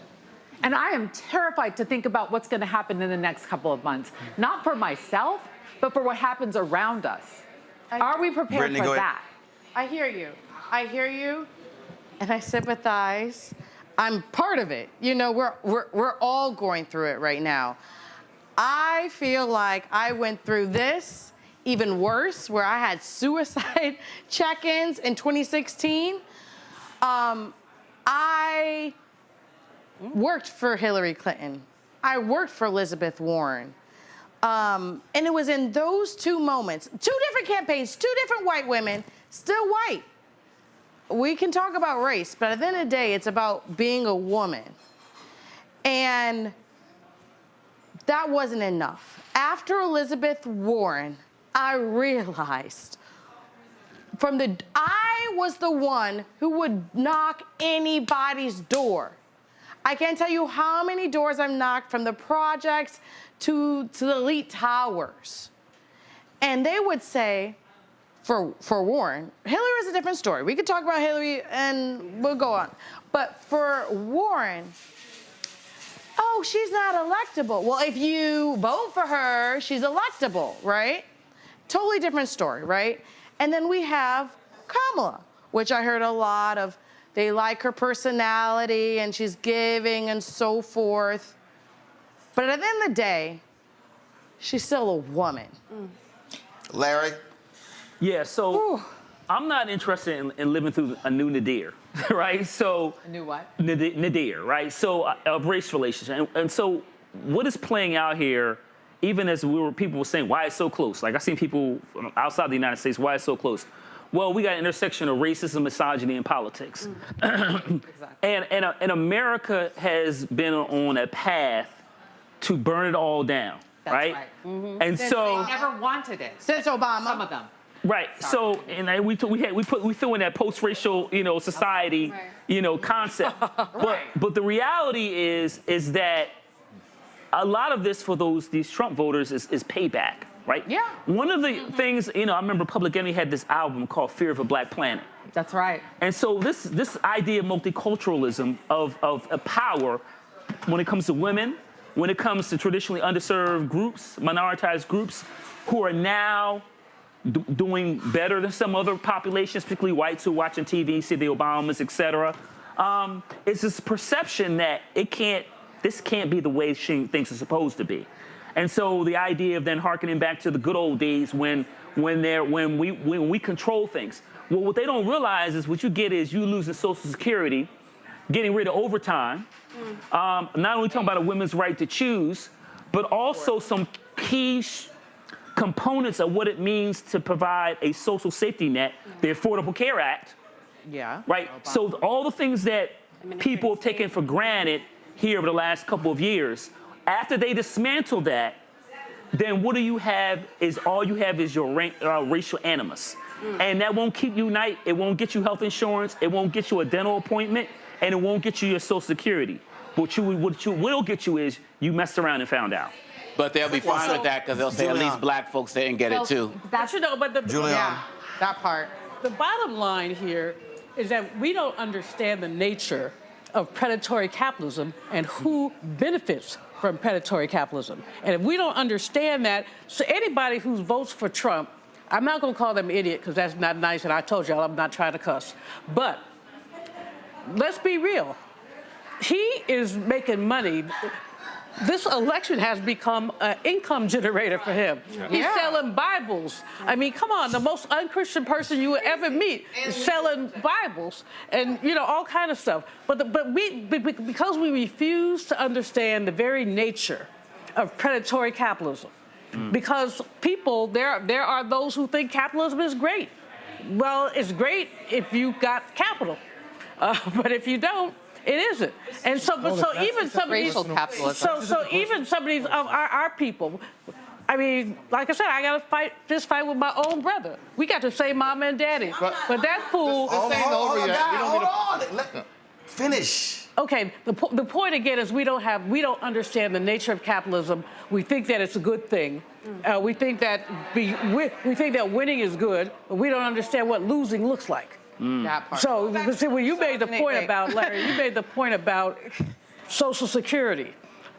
So many things. If you look at Project 2025, you will get yourself a nice little headache. All 920-some pages of it is replete with filth, with economic filth. But, you know, there are those who think, oh, it's not that bad. You have these people, and you got this idiotic. You got all these idiotic. Women can win the presidency. So here's what we have to recognize right now. Okay. Again, what I say earlier, people are freaking out. As they right now, I did. There's no red. Listen, right now, there's no red state that Trump won in 2020 that hasn't flipped. Right now, there's no blue state that Biden won in 2020 that hasn't flipped. The reality is this here. Michigan, Wisconsin, Pennsylvania, North Carolina, Georgia, Arizona, Nevada, the 7 battleground states that we started the night off with, that we've known for the past year, we're going to decide this election, have not been decided. So they are what they are. I'm going to go, I literally, somebody sent me, oh, it's not looking good. This is what I told them. Biden won Pennsylvania by 80,000 votes in 2020. Wisconsin by 20,000. Michigan by 154,000. Georgia by 11,700. Arizona by 10,000. I'm gonna tell you. Can we go back? I'm like, yo, the night ain't over. So like, it ain't over. Let me tell you. Let me. No. I'll tell you why. Fuck the feelings. Let's look at the facts. One second. No, 1 second. Understand what he's getting because people kept expecting a landslide. Yeah. Everybody. Yes, they did. No, Brianna, wrong. Here's what happened. Here's what happened. Folks are like, oh my God, she's the most accomplished. Oh my God, look at this campaign. Oh my God, this man is crazy. And while all that was happening, I kept saying repeatedly, yo, he is still, I kept saying to people, he is a predatory capitalist. Listen, it doesn't matter. This is the equivalent of looking on paper and go, oh, this team is going to win a Super Bowl in a blowout. You still got to fucking play the game. And the reality is this here. I just said it. No red state that he won in 2020 has flipped. So this idea that was going to be a landslide, it was crazy. It wasn't. The thing is this, right? He won in 2016 by 77,000 votes. Right. Where, I'm telling you, all these people, and this is why you can't live in a Twitter world. Right. You can't live in a social media world. Right. Because folks are like, oh my God, look at this. This is going to be a blowout. I'm sitting here going, no, it's not. It's not going to be a blowout. It was never going to be a blowout. But then we have the Ann Seltzer poll of Iowa. I'm telling you, people, folks were so locked and low. Listen, I had to deal with people every single day. Okay, the last poll, oh my goodness. National polls from about 4. I'm like, elections are not national. Elections are states. What are we doing? Stop looking at the damn poll. Don't look at national polls. Look at state polls. If you look at the state polls, there wasn't a single state poll that had her up +4. Not one. Every single state poll had Trump or Harris up within the margin of error. The entire last 2 weeks. No, absolutely So a margin of error, a margin of error comes down to turnout. In 2000 and 2008, Obama beats Hillary Clinton in Iowa. The polls showed Hillary Clinton was going to lose New Hampshire. She goes to New Hampshire on that Sunday. She cried. And here's the deal. I never forget. On election night, Lou Dobbs was running around like, I thought y'all said the poll shows Obama was going to win. If you actually look at the polling, Obama got the number that the poll said he was going to get. Yep. But guess what you can't measure with a poll?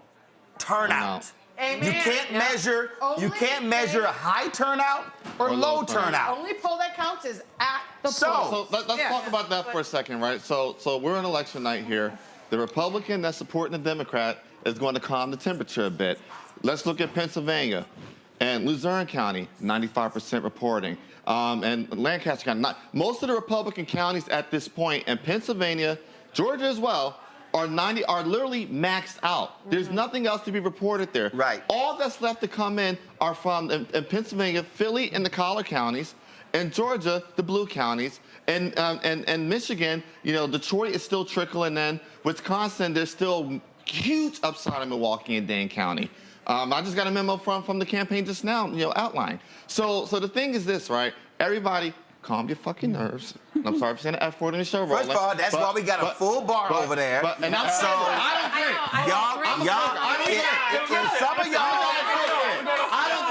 If some of y'all, listen, Eugene, I don't drink either. But some of y'all need to go get some brown liquor. Not champagne, brown liquor. So this is the thing, right? This is the thing, because look, as the national chair of Black Republicans for Harris, as one of the outside members of Republicans for Harris, trust me, we got just as much to lose as y'all do with this election, right? Because they're going to come after our asses before they come after y'all asses. So, because, they call us traitors. But at the end of the day, it's country over party. But what I need all y'all to do is tone this shit the fuck down a little bit. Yeah. Now, hold on, Lauren. Because the thing is this. For a second. Because the anxiety level, I agree with you. He gonna talk when I stop him. The anxiety level across the country is high right now because you have women that experienced 2016 among other races in which women should have probably won. You have young voters who first time are experiencing the excitement of Obama 08, but not seeing the results of an Obama 08. And who were mostly not alive in 2000 when Bush v. Gore. Exactly, won around in 2000 with Bush v. Gore. So the thing is this, right? I'm going to teach y'all how to fight like a Republican. You fight to the very last vote. You fight for absolute power. You leave nothing on the field. And let me say this again. I'm gonna go. And I say it's turnout. All right, you might get off. And I say I'm gonna say it again. It's turnout. Yep. Yeah. If you are millennial Gen Z, you have the largest demographic in the country. So here's what happened. Folks are like, well, how do they turn out? Here's the deal. Once the numbers are parsed, you then go, okay, what was our turnout? I say this again to black folks. If we vote the numbers do not lie. If black people vote at 70% in Philadelphia, at 70% in Milwaukee, at 70% in Detroit, those three states are done. And so we have to recognize that when you have motivated white people, and I'm gonna say it again because I don't know why people act like it didn't happen. In 2016, 71% of the total electorate was white. Yep. In 2020, 70% of the total electorate was white. So the number that I'm looking at in 24 is it 69, 68, or did it go up? Right. So when white folks are voting, black people have to over-index. Yep. Yeah. Right. You have to look at the Latino number to see if they're going Republican or Democrat. Right. Yeah. And this is where young voters have to then offset their mamas and daddies and grandmothers and grandfathers by turning out in larger numbers. Otherwise, you're going to have these elections. You're right. The exit polling data that's early can't show you that because it's too damn early. But the hard totals can. It's a turnout game. Yeah. That's what it is. Yeah. And that's why people are struggling right now. And again, there were people who kept predicting, landslide, blowout. Oh, it's gonna be an early night. Right. The election wasn't called 4 years ago until Saturday. Yep. Yeah. It's still 11/11. So we go into a break. Most of them gonna get their ass a drink. Eugene, go get some more water with some ice. Some Diet Coke. Yeah, Diet Coke. I got a Diet Coke delivered. And we'll be back on the Black Star Network.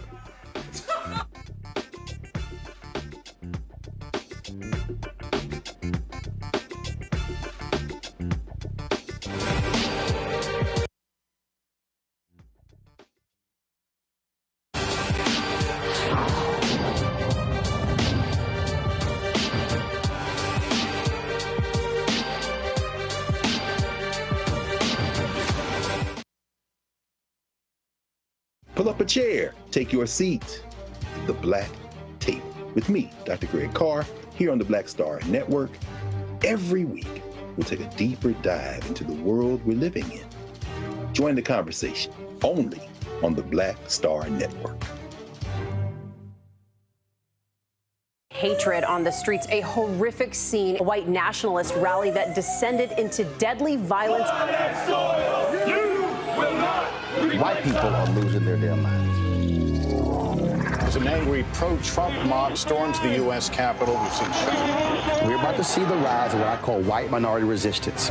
We have seen white folks in this country who simply cannot tolerate black folks voting. I think what we're seeing is the inevitable result of violent denial. This is part of American history. Every time that people of color have made progress, whether real or symbolic, there has been what Carol Anderson at Emory University calls white rage as a backlash. This is the rise of the Proud Boys and the Boogaloo Boys. America, there's going to be more of this. Here's all the Proud Boys, guys. This country is getting increasingly racist in its behaviors and its attitudes because of the fear of white people. The fear that they're taking our jobs, they're taking our resources, they're taking our women. This is white fear.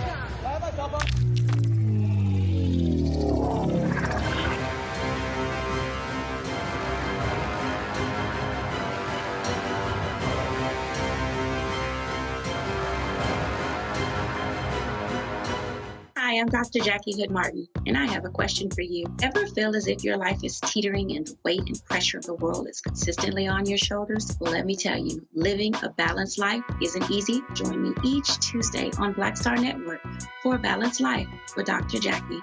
We'll laugh together, cry together, pull ourselves together, and cheer each other on. So join me for new shows each Tuesday on Black Star Network, A Balanced Life with Dr. Jackie.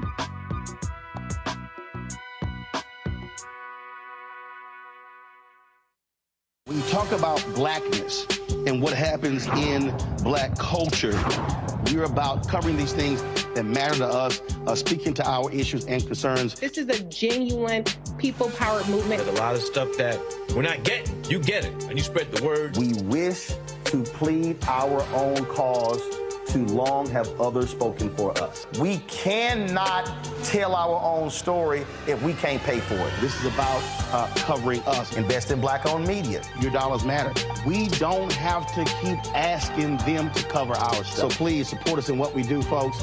We want to hit 2,000 people, $50 this month, raise $100,000. We're behind 100,000, so we want to hit that. Y'all money makes this possible. Checks and money orders go to P.O. Box 57196, Washington, D.C. 20037-0196. The Cash App is $RM Unfiltered. PayPal is R Martin Unfiltered. Venmo is RM Unfiltered. Zelle is Roland at RolandSMartin.com. Hatred on the streets, a horrific scene, a white nationalist rally that descended into deadly violence. White people are losing their damn minds. As an angry pro-Trump mob storms the U.S. Capitol, we've seen shooting. We're about to see the rise of what I call white minority resistance.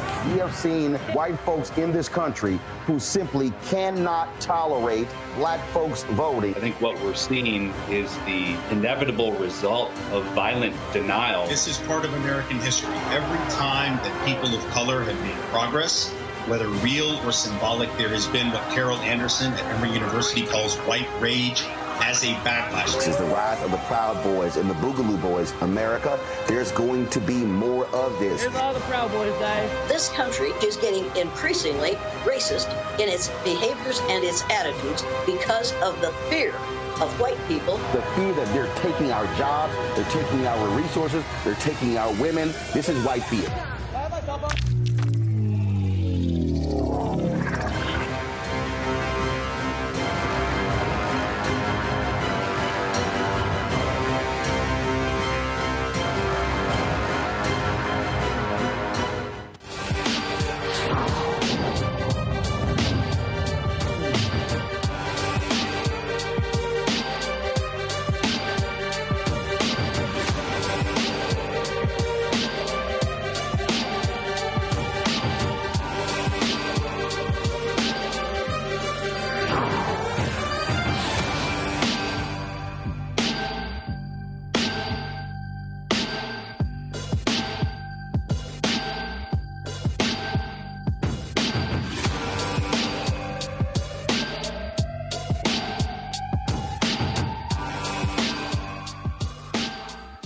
right, folks, welcome back to the Black Star Network's Election Night 2024 coverage. Folks, we're going to be going to Howard University in a second to get a live report for Tatiana Anderson. Also, Vice President Kamala Harris is going to be coming out soon to address the audience. Moments ago, Jen O'Malley Dillon, who is the campaign chair for the Harris for President campaign, sent this memo out to the staff. It was shared with the public. Go to my iPad. She said, team, as polls close across the country, I want to give everyone an update on what we're seeing. As we have known all along, this is a razor-thin race. Thanks to this amazing team, we have seen incredible turnout across the Battleground states, and the closest of the race is exactly what we prepared for. While we continue to see data trickle in from the Sun Belt states, we have known all along that our clearest path to 270 electoral votes lies through the blue wall states, and we feel good about what we're seeing.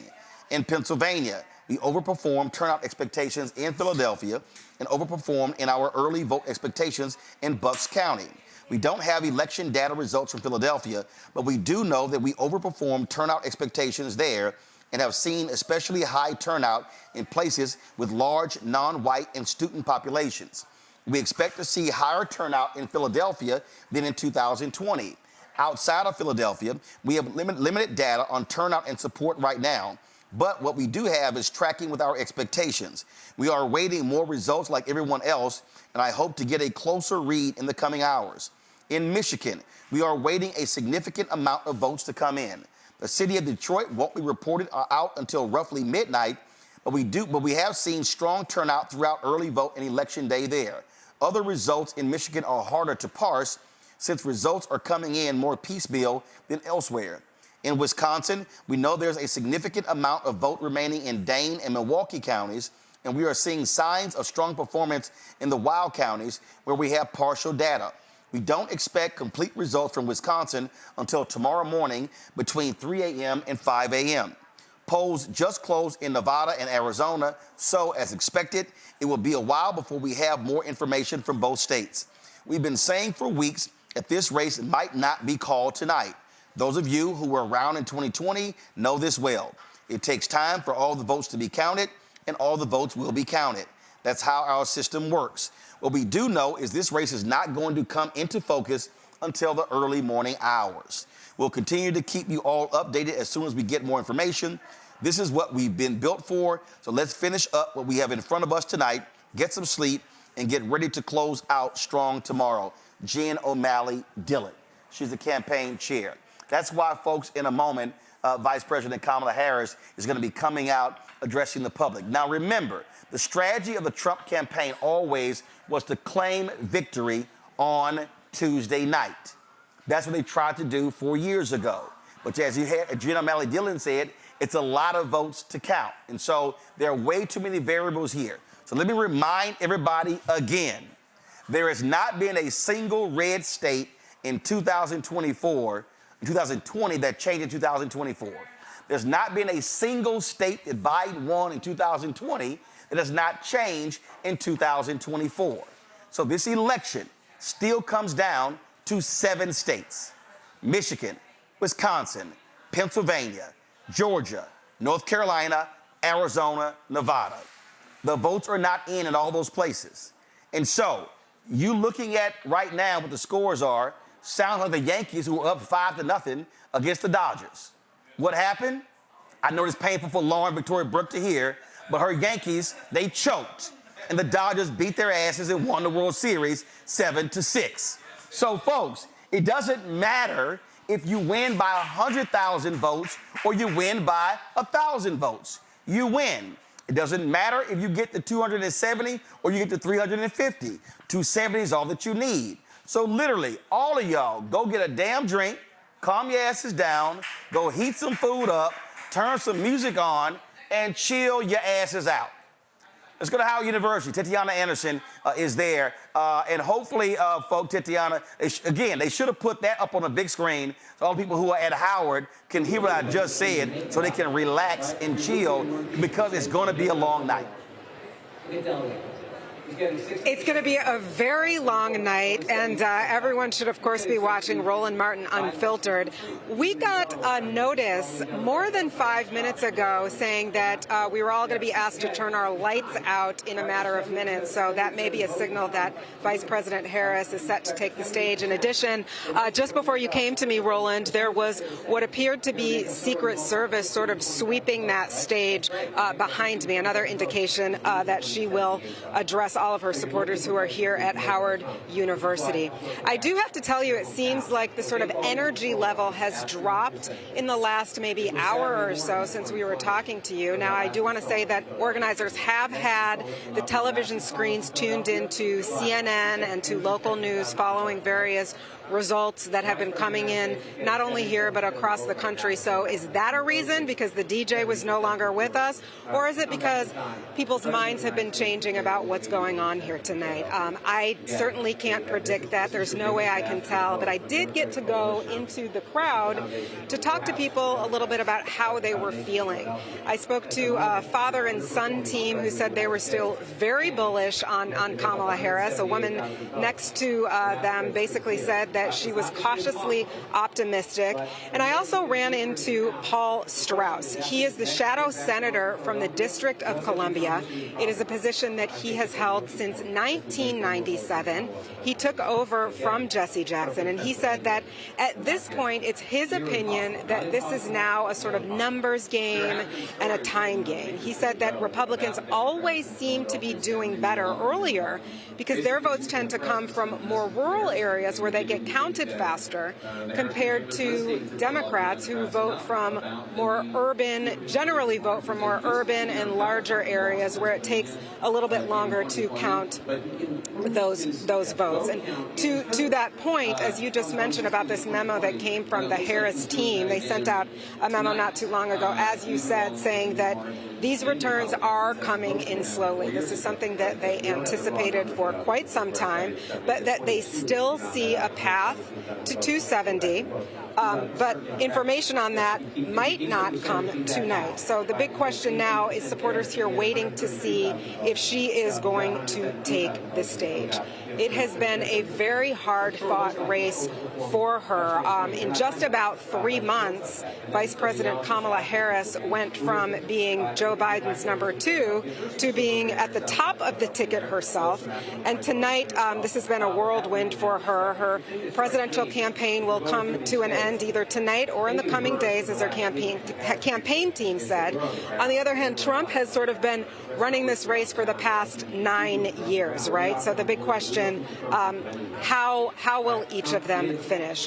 One of the big issues that's been dividing the candidates, of course, is women's issues.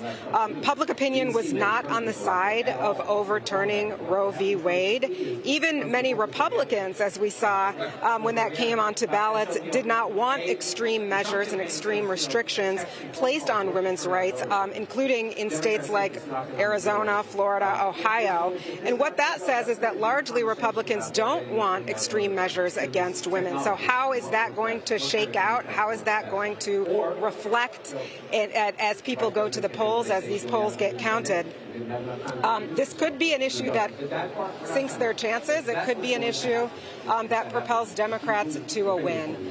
Right now, we have a fairly quiet crowd here at Howard University. The DNC sent out a message earlier this morning inviting some 20,000 plus people to join the vice president and her team. This is sort of being billed as a watch party, and it has been a party up until this point. We've had DJs, we've had entertainment. The president of Howard came to the stage to talk about the legacy of this university, who's turned out some pretty amazing alum, not just the vice president herself, but the list goes on. The late Chadwick Boseman, Toni Morrison, Vernon Jordan. I'm sure you can name many others. But I have to tell you, Roland, this is feeling a lot to me like 2016. And I talked to you and to our viewers earlier about this, but I was at the Javits Center covering President Hillary Clinton's race. At about 2 a.m., maybe it was just after 2 a.m., John Podesta came out and and basically said everyone needed to go home, get some rest. We needed to watch. We needed to wait what was going to happen. He said that Hillary Clinton did a great job, but then we would see what would happen in the morning. And of course, we all know how that ended. I remember I was walking back to my hotel, and it was fairly apparent at that point that President Trump had won. And again, I am not a predictor. I am not saying who is going to win either way. I'm just saying that the night air is sort of feeling a little bit like that to me. But Roland, it's going to be a long night. We are here for you. We're going to keep covering what's going on the ground. And again, as I mentioned, we expect that the vice president could be taking the stage fairly soon at Howard University. In fact, we can see somebody sort of pacing back and forth in front of the door there that is now closed. Up until this point, it has been opened, which is perhaps a signal that those doors will fling open, and she will take the stage to address her supporters here at Howard and across the nation. Roland. Tatiana, first of all, I won't. The reason I won't say is like 2016 because the numbers were also a lot different. I remember that night, what we were hearing from the Hillary Clinton campaign was totally different from the Harris campaign. When they looked at the numbers, remember, she was in trouble in Virginia. That was not an easy place. Virginia wasn't called until after 11 o'clock. And so, again, it was just recognizing that. So I just think that, again, I think for a lot of people, they forgot the fact that the last 5 elections have been tight. I mean, if you go back to 2000, 2004, Bush Kerry, you go to and so I think if people look at 2008 and 2012, 2008 and 2012 was actually a mirage, if you will, in terms of those elections. Then you go to 2020. I believe in 2020, Biden got 278 electoral college votes. It was not, and it wasn't by big margins, and so. There were so many other factors here that were at play. Michigan changed because of what's happening with Israel and Gaza. That plays a role in it. The fact that Joe Biden drops out July 21st, Kamala Harris has to step in, so you got that. So this has never been a standard election. It's always been this, and so I remember last night I was in Philadelphia, and people were coming up to me and they were like, Roland, I'm telling you right now, it's going to be a blowout. And my response to every person was, let me be perfectly clear. The only thing I care about is 270. I said, I don't want to hear blowout talk. I don't want to hear any of that. I said, because it doesn't matter. I said, if you win the Super Bowl by 1 point and you win it by 30 points, it's still a win. And so that's what this is all about. And so it's clear the Harris campaign is saying, listen, we're seeing the numbers. We know what the path to victory is. What they are hoping, and they've always hoped this, because when you look at, again, the numbers, when you talk about an electoral college number, when you look at the map in terms of the numbers, go to my iPad. Wisconsin has 10 electoral college votes. Michigan has 15 electoral college votes. Pennsylvania has 19 electoral college votes. North Carolina has 16. Georgia has 16. So if you look at this map right here, and if you use this map, if you turn Nevada blue, Democrats go to 232. If you let's say Trump wins North Carolina, and that goes to 16, and then let's say Michigan stays blue, you're at 247. Let's say Wisconsin goes blue, you're at 257. And then let's say Georgia goes blue, you're at 273. They can lose Pennsylvania. It can go to Trump. They win Georgia. They win the presidency. Virginia is blue, so you see the number right there. So again, those are just the variables that people have to understand. So again, what the Harris campaign is looking at right now is they're saying, hey, we could win Georgia. The numbers are there. The votes are there. We could actually win Georgia. Win Georgia, it's a sigh of relief. Now you go, all right, you got to lock down Wisconsin and Michigan and lose Pennsylvania, or win Pennsylvania and lose one of those. And so that's just what it is. It just comes down to it. And I'm saying to people, if you look at this map, and let's just say, again, you go over here, you give New Mexico that solid blue, and see on this map here, you still don't have Arizona's 11. So, all right, let's play with the map again. Let's say Trump wins Wisconsin. Let's say Harris wins Arizona. She's at 274. Pennsylvania still doesn't factor. And so that's why I'm telling everybody who's at Howard, I'm telling everybody in this studio, I'm telling everybody who's watching, y'all gonna make me cuss in a second, but I'm literally saying, calm the hell down. This is about math. It's about math. And so folk need to relax and chill out. So you got these right-wingers who are in our chat, and y'all might want to calm down because I'm going to start blocking y'all asses, who are like Trump, Trump, Trump. So the election is not over. And so I think, again, people came there thinking, oh, we're going to come here, and then by, because I think it was when Obama, we were at CNN, the race for Obama was called after 11, it was like right after 11 p.m. Well, guess what? We ain't seen that happen since 2012. And so that's what's going on right here. They said, what, more than 10 minutes ago she was coming out. She still has not come out. You said it's some 20,000 folks there. What I don't understand is, why in the hell they turn the music off? Why did they stop? I mean, hell, they're creating a somber damn mood there. I'm looking at all these people's faces and everything. And again, matter of fact, and I just sent Tatiana, I just sent the campaign a text message. I said, y'all should turn off them damn screens from CNN and put on the Black Star Network so they can hear somebody tell them to chill out and calm down. But it is interesting that people are freaking out there, and so we shall see what happens. Have you had any folks, Tatiana, who've been coming there? Are they doing any interviews with media, or are folks just staying away? Because I know any black surrogates or others. Can you repeat yourself, Roland? Yeah. Have they been bringing any of the black surrogates or anybody through there talking to reporters, or have they just been having everybody standing down? No, we're actually very much sequestered from any of the surrogates. The press center is just behind the camera where I am. My producer, Sandy Petrikowski, and myself have walked through there several times, and really, you're only seeing journalists there.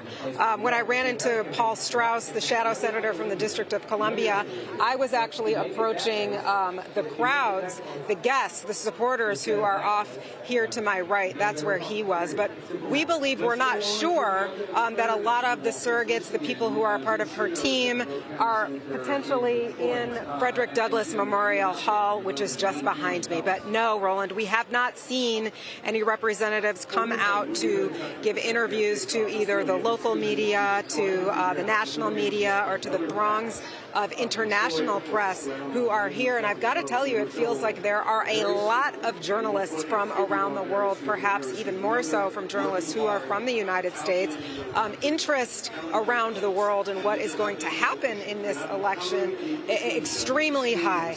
And it would be nice if we were able to talk to someone from her team, but as you know, she has been fairly tight-lipped when it comes to the media. She has started to do interviews, of course, but not as much as some people would like. But the answer tonight, no. We have not seen her representatives making their way through the crowds to talk to journalists about what is going on with her. The first we really heard is about that Harris team memo that you talked about earlier. And again, it seems like she may be taking the stage sooner than later here. Again, we saw Secret Service sweep the stage a couple of times. We got that warning, which was probably now 10 or 15 minutes ago, saying that we were supposed to turn out our lights in the next 5 minutes, which hasn't happened yet. And again, then we're seeing that main door to Frederick Douglass Memorial Hall is actually closed. We've seen it sort of open and closed earlier. Now it's solidly closed, and there appears to be some sort of film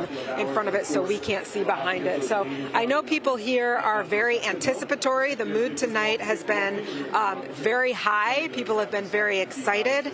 Everybody waiting to see what's going to happen with this election, and we're all waiting now to hear from the Vice President herself and maybe some more details about what her team thinks is going to happen in the next hours or perhaps days as votes continue to be counted. Roland.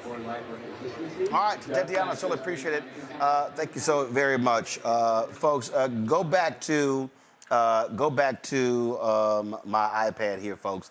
Again, so I just want people to understand this is the map as it is currently constituted. As you see, you have blue states, you have red states that you see right there in the tan. Bottom line is, guess what? Those states haven't been called. Those are the exact same 7 states we actually started the night with. And so we're waiting to see what those results are. The polls have closed in the West. And so we're waiting to see what happens in Arizona and Nevada. I told you earlier, when it came to Nevada, young voters, there were some 19,000 votes that needed to be cured. They were not matching the signatures on driver's license and were not matching. And then, of course, when they were signing their registration cards, signing their ballots. And so that needs to actually be fixed as well. Then, of course, we saw there were bomb threats against polling places in Georgia. The FBI announced that was coming from Russian domains, those bomb threats that were coming in. Bomb threats were taking place in Georgia and Pennsylvania, so that delayed those areas when it came to voting. And so we're looking at, again, the numbers. Everything is numbers that are coming out. And so as we continue to go through here and look at various election breakdowns, the New York Times on their website, and again, it's not showing you as we look at a lot of these states, but we're waiting to see. So again, if I go to Michigan, what they're showing right now is less than 100,000, so 39%. This is according to, again, the New York Times. 39% of the votes counted in Michigan.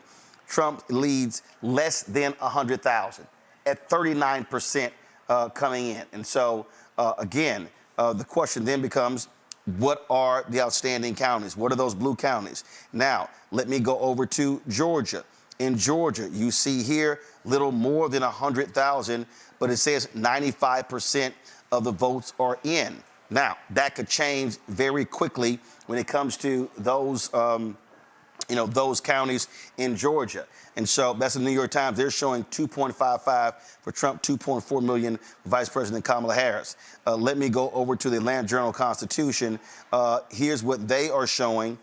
They are showing right here, they're showing 91% of the ballots in, and 2.55 Trump, 2.418 for Vice President Kamala Harris. So you're seeing, according to the New York Times and Atlanta Journal-Constitution, they are showing, let's see here, a lead of, one second.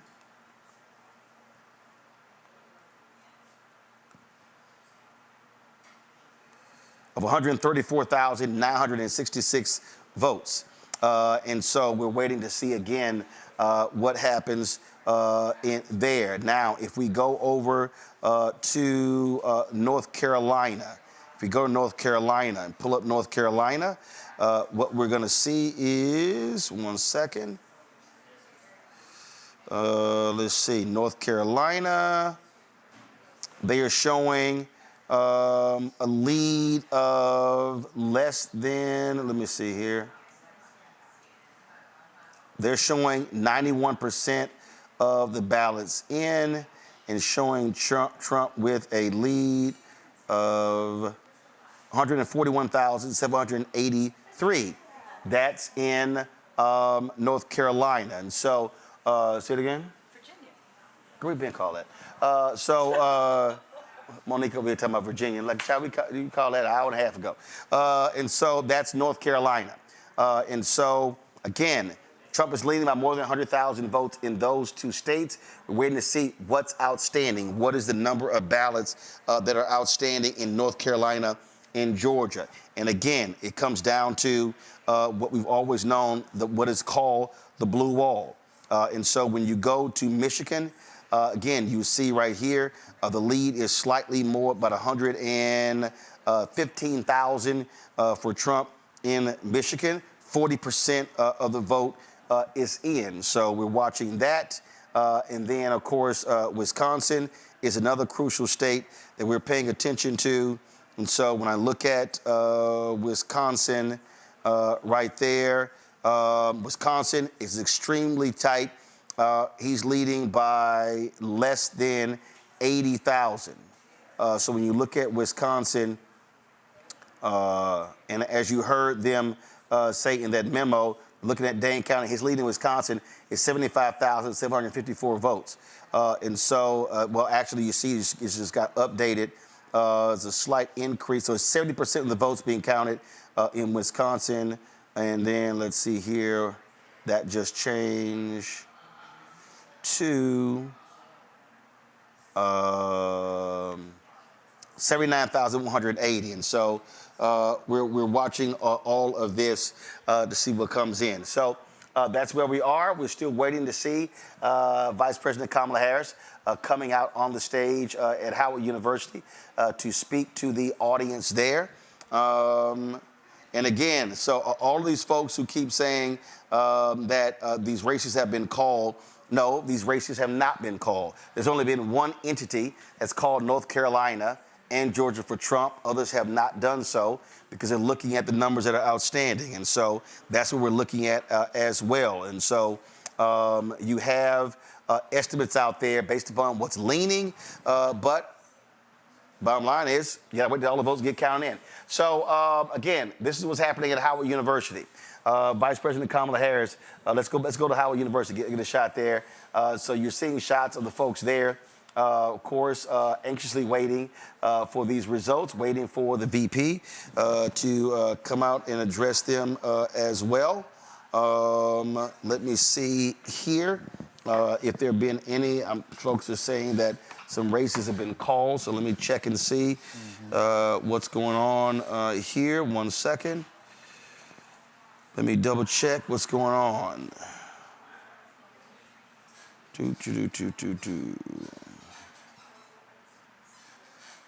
Let's go here. Now, the Associated Press, they are projecting that Donald Trump will win North Carolina. So the Associated Press is projecting that. And so CNN is also projecting that Donald Trump will win North Carolina. So you could so if we go back to our 270 to win map, you can actually put North Carolina in the red column for Donald Trump. And so that now, again, looking at this map, so that comes off. And so now you're left with Georgia, Nevada, Arizona, Wisconsin, Milwaukee, and Pennsylvania. And so so now it's down to 6 battleground states. 6 battleground states. If you look at the map as it stands, again, 239, 222, Republicans, some maps have it differently because of how they award, how they sort of estimate. And so we will then look at that and so let you know. So again, we're checking to see what the projections are of where we're going. And so you see what these numbers are right here. Now, they gave the 5-minute, actually that's probably about 20 minutes ago for the vice president. But you know what happens if you don't bring the seal out.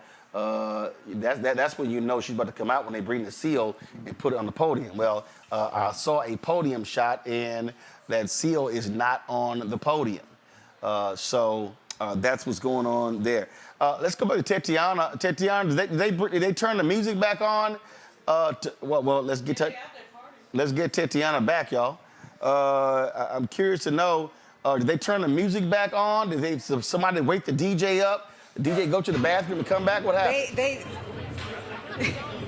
They did. They turned the music back on. They had some Tupac, obviously from California. Kamala Harris representing California very strong. We can see the lights on the stage. If you can see behind me, they started sort of pulsating back and forth. Another sign that there is some activity that's about to happen here. But you're right, Roland. I heard you talk about the idea that that seal is not on the podium. Still not there. There is a guy standing in the doorway. Perhaps he is Secret Service, perhaps he's someone else, but he's standing there, obviously anticipating that something is going to be happening. The crowd here waiting for Kamala Harris to come out. That has been the expectation all evening, that she would address her supporters.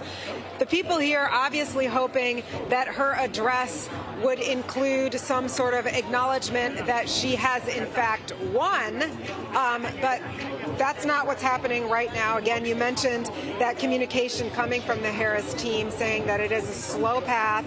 They are still able to see a path to 270. It's not happening at, what time is it? 11:48. I don't have my glasses on. Eastern Standard Time here. But it is about that time, and that's what people are waiting for. But you can't see the crowds like I can, but people are sort of just standing, a couple of flags waving, but not the dancing, not the revelry that there was earlier on in the evening. And in fairness, it has been a long night. I mean, we got here at 4 p.m. Eastern. The crowds here coming in maybe an hour or two after that. They have been standing on their feet this whole time in support of Vice President Kamala Harris. They are no doubt at least physically tired and likely a little bit mentally tired from waiting to see the results and to see these polls close across the country. But right now, still lights pulsating across the stage. DJ going strong, waking the crowd up. Guys standing in the doorway. All signs point to something that will be happening soon, Roland. It's just not happening yet. Looks like family members. No, not happening yet. So we will see what happens. Let's do this here. We're going to go to a break here at the Black Star Network. Then we're going to come back with our coverage here as we continue to wait for the results. 6 remaining states for us to look at, and we're waiting for the numbers to come in. We'll be right back on the Black Star Network.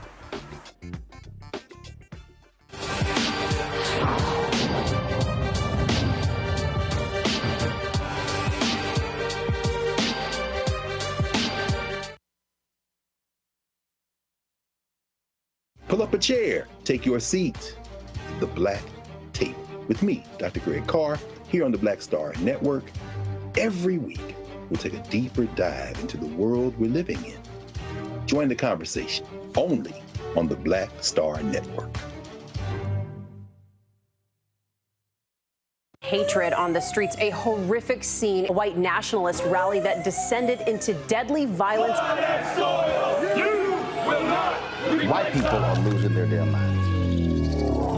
As an angry pro-Trump mob storms the U.S. Capitol, we've seen We're about to see the rise of what I call white minority resistance. We have seen white folks in this country who simply cannot tolerate black folks voting. I think what we're seeing is the inevitable result of violent denial. This is part of American history. Every time that people of color have made progress, whether real or symbolic, there has been what Carol Anderson at Emory University calls white rage as a backlash. This is the rise of the Proud Boys and the Boogaloo Boys. America, there's going to be more of this. Here's all the Proud Boys, guys. This country is getting increasingly racist in its behaviors and its attitudes because of the fear of white people. The fear that they're taking our jobs, they're taking our resources, they're taking our women. This is white fear.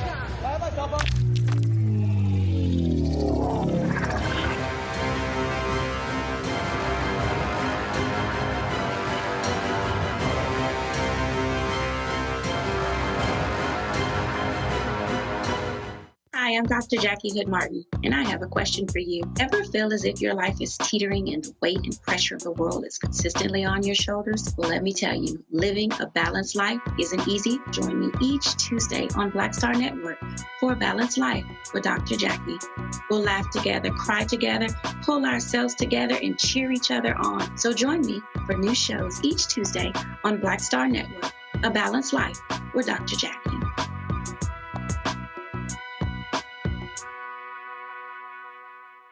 When you talk about blackness and what happens in black culture, we're about covering these things that matter to us, speaking to our issues and concerns. This is a genuine people-powered movement. There's a lot of stuff that we're not getting. You get it, and you spread the word. We wish to plead our own cause.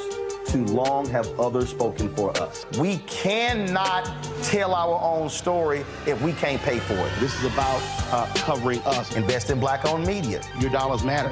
We don't have to keep asking them to cover our stuff. So please support us in what we do, folks. We want to hit 2,000 people, $50 this month, raise $100,000. We're behind 100,000, so we want to hit that. Y'all money makes this possible. Checks and money orders go to P.O. Box 57196, Washington, D.C. 20037-0196. The Cash App is $RM Unfiltered. PayPal is R Martin Unfiltered. Venmo is RM Unfiltered. Zelle is RolandSMartin.com. Pull up a chair, take your seat. The Black Tape with me, Dr. Greg Carr, here on the Black Star Network.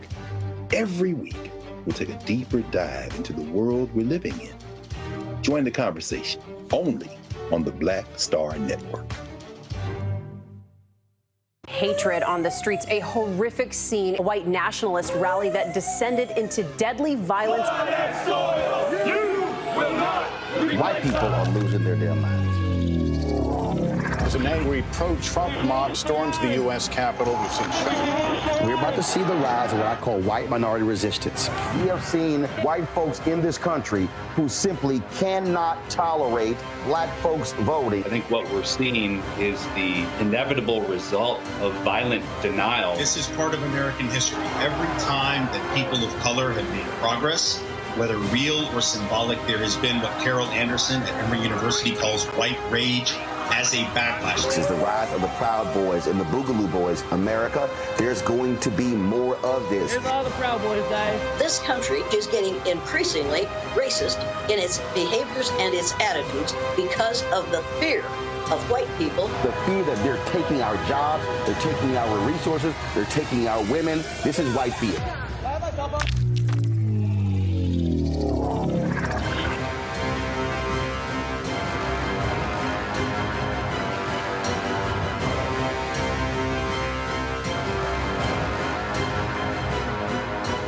Hi, I'm Dr. Jackie Hood Martin, and I have a question for you. Ever feel as if your life is teetering and the weight and pressure of the world is consistently on your shoulders? Well, let me tell you, living a balanced life isn't easy. Join me each Tuesday on Black Star Network for A Balanced Life with Dr. Jackie.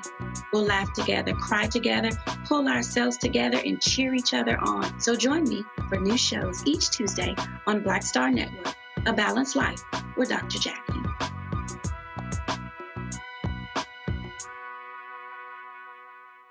When you talk about blackness and what happens in black culture, we're about covering these things that matter to us, speaking to our issues and concerns. This is a genuine people-powered movement. There's a lot of stuff that we're not getting. You get it, and you spread the word. We wish to plead our own cause. Too long have others spoken for us. We cannot tell our own story if we can't pay for it. This is about covering us. Invest in black-owned media. Your dollars matter. We don't have to keep asking them to cover our stuff. So please support us in what we do, folks.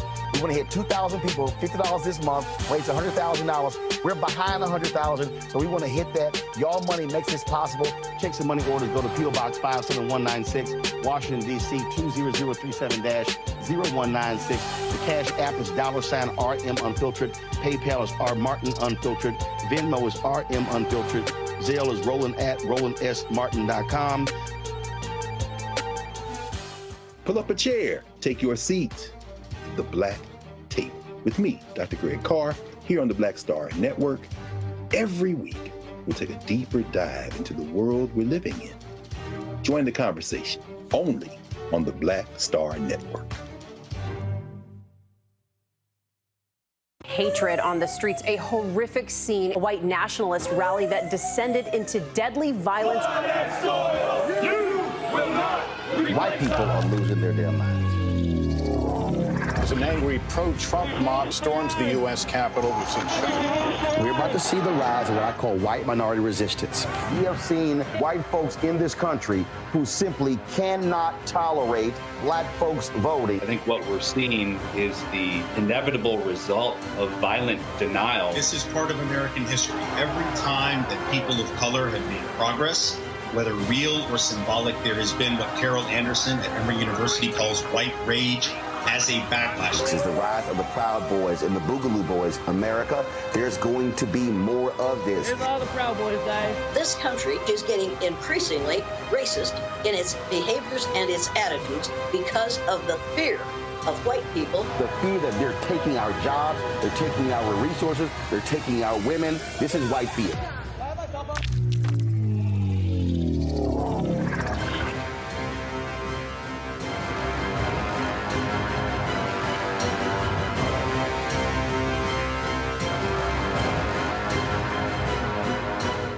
Hi, I'm Dr. Jackie Hood Martin, and I have a question for you. Ever feel as if your life is teetering and the weight and pressure of the world is consistently on your shoulders? Well, let me tell you, living a balanced life isn't easy. Join me each Tuesday on Black Star Network for A Balanced Life with Dr. Jackie.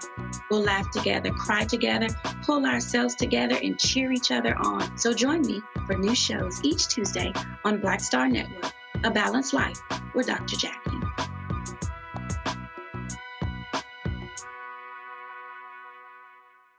When you talk about blackness and what happens in black culture, we're about covering these things that matter to us, speaking to our issues and concerns. This is a genuine people-powered movement. There's a lot of stuff that we're not getting. You get it, and you spread the word. We wish to plead our own cause. Too long have others spoken for us. We cannot tell our own story if we can't pay for it. This is about covering us. Invest in black-owned media. Your dollars matter. We don't have to keep asking them to cover our stuff. So please support us in what we do, folks. We want to hit 2,000 people, $50 this month, raise $100,000. We're behind 100,000, so we want to hit that. Y'all money makes this possible. Check some money orders. Go to P.O. Box 57196, Washington, D.C. 20037-0196. The Cash App is $RM Unfiltered. PayPal is R Martin Unfiltered. Venmo is RM Unfiltered. Zelle is Roland at RolandSMartin.com. Hi, I'm Dr. Jackie Hood Martin, and I have a question for you. Ever feel as if your life is teetering and the weight and pressure of the world is consistently on your shoulders? Well, let me tell you, living a balanced life isn't easy. Join me each Tuesday on Black Star Network for A Balanced Life with Dr. Jackie. We'll laugh together, cry together, pull ourselves together, and cheer each other on. So join me for new shows each Tuesday on Black Star Network, A Balanced Life with Dr. Jackie.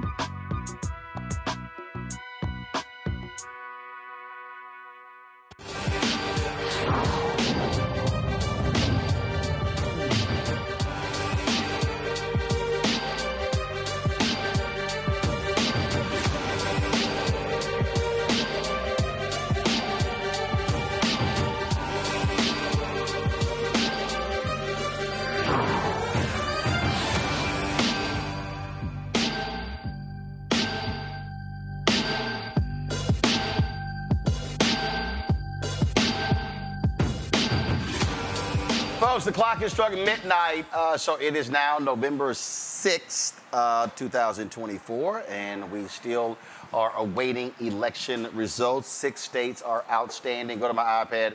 Of course, we're waiting for final results out of Wisconsin, Michigan, Pennsylvania, Georgia, Arizona, and Nevada. The Associated Press, CNN, and others, they called North Carolina for Donald Trump, and now we're now down to 6 battleground states, 6 battleground states. And You know, a lot of people are sitting here, you know, making all sort of assumptions, things along those lines.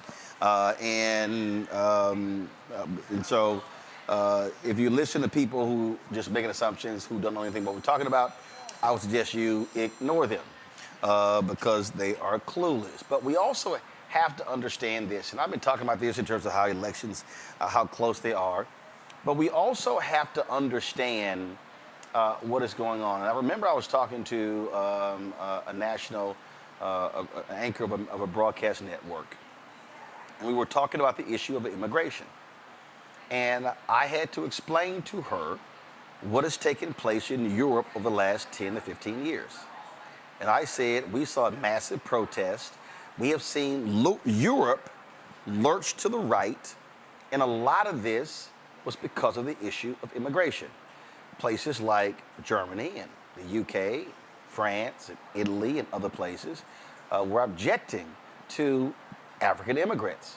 Well, here's the problem that those countries were dealing with. The exact same problem we're dealing with in this country. Fewer white people. And so they were complaining about a loss of their way of life, a loss of their culture. The reality is you don't have a future nation if you don't have people to replace folks. And the reality in this country, you have seen the folks who are white who are not having babies. You're seeing birth of new babies in America drop. What you also are seeing, though, is the immigration backlash. Now, we can start talking about economically jobs that have to be done in this country, who's going to do those jobs. But when you're dealing with an emotional issue, then guess what? You're going to have it. I see some of the exit polling data where immigration was listed as a top 3 issue.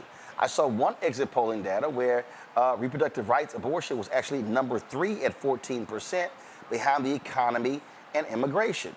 And then that trends, of course, with how Republicans have treated this.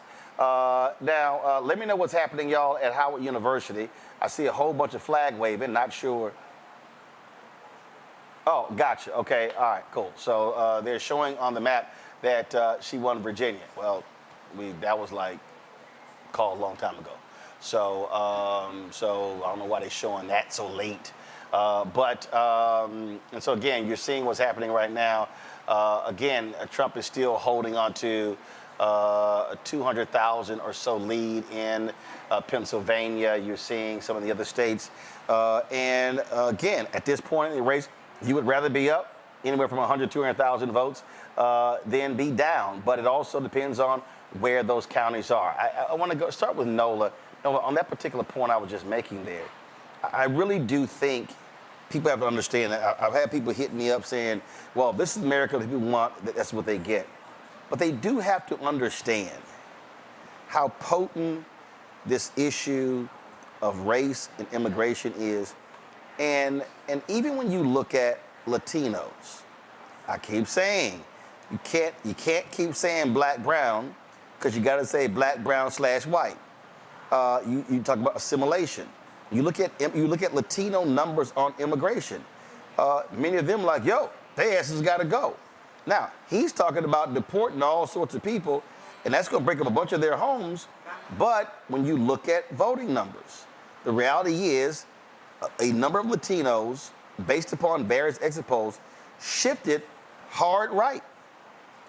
Absolutely. And I mentioned earlier, coming from California, you know, I see and I've seen a lot of this up close and personal.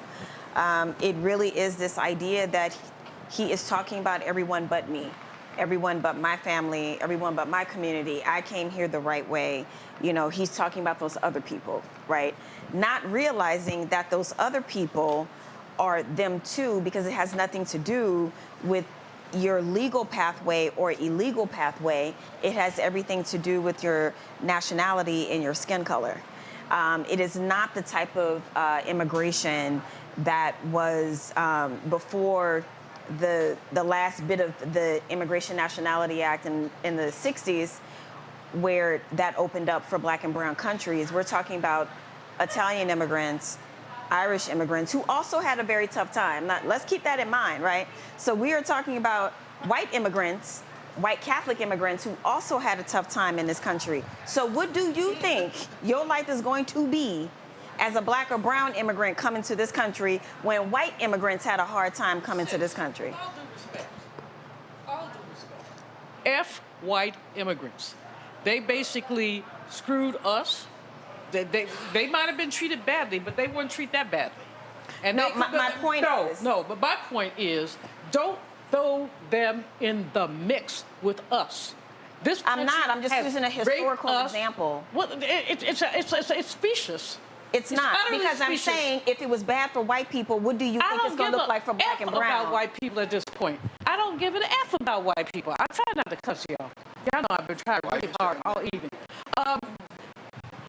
But you're coming at me for the point I'm not making. No, I'm not missing your point. Okay. I'm not missing, with all due respect. Okay. I'm not missing your point at all. What I'm objecting to is throwing white folks in with the way that we've been treated. No, I'm not doing that. I'm objecting to the fact that white immigrants, they white. I mean, they might be Irish, Italian, whatever, Polish, but at the end of the day, they can erase their identity. We cannot erase ours. But that's not my argument. But finish. No, go ahead. So my argument is not that at all. Whatever. My point is... Make your argument, please. My point is, it was bad for them. What on earth do you think it's like for African immigrants and Latino immigrants? That is my... Julian, let her make her point. Yes, sir. Thank you. Nola, finish. I think you have to historicize this. There is a legacy of immigration in this country. That's all I'm saying. And I'm not trying to say one is bad. I'm not doing that. I'm not putting one group against the other. I'm saying historically. Immigration has been challenging in this country, and it's even worse for black and brown immigrants. So I think it's some sort of cognitive jujitsu that they do, that they convince themselves, well, if I vote Republican, if I vote conservative, if they see me being conservative, then my whiteness cards get punched more and more and more and more. That's not how this works, is my only point. Black folks don't belong in that conversation. But look, first of all, I'm dealing in reality. And I'm going back to when you look at these numbers. What I'm interested, Rebecca, in looking at here is what is going to be the share of the electorate that's white. And the reason I'm saying that is because in 2020, it was expected that was going to be the first election where the electorate was less than 70% white. It actually increased, which says that white turnout, buttons that were pushed, they came out of the woodworks. I'm looking at, now granted, this is a White House correspondent for Fox News, and so I'm not going to put a lot into this here, but this person says 3 sources close to Harris are expressing concern that Harris's path to victory may be too narrow to overcome. One source at the Harris Friends and Family Party says, quote, her path is so narrow and she is not doing what she needs to do in Pennsylvania, Michigan, Wisconsin. The exit polls I saw hours ago are all accurate. They need to suddenly outperform those. Don't believe that will happen. Asked about this, a second source close to Harris told me, I 100% agree, the path to victory is very difficult. His numbers are higher than expected in counties where he should be losing by larger margins in Pennsylvania and Michigan. A third source close to the campaign said, I think we're losing this. Now, why am I saying that? Because I'm going to go back to what I keep saying about black people. If we are turning out at 48, 52, 55%, that can't overcome when white turnout increases. We have to overperform to offset those numbers. And then you have to pick up numbers in other places as well. And so we have to recognize that those are mathematical realities. And you then now go into buttons that are being pushed, how they are touching people. When you look at folks, if the economy was the #2 issue, and what have you had for 4 years? You have had a right-wing echo chamber say how awful the economy is, how bad it is, inflation is high, food is high, gas is high, all this stuff is high. Trump was so much better when he literally was the one who killed it. And Biden-Harris repairs this economy. So in many ways, this to me feels like, the reason why it feels like 2016, in that Democrats inherit an awful economy, fix it, put it on the path of recovery, and then America rewards Republicans thinking they're gonna make it better. They kill the economy, and then Democrats fix it.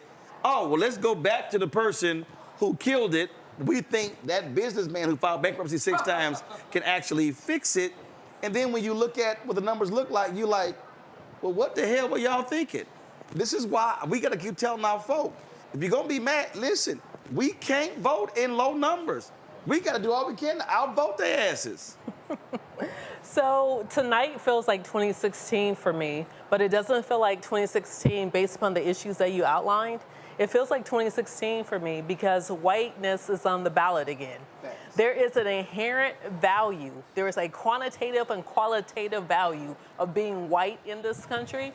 So in 2020, whiteness as a concept wasn't on the ballot because it was 2 old white men. Yep. This year is a black... But whiteness and gender wasn't on the ballot. Absolutely. So this year it is a black South Asian woman that's on the ballot. In 2016, it was a white woman on the ballot, but it was a white woman on the ballot who was casting her lot with the Negroes, right? That's how Hillary Clinton, whether you agree with that or not, that's how she was perceived by other white folks, is that she was gonna be with the Negroes. And so watching tonight and thinking about how we talk about the value of whiteness, for those who have recently immigrated to this country, y'all don't know what whiteness is. Whatever y'all thought y'all seen in your home country before you got here, or the stories you were told about America, it's not America. So like, even when I'm listening to different people, and especially when I'm hearing first-generation Americans talk about the Gaza issue, and they're like, this is my one issue that I'm gonna focus on, and I gotta vote based upon morality.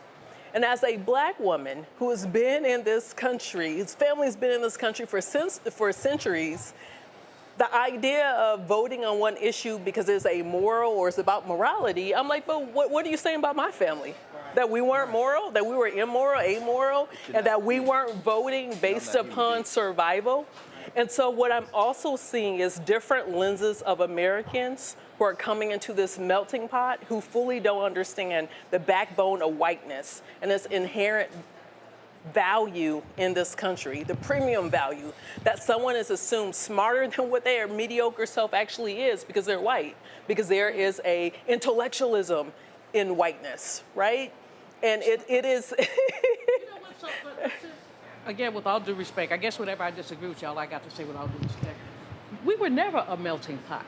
I agree with you. That was the story. But that was their wolf story. Ticket. That was the wolf ticket that was sold. That was a story that was supposed to mollify us so that we would believe that the American nightmare, according to Malcolm, not the American dream, but the American nightmare might work for us. But if we look at our foremothers and fathers, we knew better. We had to know better. But that's what I'm saying. But we as black people, there's just a bunch of stuff we should not buy into. We should not buy into the notion of a melting pot because we never melted, and we're not gonna melt. We shouldn't buy into those. Oh, immigration was so bad for them. Bull. I mean, what we know is that there would be no America were it not for black labor. What we know is there would be no White House were it not for black labor. There would be nothing were it not for black labor. There would not be a thriving South without black labor. And so we don't need to continue to repeat their tropes. We need to rewrite the story. For those of us who've been in this country for centuries, we don't believe it. We reject that very premise. We understand the fallacy and the fiction that whiteness is. But those who are new to this country, who think that somehow if they show up and support someone who is a fascist, they think that there's something that they can attach themselves to. They think that they can buy into the American dream and punch the ticket of whiteness. And they don't understand that that will never happen for them. But Michael, here's the deal. I look at coalitions. Mm-hmm. And again, I look at 2008. I won't call that melting pot, but I look at the coalition that was actually put together. And the backlash of that was the basis of my book, White Fear. And if you look, you just have to, I just think that we have to step back and realize that that was a multiracial coalition. Right. Obama coalition. Obama wins Macomb County in Michigan. Those same voters abandon Hillary Clinton in 2016. So you look at how they vote. And you have to then ask, okay, well, what happened there? What went on? Well, first of all, he's also coming after George W. Bush. The economy tanked under George W. Bush. He's running against McCain. All that sort of plays into it. But Obama's mere election, I'm not going to forget the poll that was taken, and it was right before he got inaugurated. The question was, are you optimistic about the future of America for your children? Everybody except white people, majority said yes. And I'm like, y'all, hello, we better pay attention to this. On CNN and the rest of the places, nobody want to talk about that. I'm like, it's there. 2016 comes. September 2016, the question was asked, are you optimistic about the future of America economically for the next 10 years? Black people, least money, highest optimism. Right. Latino, second least money, highest optimism. White America, most money, least optimism. And so we cannot deny that what you're seeing is this idea that our nation is slipping away from us. Right, exactly. And so now, when you have somebody who makes this, economic argument, and we have to acknowledge that that is appealing to some black folks, as if that stimmy check, still is in your pocket. When you start looking at, again, Latinos in this country who are assimilating. Yes. And when you assimilate in America, you ain't assimilating to black. No. You're assimilating away from whatever the hell you came from, and that is white. Yep. And so now, when you look at this here, and then when you also lay in, they spent $120 million on transgender ads. Right. That was specifically targeting white male voters. Mm-hmm. And they're turning them out. And so to study this, you have to actually look at exactly what happened. Can I talk about and that? Hold on one second. And what you're finding, Michael, is very simple. You're finding that Republican Party is playing a culture war. Absolutely. Yeah.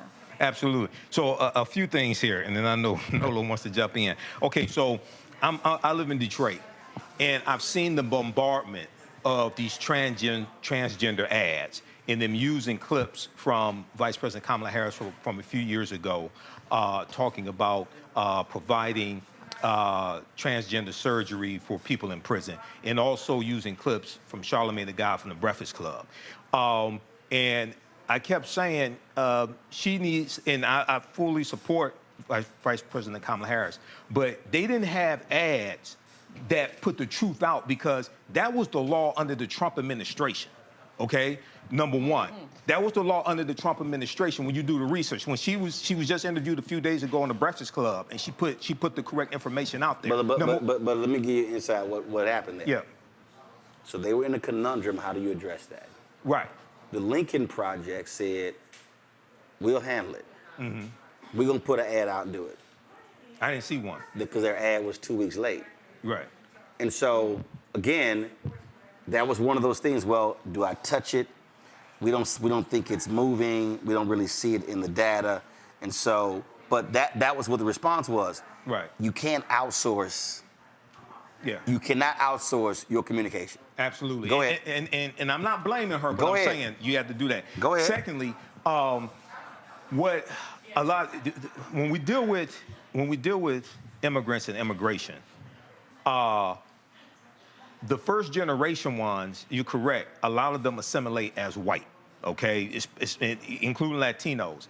What they don't seem to understand is that to white people, we're all immigrants unless you're white. That's what they don't matter whether you're Asian American, Latino, things like this, because as we talked about the browning of America, white people are fighting for, the majority of them, they see this as their last chance, their last hope.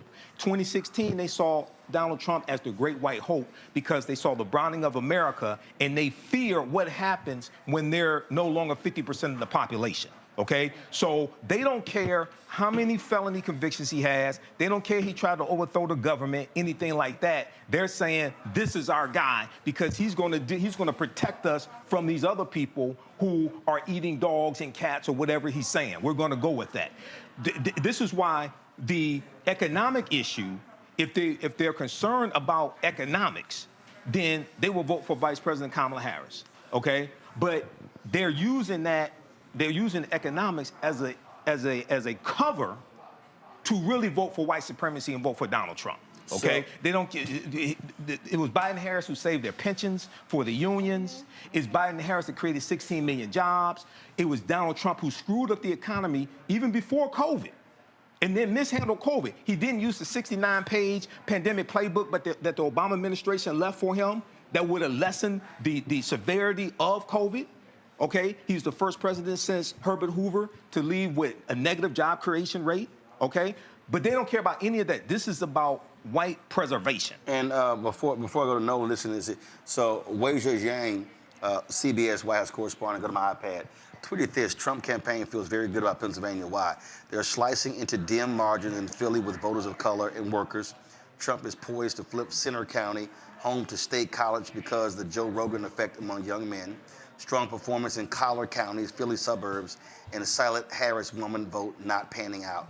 Nola, you want to respond, and I'm going to go to other panelists. So really quickly, there was an article a few years ago that I read, a political science article that talked about the black effect on immigrants, and it was specifically looking at a Muslim population where a lot of incoming folks from the Middle East are shocked to find out that they are put in a black caste when they get here to the United States. That isn't something that they expect, but that is the reality of when they get here. And so that has ripple effects within their community, and then put on top of it, Israel and Gaza.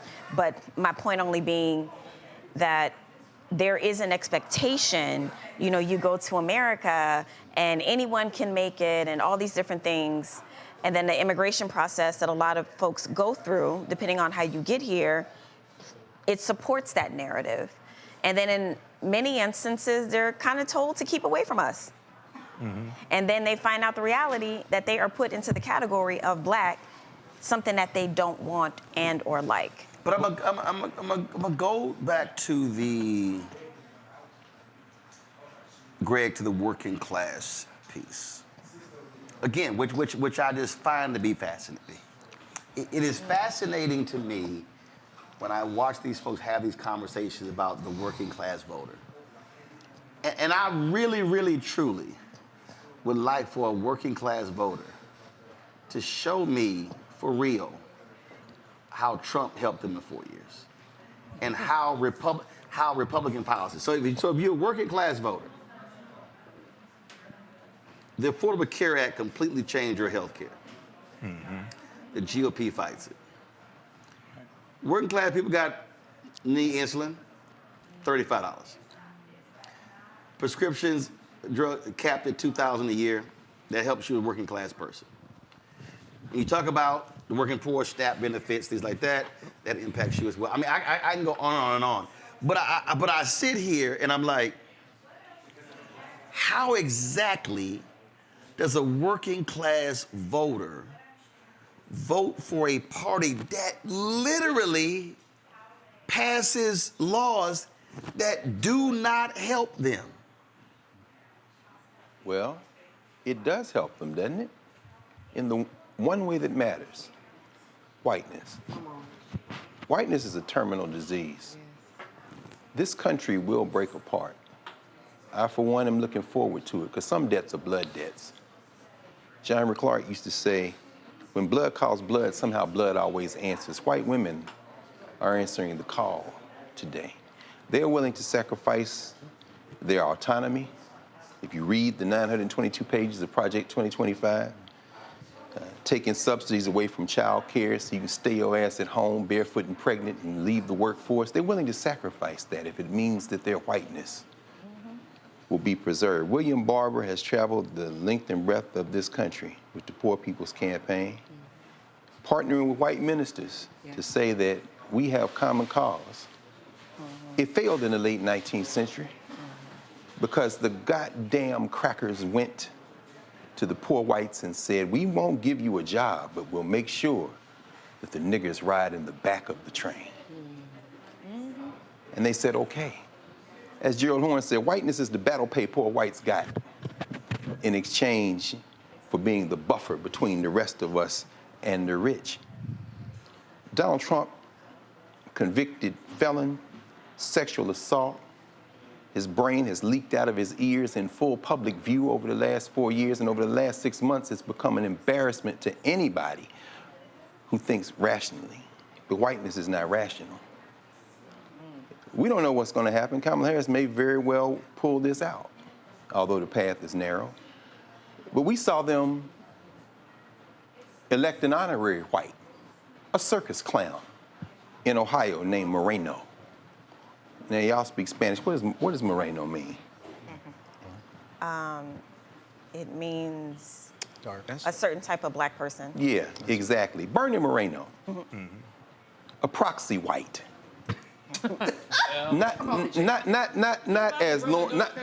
Lauren, not as you would call the circus clown whose wife may now be the Secretary of Education if Trump wins, Byron Donalds, a manservant to white supremacy.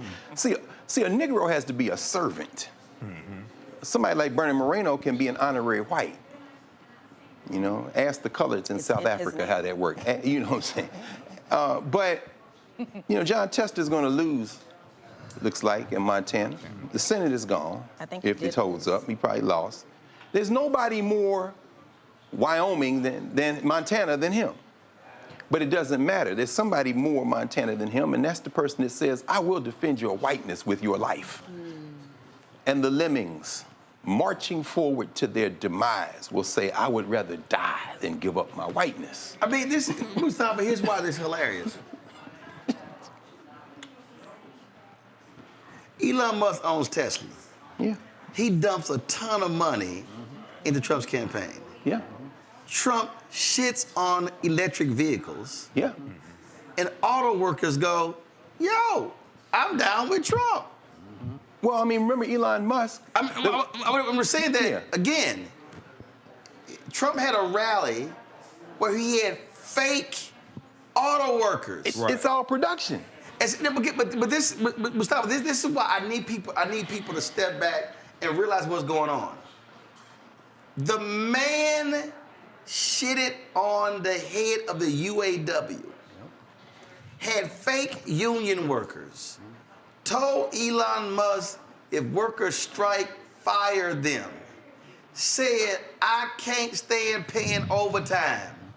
I'm gonna run them out. And your ass a union worker and you vote for him.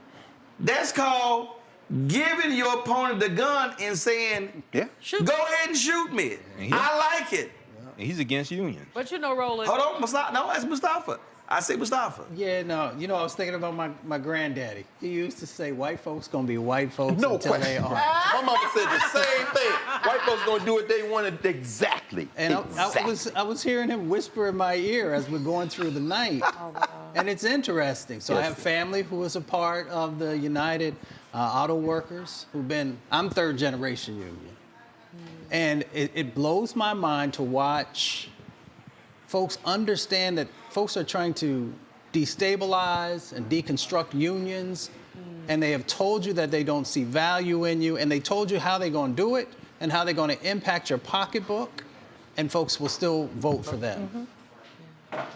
I've seen individuals who have been a part of other unions in the construction trades and other places whom the Biden-Harris administration pumped billions and billions of dollars into being able to rebuild our infrastructure, and folks still won't vote for the folks who actually supported you with the dollars that you have requested. Right. So we see these dynamics going on, and that's why when I was hearing that voice that white folks gonna be white folks until they aren't. Yes, sir. And then I started thinking about everybody got hyped up, and again, we don't know. Actually, hold tight 1 second, because I want to quickly do an interview.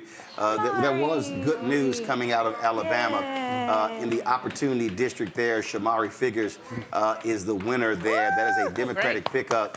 That was a seat that black folks fought long and hard for in that seat. Guys, I can't hear, so I need y'all to give me a speaker, please. And so let's bring up Shamari. Shamari, congratulations. Man, Roland, appreciate it, man. Good to see you again. Woo!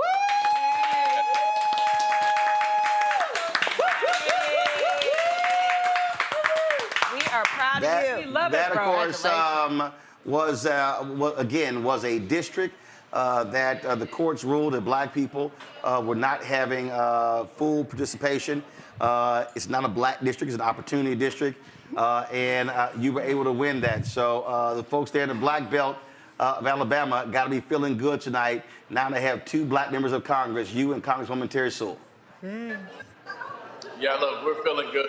Look, it is as you mentioned, this is an opportunity district. It wasn't a majority black district. 48% black, 46% white. So we really had to get out here and run this campaign based on messaging, based on strategy, doing everything we could to build as much support around the underlying issues that are plaguing this district. And we found that to be effective. It was a tough race. It was a tight race. And you know, we fully expected that going into it. The National Party expected that going into it. And that's the reason they pumped so much attention, so many resources. And even as recently as last week, hopefully our soon-to-be Speaker of the House, Hakeem Jeffries, was here campaigning with us as well. So it's a big opportunity for us down here. You know, I talked to you the other day, days of running together. I guess Friday I was in Mobile, Alabama. And you know, it was about, again, you know, meeting the voters where they are, talking about those critical issues, health care and others. And obviously, if Democrats are able to regain the House, that is hugely important when it comes to addressing the needs of your district.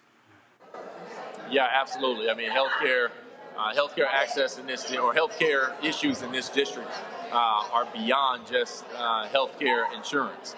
We're talking about literal access. I mean, we're in a district of 13 counties. We've had 4 hospitals closed across counties just in the last year since we've been in this race. We don't have pediatricians in half of this district. We have several other hospitals that are teetering on the edge of collapse. We're in a state that has the shortest life expectancy for all intents and purposes of any state in the United States, yet we've still refused to expand Medicaid.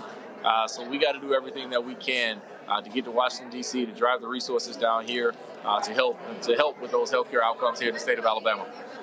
And as I said, I always say all the time, every vote matters. Guys, go to my iPad. 95% of the vote in. You're at 156,622. Your Republican opponent, Caroline Dobson, 130,568.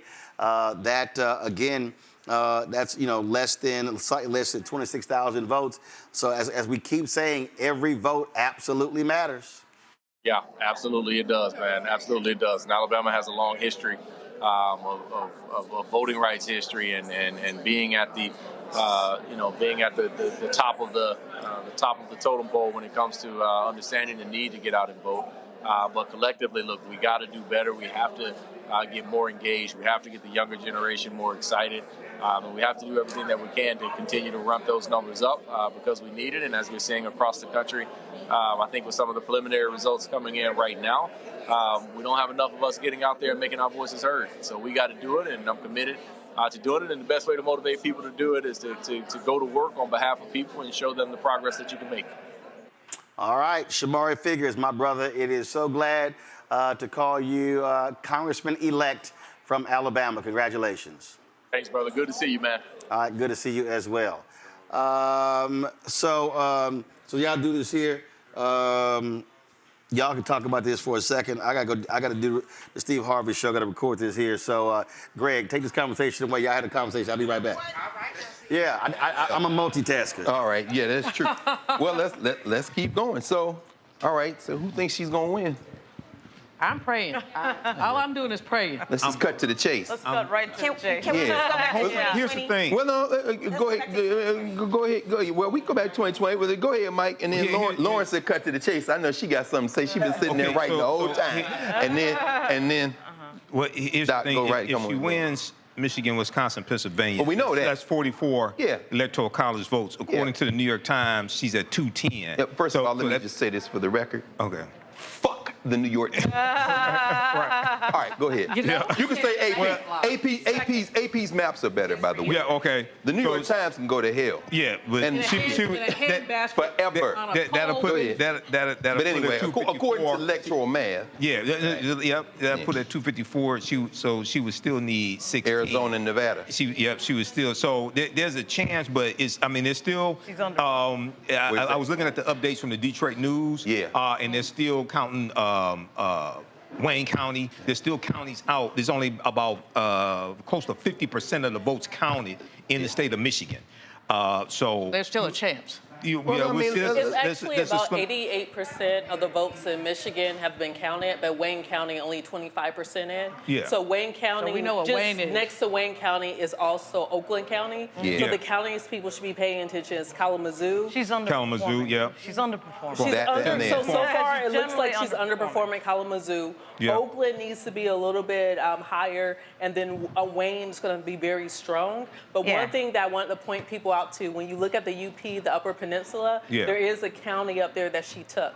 So it's really interesting watching what's happening across Michigan. But even if we go into Wisconsin, right now we're still waiting for Milwaukee to come in. Yeah. The story of the evening is Latino voters voting for a person who has announced that he wants to mass deport Latinos. Absolutely. That's what the story of the evening. The story of the evening is that group apparently paid no attention to his rallies, where he, of course, vilifies them at every turn. And the other story of the evening, of course, is him getting male voters to effectively embrace a strong man. They want that, apparently. Absolutely. They're not the only ones that want that. The thing about the Latinos is the generational jump on in there. It might be generational. No, because first-generation immigrants who came legally and did everything right are mad at the folks who didn't do everything right, which I think is silly. Okay, but when he came down that escalator in 2016, what did he say? They're rapists and murderers. Mexican. Right? We knew from the start what his views are about that We know what he is. We need to stop making excuses but I'm not for these making constituents. For I'm not talking to you. I'm talking generally. I'm just talking about the way that this has to be. It's like Roland said earlier. Is the way this thing has to be parsed. Because basically, you can't talk to Latinos. Because there's no such thing. I'll parse it. It's guns, God, and gays, right? They did the thing with, it's the same old thing over and over again. Right? They did the thing with trans, it worked. The Democrats had no answer. Democrats have no answer because the LGBT lobby gives them a lot of money to say nothing in these moments. And they said nothing in that moment. And there's a lot of tolerance. And they lost. Which doesn't work in this society. Right. And so it doesn't, so they went right for that. Then of course, you have the fact that we're trying to, for some reason, not say the obvious. With Texas and Florida, it keeps happening. Democrats keep losing Texas and Florida. When we put money into certain groups and constituencies, Hispanics, we do this, we do that, it still doesn't turn out right for some magical reason. And at some point, we have to call it what it is. For whatever reason, they're embracing a strong man and a lunatic. We know why. A lunatic we talked about that earlier. Who is basically with the whiteness crazy, and for some reason, they're okay with it. Yeah, absolutely. We got to figure that we got to unlock that. Let Charlene jump in, because in a minute. It's called patriarchy. Yeah, sure. Absolutely. Let's be clear. No matter how you slice it, it's called patriarchy, and men, including black men, enjoy a patriarchy. We'll come back in that in a minute, because I'm not one who does. But go ahead, Charlene. And I don't. No. I think. Apparently, you're the according to these polls, a lot of these brothers, Hispanics are enjoying it more. Yeah, I think that's probably we look at machismo before we do. Yeah, but go ahead, So there's Charlene. multiple things. Like I still think we need to go state by state. because the analysis is going to be a little bit different. So like in the last 6 weeks, I was in Florida, was in Tallahassee, I was in Houston, I was in Waller County, I was in Montgomery, I was in Shamari Figure's new congressional district, I was in Atlanta, I was in different rural parts of Georgia, and so I was paying attention to the sights, sounds, and the smells to see what was going on. And to the point, talking about the anti-trans or the very transphobic messaging, I heard that everywhere. I heard that in Georgia. I heard that in Texas. I heard that in Florida. Those were the things that were being talked about. And then I was also listening to abortion. How was abortion being talked about? Yeah, how was so that? there were a lot of white men, a lot of evangelicals going on air saying, no, no, no. If God forbid you're raped or a victim of incest, you're not going to be forced to carry the child. But for voters have to understand in Florida, 6 weeks at any given time, a woman is walking around 4 weeks pregnant. Right. Because you calculate the start of pregnancy on the last menses. Right? So if it's been a month since I had my period, guess what? I'm 4 weeks pregnant. You don't know. So 2 weeks into the fertilization, you have no idea. You're not even really showing, you're asymptomatic, right?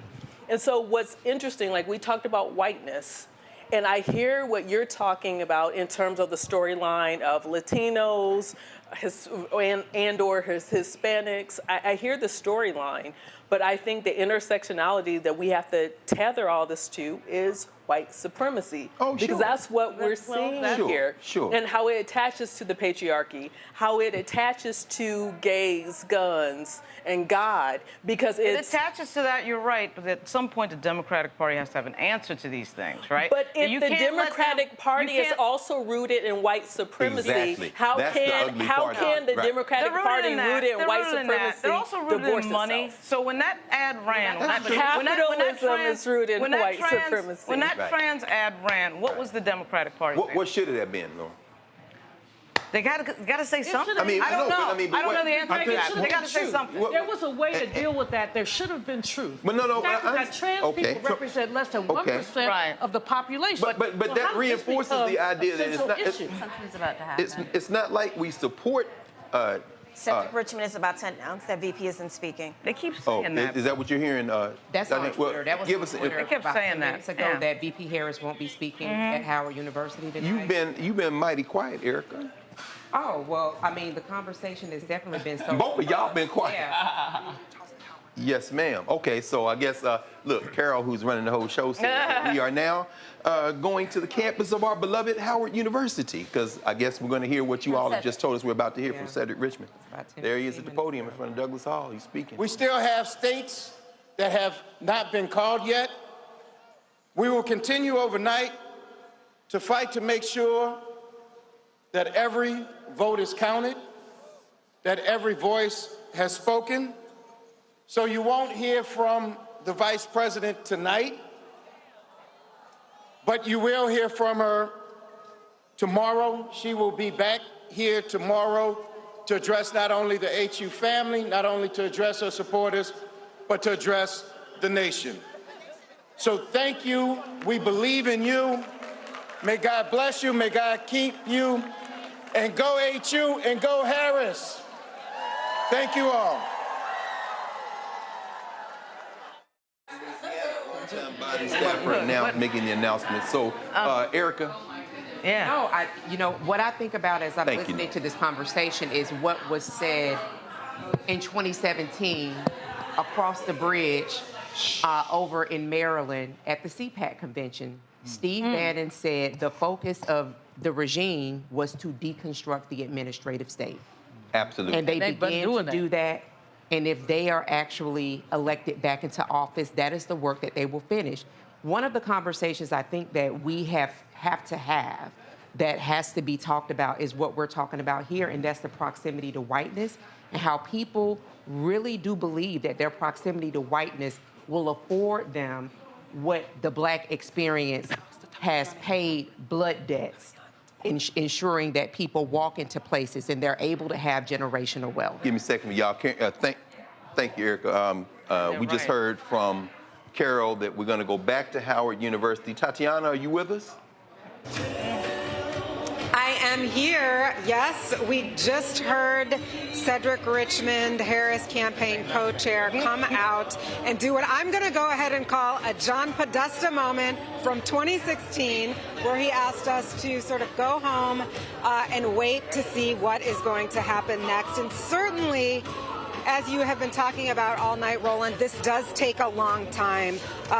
With a race this tight, with implications this severe, this was likely not something we were going to find out tonight. It's going to happen overnight. It's going to happen in the next couple of days. But I was sort of feeling this kind of energy earlier, and sure enough, this is just what happened. The crowd here streaming out. I've never seen a crowd of people leave as quick as I'm watching them leave now. But again, they have been dedicated supporters of Kamala Harris. They have been here all night hoping to hear positive news from her on her presidential race against former President Donald Trump. But what they have just heard is that it's going to take more time. And from political pundits like you, Roland, and all of the people that you have been talking to tonight, that's not a surprise, but no doubt there is some disappointment in the crowd, disappointment in the people who are leaving the campus of Howard right now. But again, we will just have to watch. We will have to wait. There's no telling what happens, Roland. So there's no way for us to know how this will unfold tomorrow. Any information, we didn't hear it from Cedric Richmond, but on what time she will reappear at Howard tomorrow and what the logistics are going to be. I'm assuming everybody will be back out there, including you, but any other talk in terms of logistics? When might we be expecting the Vice President to speak? So, you know, it's kind of following the same pattern that we've seen from Kamala Harris in this race. Limited information going to the press. As I mentioned earlier, we've been sequestered here on the risers and in the press center, which is just behind the camera. And it seems like a lot of the surrogates, a lot of the Harris team members have been in Frederick Douglass Memorial Hall, which you can see just behind me. But we did, when we got here, get added to an email list of information about what was supposed to happen tonight. No emails have come through about that. We did not hear anything from Cedric Richmond about what we can expect. And I think that, you know, again, as we've all been talking about, this is just a watch. This is a wait. And we'll see what's going to happen. But the answers are not coming tonight, or rather this morning. Thank you, Tatiana. Tatiana Anderson, reporting for the Black Star Network. Thanks again, sir. Sister. Imagine we'll see you again tomorrow in the morning. Hopefully. Thank you. All right, y'all. So we return. Certainly, probably no surprise there. Yeah. It's sitting there quiet. There you go. We were asking the question. Well, we asked this natural question: who's going to win and who's going to lose, right? And we know that our path is more narrow, and that doesn't look the way we want it to look.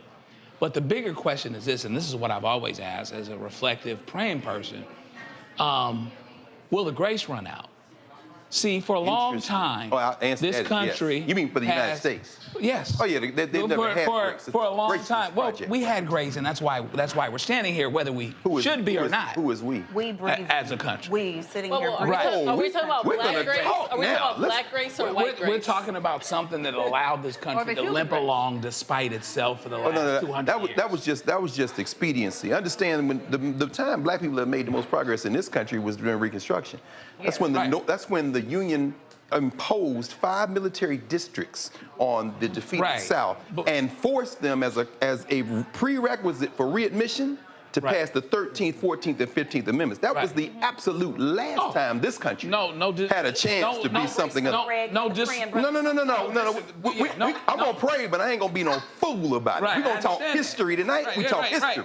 Let's talk. But Go it's going ahead. to be black grace. So my question was, will we continue to make it despite ourselves? Oh, no, the answer is that is right, exactly. Always been. And so what's going on now is that whether you're talking about Latinos that don't consider themselves to be Latinos, sure. Whether you're talking about black men, whoever you're talking about, fill in the blank. Right. All of them have relied on America in some form continuing to be an America that they can deal with and tolerate and be okay in. Sure. And have certain, quote, conveniences, certain, quote, regularities. Like, for instance, for the next 4 years, everybody that's got a 401k expects it to grow. Absolutely. Well, what if it doesn't?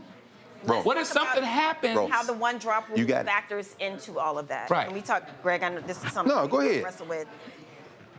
Another interesting conversation that's been popping up, because immigration is such a huge conversation that's been going on, is that a lot of groups feel forced into our one drop rule kind of regime, right? If you've been here for a long time, if your family and folks have been here for a long time, being from New Orleans, you know, I have family that look white, but they hardcore black. Tell them they not black, you about to fight. Absolutely. That is not necessarily A color the feelings. that could go in and get beignets because people thought they were white in there, getting it and bringing it back to the black family. I mean, well, everybody need beignets. No, but I'm I'm just saying. But it already told about a story about the Right. white passing person in their family Pass who they along. sent to get the stuff in the Right. segregated because they didn't know they were. But my point being, the new folks coming to this country, they don't buy into the one drop rule. No. Right? So when we talk about Latinos and we talk about other groups, we are talking about them in a framework that goes all the way back to chattel slavery, because that is the framework of the one drop rule that we have, which they do not see themselves and or place themselves in. But it's still in the law. Hold on one second. Let me do this here. Congratulations to this brother. He was a member of Congress. He was the youngest member of Congress when he was there. And after going back to Louisiana, being in the State House, he's now coming back to Congress. Go to my iPad. Cleo Fields. Cleo. He won that opportunity district in Louisiana. That was the second black district that was created there. He beat Elbert Guillory, the black man who was a Democrat who flipped over to the Republican Party and was helpful to Republicans in the House there. Yeah. Well, and because this was an open deal, you had a second Democrat who was running, this Quentin Anderson, but Cleo Fields was able to get 50.8% of the The Louisiana girls. Okay, I like Jelena over there. You know, I like she over there waving. She got her fan, and I'm like, what the hell is she doing? But what's important is he's going to avoid really the exciting. primary that would happen. Right. So to the point you make about grace. Right. So here's wait a minute. So hold on. Right. So Jelena thinks she had a second line right now. Right. So she's trying to sit here. So she trying to sit here and wave it. Come on. She's trying to sit. She would be doing something. So she's sitting here. She's excited. So, but again, y'all. But that's another district that was hard fought by our civil rights organizations. Yeah. That also, just like Atlanta, just like Alabama, always the Supreme Court. And so Cleo Fields. Is the tally? Can you give us a sense of what the House tally is? So it's looking like, based upon the projections right now, it looks like Democrats will take the House. And Hakeem Jeffries will become the first black Speaker of the House. So what that means is that Democrats control the House. They can thwart a legislative agenda of MAGA. Mm-hmm. But here's the key: if Trump wins the presidency, and Republicans control the Senate, the judges, I can tell you in the first 6 months, Alito and Clarence Thomas are going to retire. They're going to Clarence Thomas. And so that means that Donald Trump will end up getting 5 Supreme Court picks. Yep. And this will lock in a conservative majority of the Supreme Court for quite some time. Right. And then of course, other federal judicial picks as well. We've talked a lot about, in terms of the shifts and things like that. I do want us to talk further. Monica, I'm going to go to you. I saw a report. Ted Cruz was +6 with Latinos. When he lost to Beto O'Rourke, he was -29. That's a 35-point shift. That's what Lauren was talking about. A 35-point shift. Ridiculous. All of these stories for 2.5 months was on black men. Yes. What nobody talking about the Latino vote. Hello. Your thoughts? Come on, Roman. I mean, at the end of the day. Hold on, Monique. Oh, yeah, go ahead, Monique. Mo, she's speaking? Reverend. Everybody, shh, go on. So, Texas, my home state, refused to choose a candidate who is qualified and battle-tested and who has served admirably and who is already a sitting Congress member. And instead, they chose a person who, when there was an ice storm, abandoned my mom and daddy and them, all of us, and left and went on spring break with his children. And that is in addition to any number of other ways that he's failed. And a person, by the way, who is universally disliked, by his own party, by other members, openly disliked, and someone who routinely kissed the ring, right, of Donald Trump. And I think the only thing that I could say about that would be my more general comment tonight. So my first comment is that votes are being counted, and I respect that process. Yes. So I'm not doing postmortem on any elections, and except ones that are over. Yeah, they're being counted in Arizona. Quickly go to my iPad. It's about 54% is in. It's about a 13,000 vote difference between Trump and Vice President Kamala Harris. Money, go ahead. Right. So we will. In Arizona? I'm looking. And we'll. But it's only 54%, so we don't have no one's won yet. Money, go ahead. And we'll keep counting, and prayerfully, despite the bomb threats and the closing of offices and the closing of locations and people giving up and going home, prayerfully there will still be enough votes there. So I'm going to leave my prayers attached where I put them and not discuss that any further right now. If the VP ain't talking about it, I don't know why I should. Except for to say this, for the people who seem to have forgotten the country we live in. I entered into this race, and I guess that's maybe one of the reasons why I have a ridiculous amount of peace. I knew it would be hard. I knew it was close. I know this country has a woman problem, and then we dare do a black woman. And for Texas, obviously, Colin Allred is still a black man, and the Latinos did not vote for the black man. They voted for the white man. Let's just keep it simple. I knew that who we are, and so we're fighting uphill battles aspirationally to be something different. And while we're fighting the battles, we're fighting amongst ourselves because there are those among us, haven't heard us talk about that much tonight, but I fight battles every day with black men, Dr. Greg, and women who have more to say dressing down the VP than they do Donald Trump. Sure. I mean, we'll quickly say, like I posted something showing the judge's opinion, saying that that the jury did indeed find that he had committed rape. It was a digital penetration that was rape. The judge made that clarification. And it was a whole bunch of brothers coming in talking about, oh, that was mischaracterizing, that's fake news, that's phony, you're just on the plantation, you're just caping for, and all of the different names, disparaging names about the woman who's running. And I'm just saying woman because to me black, brown don't matter because we have a woman problem, right? And so my thought is, if people are discouraged tonight by how close it is, I think that discouragement comes from the land of wishes, hopes, and dreams that they allowed themselves to go live in, as opposed to the place we actually are. That's right. America. That's right. And as I said to Dr. Greg, I live here by choice. So I go into these endeavors fighting for something for my family, for my children, because it is an active decision to remain here.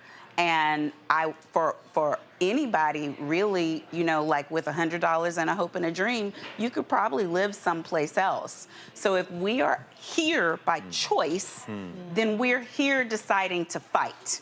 And I hope for everyone who's watching that you can have no misgivings or regrets about the way that you handled yourself in this election. I know I went to every state I could go to and gave all the money I had and knocked on every door and made every call and covered every event and was real clear about who I supported because it matters. Right. So if that is the lesson for us, because this is the show for us, then I already knew the Cubans thought they were white. Of course. I'm not, none of this is, I mean, I don't know where we are right now, but for the people who are watching, we are in the United States of America where the bondages of slavery and the vestiges of slavery are still here, and we have no reparations, and even if we had reparations, it could not repair the breach. That's where we live. So whatever it is we're gonna do about that, exactly. That is our starting place. So let me one second. Several different media outlets are now saying that Georgia has gone to Donald Trump. Go to my iPad. With 50.9% of the vote to 48.4%. Looks like he will win Georgia by about 127,000 votes, which now means that the path for Harris narrows. There are now 5 battleground states left, and that is Wisconsin, Pennsylvania, Michigan, and then, of course, Arizona and Nevada. As we went forward, so if I go back to the 270 map. So if I now take this map and let's see here. Oh, that was a mistake there. I accidentally made South Carolina blue. That will never happen. Not yet. Let's see. Georgia here. Let's see here. She runs the table in those 5. What you got? Well, first here's reality. She wins Wisconsin, Pennsylvania, and Michigan. That's the blue wall. That's the blue wall. But again, you look at the numbers here. You're talking about, all of these red places. 1 second. I accidentally hit that. Blue, blue, blue. So, it's hot. And so again, so the bottom line is she has to win. Now again, Nevada and Arizona are 17 electoral college votes. Right. She could lose to Wisconsin, she could lose to Michigan, win both of those, and Pennsylvania wins. But cannot lose. You cannot lose 2 of those. So let's just say if Harris takes Nevada goes blue, Arizona goes blue. Something on here is not right. That's blue. Let's see, Kansas, Colorado. Oh, that was a mistake. That's red. That's red. That's red. Illinois, Indiana, Ohio, all of those. So you're looking at her sitting at 243. So if she wins Nevada, Arizona, she's sitting at 243. He's sitting at 251. There you go. And she's got to win 2 of those 3, right? If he wins Pennsylvania, he gets 270. No question. So even if she wins Nevada, Arizona, Pennsylvania takes him to 270. She wins Pennsylvania. If she wins, if Philadelphia comes in, Pennsylvania takes her to 262. So she has to win. You win Pennsylvania, it's 19 electoral college votes. Then you got Wisconsin, Michigan. You win one of those, you win. Okay. So the bottom line is, he wins Pennsylvania. Again, that's if she wins Nevada, Arizona. Right. Okay. So the bottom line is, let's just take Pennsylvania. She has to win Arizona? Let's take Pennsylvania off the map. Not if she sweeps the wall. Right. So you take Pennsylvania and you just leave it there. Now you're talking, you take, let's make Nevada neutral. Make Arizona neutral. So again, you're sitting at 251, 226. Let's say he wins Arizona. That's 11. He's at now 262. So she wins, if she wins Wisconsin, Michigan, Pennsylvania, and he wins Nevada, she's win. So that's what's called the blue wall. And you look at so Nevada doesn't matter. He can win that. It doesn't get him to 270. It gets him to 260. It gets him to 268 if he picks that up. Which is what made those 2 split districts in Nebraska and Maine. So that's so important. Yeah. But again, we start parsing data. Let's take Michigan for example. Dearborn, Michigan. Huge Muslim population. And there it is. A lot of people gonna stay home there. No, they voted more for him than they did Jill Stein and her, which is suicidal. If they believe what they claim to believe in. So now I'll throw this out. We're still waiting on the numbers. Then I also saw another report that showed that they underperformed by 5 points in Minnesota. Now, I've long said that picking a VP doesn't make or break a campaign. Yeah. But let's say Trump wins. He wins Pennsylvania. Lauren, it's going to be a lot of folk saying she should have picked Josh Shapiro. I know. I really actually thought it should have been Shapiro as well. But, I thought they... But Shapiro also made it clear he wasn't comfortable being number 2. Well, whether he made it clear or not, I think he would have taken it if he was asked. And I think he probably would have helped with Pennsylvania. Obviously, you needed Pennsylvania on the map because obviously she's now lost Georgia and North Carolina. Now she has to absolutely must win Pennsylvania. That was always known. We always knew what that map was, right? So, I think that what we're watching is just a reset almost all the way back to before the civil rights movement. These are the conservatives that wanted that whole thing never to happen, right? Notice that one of their targets in this moment is African-American history, right? Trying to erase and rewrite African-American history. But at the end of the day, I will just say this. I think somebody should say this. I think that the vice president did a really good job. She actually surprised me a few times. I think she overperformed in terms of her stamina, her spirit out there, the energy, the whole thing. The way this campaign was put together, this was 103 days. Absolutely. She was effectively put in this position, and I'm going to go ahead and say it. This happened because Anita Dunn and Steve Ricchetti and Mike Donnellan lied to the American people about the condition of the president that they work for and that they've been working for in the case of Steve Ricchetti and Donnellan for many, many years. They lied to everybody about his ability to run. And that is what put the vice president in this position. Or whoever it was going to be, whether it was going to be Gavin Newsom or anybody else, it still was going to be a 100-day campaign, which is unprecedented in all of American history. So even though that was a difficult situation, I have to admit, she surprised me. They built something so fast. Started with Win with Black Women. Obviously, Win with Black Men kicks in. All these celebrities kick in. I know people say, well, the celebrities don't matter. I actually think they do drive a certain level of awareness. But the thing that they're battling is huge. And until they get to that, it's a historically rooted battle that we're in.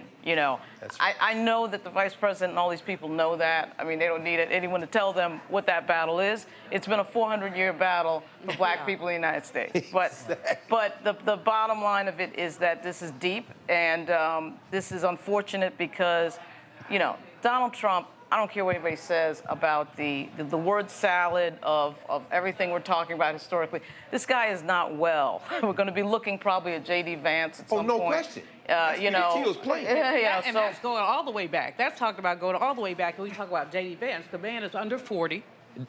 He is not stupid. No, that's Teal's plan. Vance is the plan. They'll take Trump out in 2 years or less. And they're going to dismantle the civil service. They're going to try to dismantle civil service. They're going to try to dismantle parts of the government. That's right. And it does look like the House is going to go for the Democrats. That is a difficult situation because the House does not control everything, but they do control the purse.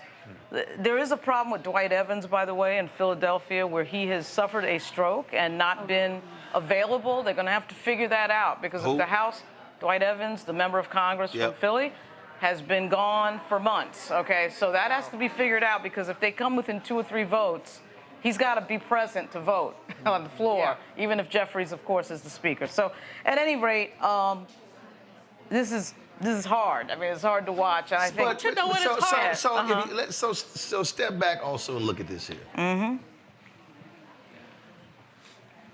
And I'm looking at all these different people, and they're talking about how Democrats are going to have to reorient themselves. They've got to change this.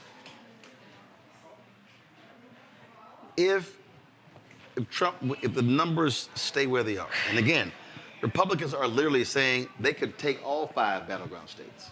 Right. Which is actually possible. What it says is that this country, or little more than half of the country, right, didn't give a shit that the man tried to overthrow the election. Right. That's right. No. That's right. The fact They're reveling in it. And there are people like Mitch McConnell, who privately has trashed the man, condemned the man. If Mitch McConnell had any courage, they would have had the votes to convict him. But they thought, the Mitch McConnells of the world, the Susan Collins of the world, all of them, they thought, this is gonna teach him a lesson. Yeah. The only they actually thought, well, the second impeachment, there's no way he can come back from this. Right, and he did. And the lesson in politics is always, when you win, you will continue what you're doing. See, what the country is telling Donald Trump and now then when you get an is that you're right. And then we get an opportunity to shank him, you shank him. That's right. And when you don't do it, and this is why the Democrats need to learn the lesson of going after it when you have the power and you have the opportunity, whether it was the Supreme Court or anything else. This idiocy of putting Merrick Garland at AG was one of the biggest mistakes that Biden made, and this idea that we're just giving it to him because he didn't get a Supreme Court seat, so we owe him something. Merrick Garland is terrible. So it's stuff like that the Democrats make huge mistakes on. Democrats are famous for making mistakes. Right. Democrats do not play ruthless. That's right. I mean, Democrats always try to be smart, or not smart, try to be nice. Yep. We want to follow the Constitution. Yep. But these other people do not follow the Constitution. We want the rule of law, but they don't care about the rule of law. Yep. And so we get screwed as Democrats again and again and again. And it wouldn't be bad if we were just screwed, but we're all screwed. Black America is screwed. So and if J.D. Vance becomes the president of the United States, which he's very likely to become. Oh, he can already claim the election. Who's about to speak? Trump, probably. Trump. Okay. Well, you know he will. If I look at looking at here, so I'm back at Pennsylvania. 93% of the votes in Pennsylvania. It's showing a 224,000 vote lead. 7% of the vote. Can she make that up? Don't know. It's going to be hard, like looking at the numbers of how Philadelphia County and then the counties that surround Philadelphia County are called the collar counties. So like Montgomery County, Delaware County. I was looking at the outstanding votes there. Even if they break the way they've been breaking so far, I don't think that she's going to be able to close that about 200,000 and change gap. Because the problem is he's been outperforming what they expected in those areas. Yeah. Yes. Which, go ahead. Yeah, the other thing is, even when you look over at Allegheny, which is Pittsburgh, that's on the western part of the state, while she has won Allegheny, all those counties around Allegheny hasn't won. When you look at Lehigh Valley, which is about an hour 10 north of the Philadelphia area, there were long lines today. Susquehanna County as well. There was a lot of court action that was happening in Pennsylvania today. One thing that I will say, when you look at Pennsylvania, when you look at Virginia, when you look at Georgia, there's been a lot of voter purges that's happened since 2020. When you look at Wisconsin, there's been voter purges, so where there's been hundreds of thousands of people removed from the polling, from the vote rolls.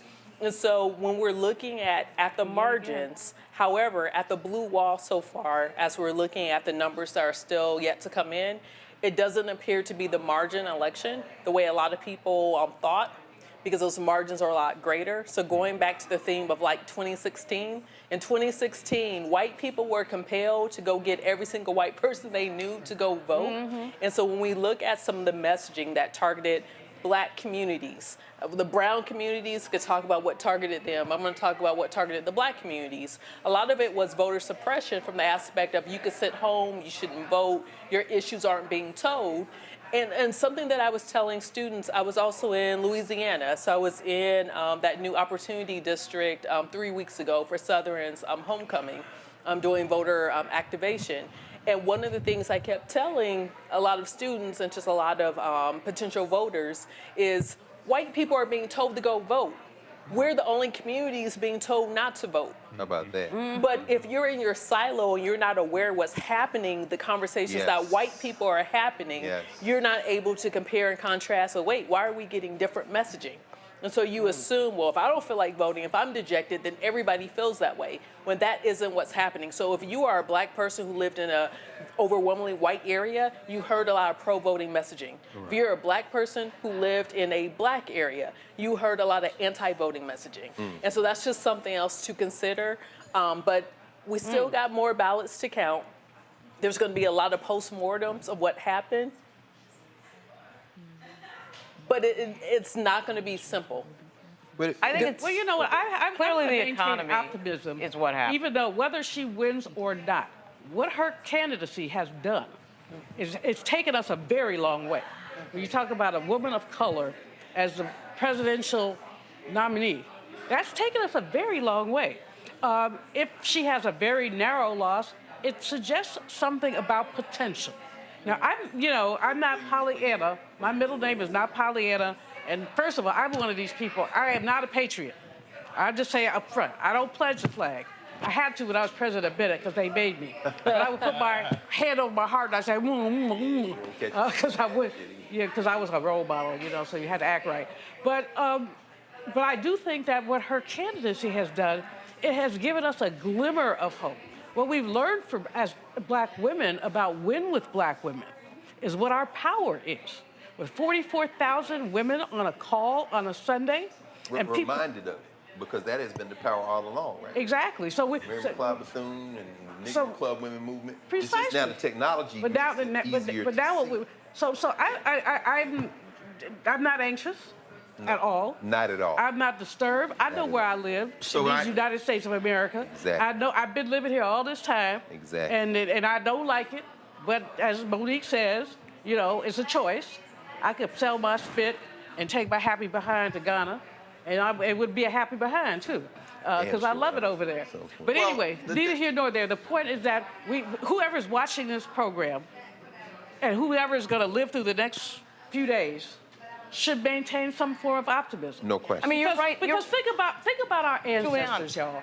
Think about what they faced. Yeah. When I think about, I've told this story a zillion times. The first time I went to vote, I was 6. It was 1960. And my mama let me pull the lever for JFK. And on the way back, she was from Mississippi. She told me the story about why voting was so important to Black people. And she talked about some bad times. We've had people in our family lynched. We've had property lines moved. We've had all kind of crap happen, and as every other Black family has, especially if they're from Mississippi, Alabama, Louisiana. Yes, sir. But there was still an optimism. Absolutely. There was still an optimism. So I think that although it's easy, the easiest thing to do is to be pessimistic. The easiest thing to do is to say, woe is me. The most important thing to do, we were talking about earlier, is to fight. So let me ask this here. All right, so go to my iPad. You look at Michigan right now. It's a 231,000 vote lead. That's going to be, now this is with 67% in. That's going to be very hard to overcome. So let's just assume, well, even if it is right now, let's assume he wins Michigan. Could she, was her position on Gaza a mistake? No. And could she have, what could she have done Nothing. or said She couldn't have done nothing. Nothing. She could have broken with the administration She couldn't and do said that. something like, wow, 40,000 people being killed. There's something wrong with that. We need to stop this war. She said that. She needs to say it louder and say it again but she did that. and again She said and it over again. and Well, over apparently again. she didn't say it enough No, no, because no, Dearborn no, doesn't no, care. no, All right? no, I mean, here's Dearborn what- apparently didn't care. No. Here's what was asked of her. What was first asked was a ceasefire. Then what was then asked was an arms embargo. Should she have done that, Nola? No. So here's the thing. The reality is a ceasefire, getting the hostages back, that was day one.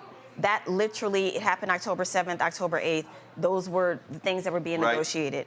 That is what the Biden-Harris administration wanted. The ugly truth of this is not even really about Israel and Gaza. It is a calculation about, okay, we have this very ugly situation in the Middle East with our only security partner. And if you are in national security or foreign policy, you are thinking three steps ahead. You're thinking about Iran. You know, you're thinking about Hezbollah. You're thinking about all the other things that are also going on, which we are seeing right now. So do you abandon your only security partner in the Middle East? Or do you say, we will continue to support you on very specific things, but this is what we want? But then we have a very right-leaning Netanyahu who's talking to Trump in the background and making other deals and other things that are going on, but no one's paying attention to that news. That's not the news that penetrated. What penetrated is, oh, the Biden administration, they just keep sending assistance and security, Which is what they were doing. Right. But what I'm saying is it's not a linear story. You think that she sufficiently separated herself from the Biden administration on this issue? She's the vice president. She's still the vice president of the United States. But she's running for president. She's not a She's running for president. Okay. Hold on. I'm gonna ask again. What does separating mean? What? Okay. Articulate what she could have said. The two issues. Hold on. Let me finish the question. Articulate what she could have said that she didn't say. The two issues of this election, Roland. The two issues of this election. The reason she's probably going to lose, unfortunately. The economy, right? And then we had Michigan. We had that piece about Dearborn, which she needed to convince those people to vote for her.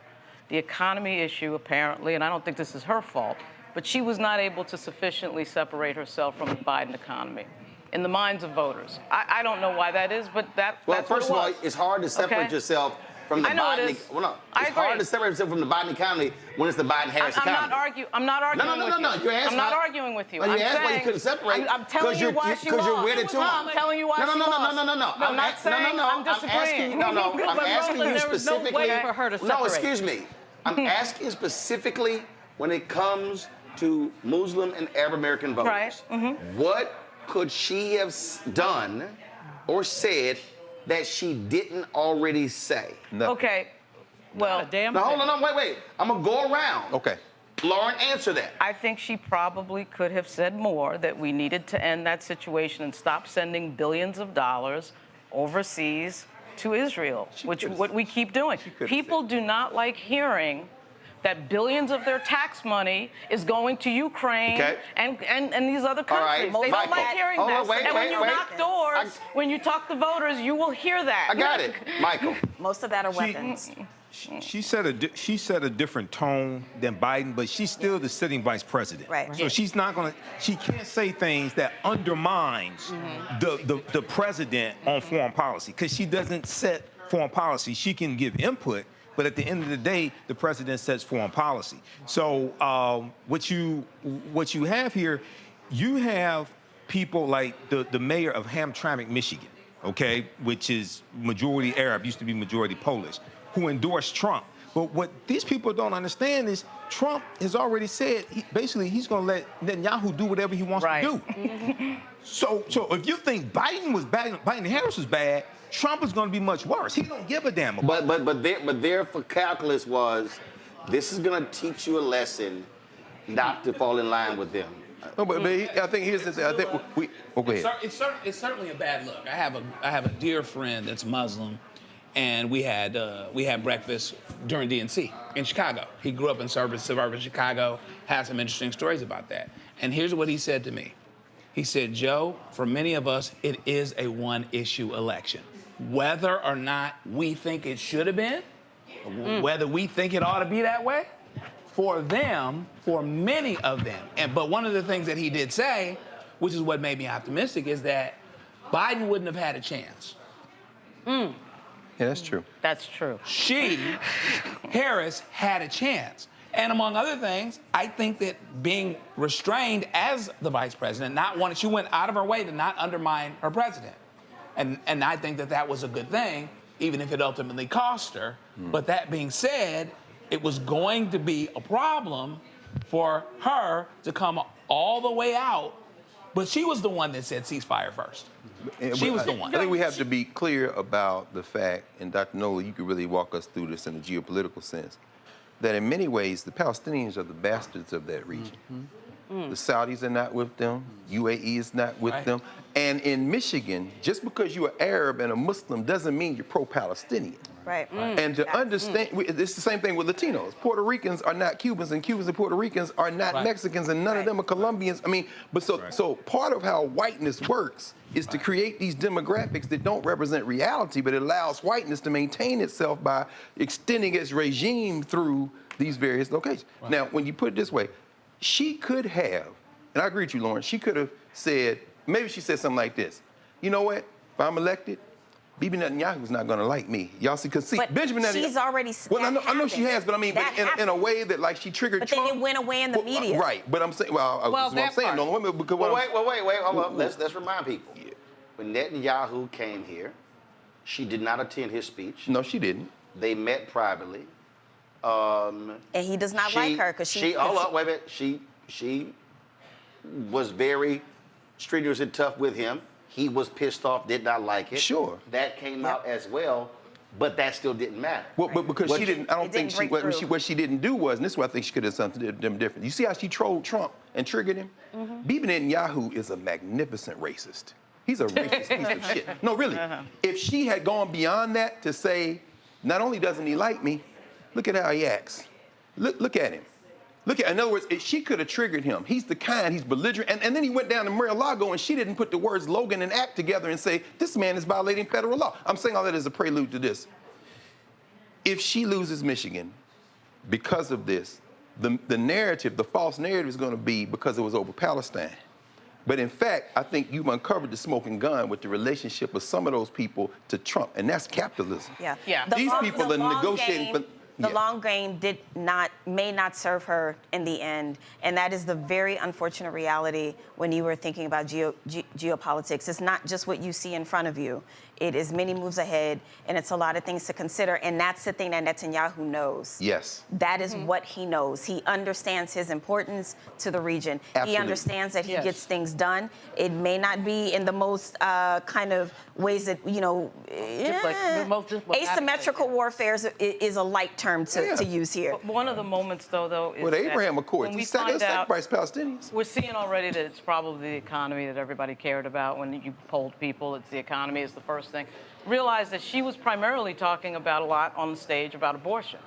And so she's talking about abortion a lot. I thought that was going to be a big deal. I was totally wrong about that. I thought women were going to come out and support her, and that was going to be the decisive factor in her winning. Sure. And turns out that was wrong. It turns out, it looks as if, we don't completely know this That's yet. right, we know. That white women did the same exact thing that they did.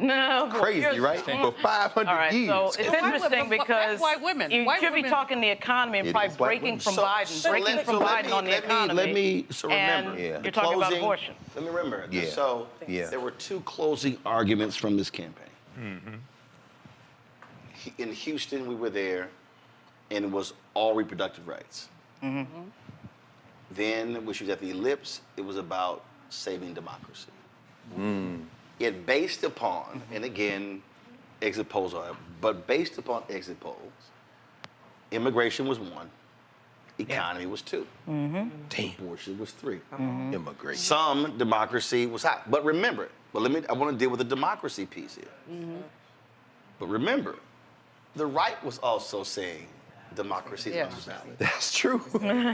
So what you had was you had Elon Musk, who absolutely used Twitter as a communications. It's a bullhorn for him. Their whole deal is democracy's on the ballot. These people want to get rid of freedom of speech. They want to attack tech companies. They went through this whole deal. So that issue, depending upon where you were, you're like, oh yeah, democracy. Oh, I don't like her, I'm voting here. And so I think what's gonna happen here, Erica, when we look at, and Rebecca next, when you look at this thing, I forgot who said it, there was no one thing. It was literally a chunk here, a chunk here, a chunk here, a chunk here. And I do say a mistake that I will say a mistake that was here was not trying to completely reframe and lay out the strength of the economy. Yes. I think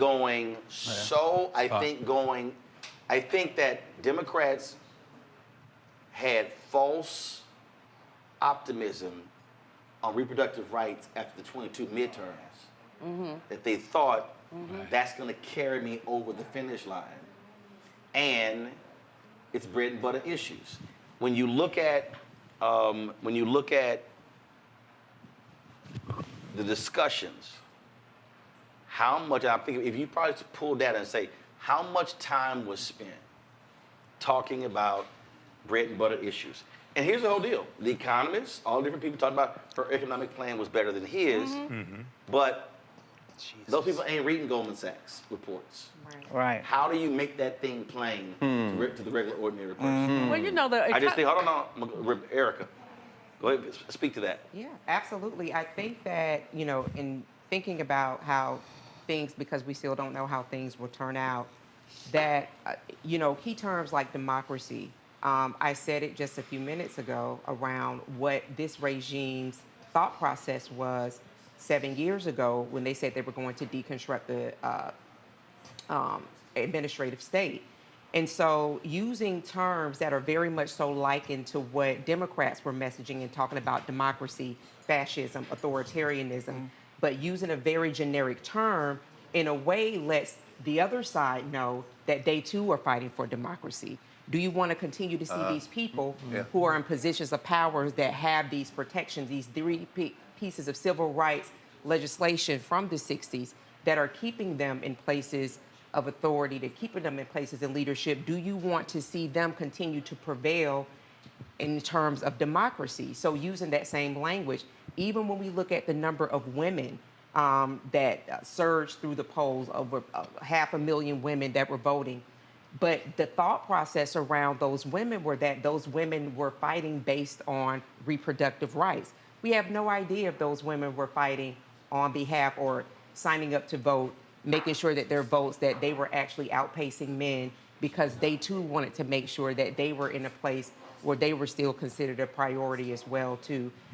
In terms of talking about the economy, I think that when you look at, even for any of us that have Twitter X app, you open it up and you continually flood it with ads for Donald Trump. Even when you go to your home page, you can't get away from Donald Trump. Even when you say, I'm not interested, they keep popping up. They keep popping up. It's in your feed. It's in your home bar. So, there's no doubt. I mean, that were people I would never even think about following. I'm like, why in the hell are they on my timeline? Right. Absolutely. Yeah. I guess I don't do Twitter. And you're talking about someone who has a top secret SCI clearance, Elon Musk, who I'm referring to, that has been having conversations with Putin, that the FBI, that all of these three-letter organizations are very well aware of, but he's still been able to run gun-shy as a South African and really shaping the elections in the United States. So I think all of these things really converge to let a people know that you still have power and there's a way to do this, and that those people were truly activated. And so I'm still holding out faith that we don't know until the numbers come in, but I think that not addressing specific issues is not going to moving forward if we are able to vote in the ways that we've been able to vote here over the years. Is not going to be something that's going to be helpful for the Democrats in the future. There's going to have to be deeper conversations. And then, of course, in Ohio, the Republicans muddied the waters on the redistricting deal. 7 courts ruled that they gerrymandered. They muddied the language, and it failed tonight in Ohio. It failed in Ohio? To create a redistricting commission. I'm going to go to Rebecca, then I'm going to go to Julian here. You got to ask, real simple. How do you, and then also control room, I need y'all to mic up Eugene, Brianna, and Daria, please. Mic them up, please, and bring them over. So, Rebecca, then Julian. How then, if you're Democrats, and you fixed a broken economy, and it's on the rebound, how do you run with that when you're running against somebody who these people just believe that he is just going to be brilliant about the economy, and he bombed it? I mean, again, I think that what people have to grapple with is people made voting decisions that were utterly delusional. Well, remember, misinfo and disinfo. Remember. No, I got that. But what I'm saying is, that's a big piece if here. you're Democrats and the man for 4 years had infrastructure week and didn't pass shit, but you were Dems and you passed a massive infrastructure bill to rebuild the country. You got it passed. Very few Republicans voted for it. The American Rescue Plan rescued the plan. The Inflationary Reduction Act reduced inflation. And he runs and they go, yeah, I'm rating him 8, 10, 20 points higher on the economy. What the hell? So rational choice theory teaches us if we have certain preferences, then we're going to choose those preferences in the order. So if I like red, then blue, then that means if I have a red ball and a blue ball, I will always pick the red ball over the blue ball, right?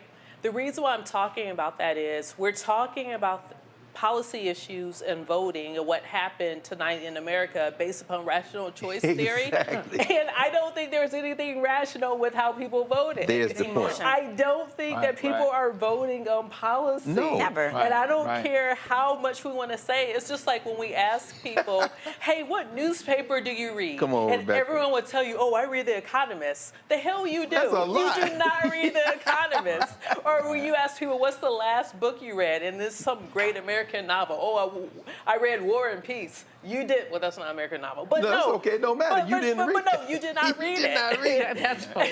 Like, you absolutely did not read it. So it's laughable to hear people say, oh, I care about the economy. That's how I voted. No. Yeah, I well, think people knew how they were going to vote, and now they're trying to attach the policy to, oh, well, this is why I made up my mind. When we're talking about immigration, one thing that I will say that is always hurting Democrats, you can't talk about immigration through a humanitarian lens. You have to talk about immigration through a national security and an economic lens.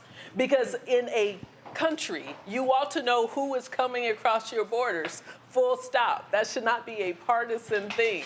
You should know every single person who's inside your borders. Wait. Speak to the economic part of that and speak to the national security part of that. Go. Okay, I don't think that Harris Waltz made a good case on the economy. I think they ran a good campaign, but I don't think that they made it plain about the economy.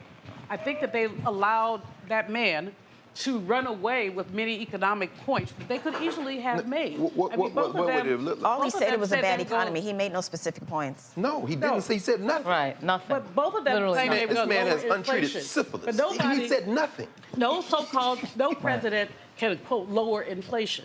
I mean, she could have been far more specific. Now, she was specific on a number of things. She talked about price gouging and things like that. I think those were useful things. But I think that she missed the opportunity, frankly, to make the economy plain. Okay. And I Make think it that plain. she could have, I mean, and especially, I think she had a winning slice with the opportunity economy. I mean, I think that when she talked about the caring economy, and, you know, many people got older parents. hold on. But I don't think she made... Don't ignore what Charlene said. These people laid not out, thinking about you said specific. But here's but No, let's it was specific. No. But here's my whole point. She could be more specific. Okay, but she was specific. Yeah. He wasn't. Right. Numbers show they still trusted him on the economy. Right. So again, right. How do you run? Yes. How do you run against somebody who offers no specifics, who offers no policies, who literally said in a debate, I don't have a plan. Concept. I got concepts. Right. You're right. Of a plan. Who makes that person accountable? The media. Who effed up this entire time? The New York Times, the two so-called papers of record, the Washington Post that was too cowardly to do a damn endorsement, and the New York Times was always soft-playing Donald Trump the entire time. So who makes people accountable on exactly what you just said? His vagueness, his craziness, his lunacy. They're not doing it. And then you got Elon Musk owning a platform that's feeding these people misinformation all the time. And frankly, the low information voter thing, we got most people in this country never went to college. They never went to college. That's a rare thing. Then you've got 40 million people in the country under the poverty line, right? And they're thinking, you know what? It can't get any worse than this. Let's blow this thing up. Which is why they vote for Trump. Wait. No, go ahead. I'm gonna come back. I like to think about a lot of this stuff in my Southern context. And we were talking earlier about the whole conversation about black jobs. So it took someone in Louisiana to kind of like break this down for me, what he was trying to say. And I know for a fact that after Katrina, there were a lot of black folks complaining about losing their jobs, about losing their construction jobs, losing all types of jobs to the Latino workers that came in to help rebuild New Orleans. So the black jobs thing may not have landed with the echo chamber, us, but it landed with other people because they understand and decipher his Trump speak, right? And then there are people, I have seen this, I have witnessed this across the country, who watches Fox News all day. They repeat Fox News talking points. Even the Africa article that I sent you this morning, it was repeating Fox talking points. And we cannot forget the power of television. People actually believe the successful Donald Trump from The Apprentice. They believe that. That's why they think he's good on the economy. We can throw it away all we want to, but they really believe that. That's such a good point, because I was in LA a couple of weeks ago, and at the train station, and this sister asked me to move my stuff. I spread out. And we started talking, and she was telling me that Kamala was a communist. And I said, where did you hear that? She said, on TV. I said, and I actually wrote, my first thing. I wrote a column called Where You Get Your News From. So I asked her, I said, well, she said, don't you watch the news? I said, I do. She said, what do you watch? I said, MSNBC, CNN, and Roland. I said, what you watch? She said, Fox. And she said, Tucker Carlson said that she was a communist. I said, and you believe that? Blah, blah, blah, blah. And she said, well, why would he say it if it wasn't true? Oh, Jesus. And and she was adamant. I mean, I was praying for my friends to come because I didn't want to have to cuss the lady out because I didn't know her. And so I was waiting for my friends to come pick me up. But she was absolutely adamant. She even said, if you're going to have an attitude, I'll move. I'm like, see ya. It's a white woman? Wouldn't want to be ya. It's a white woman?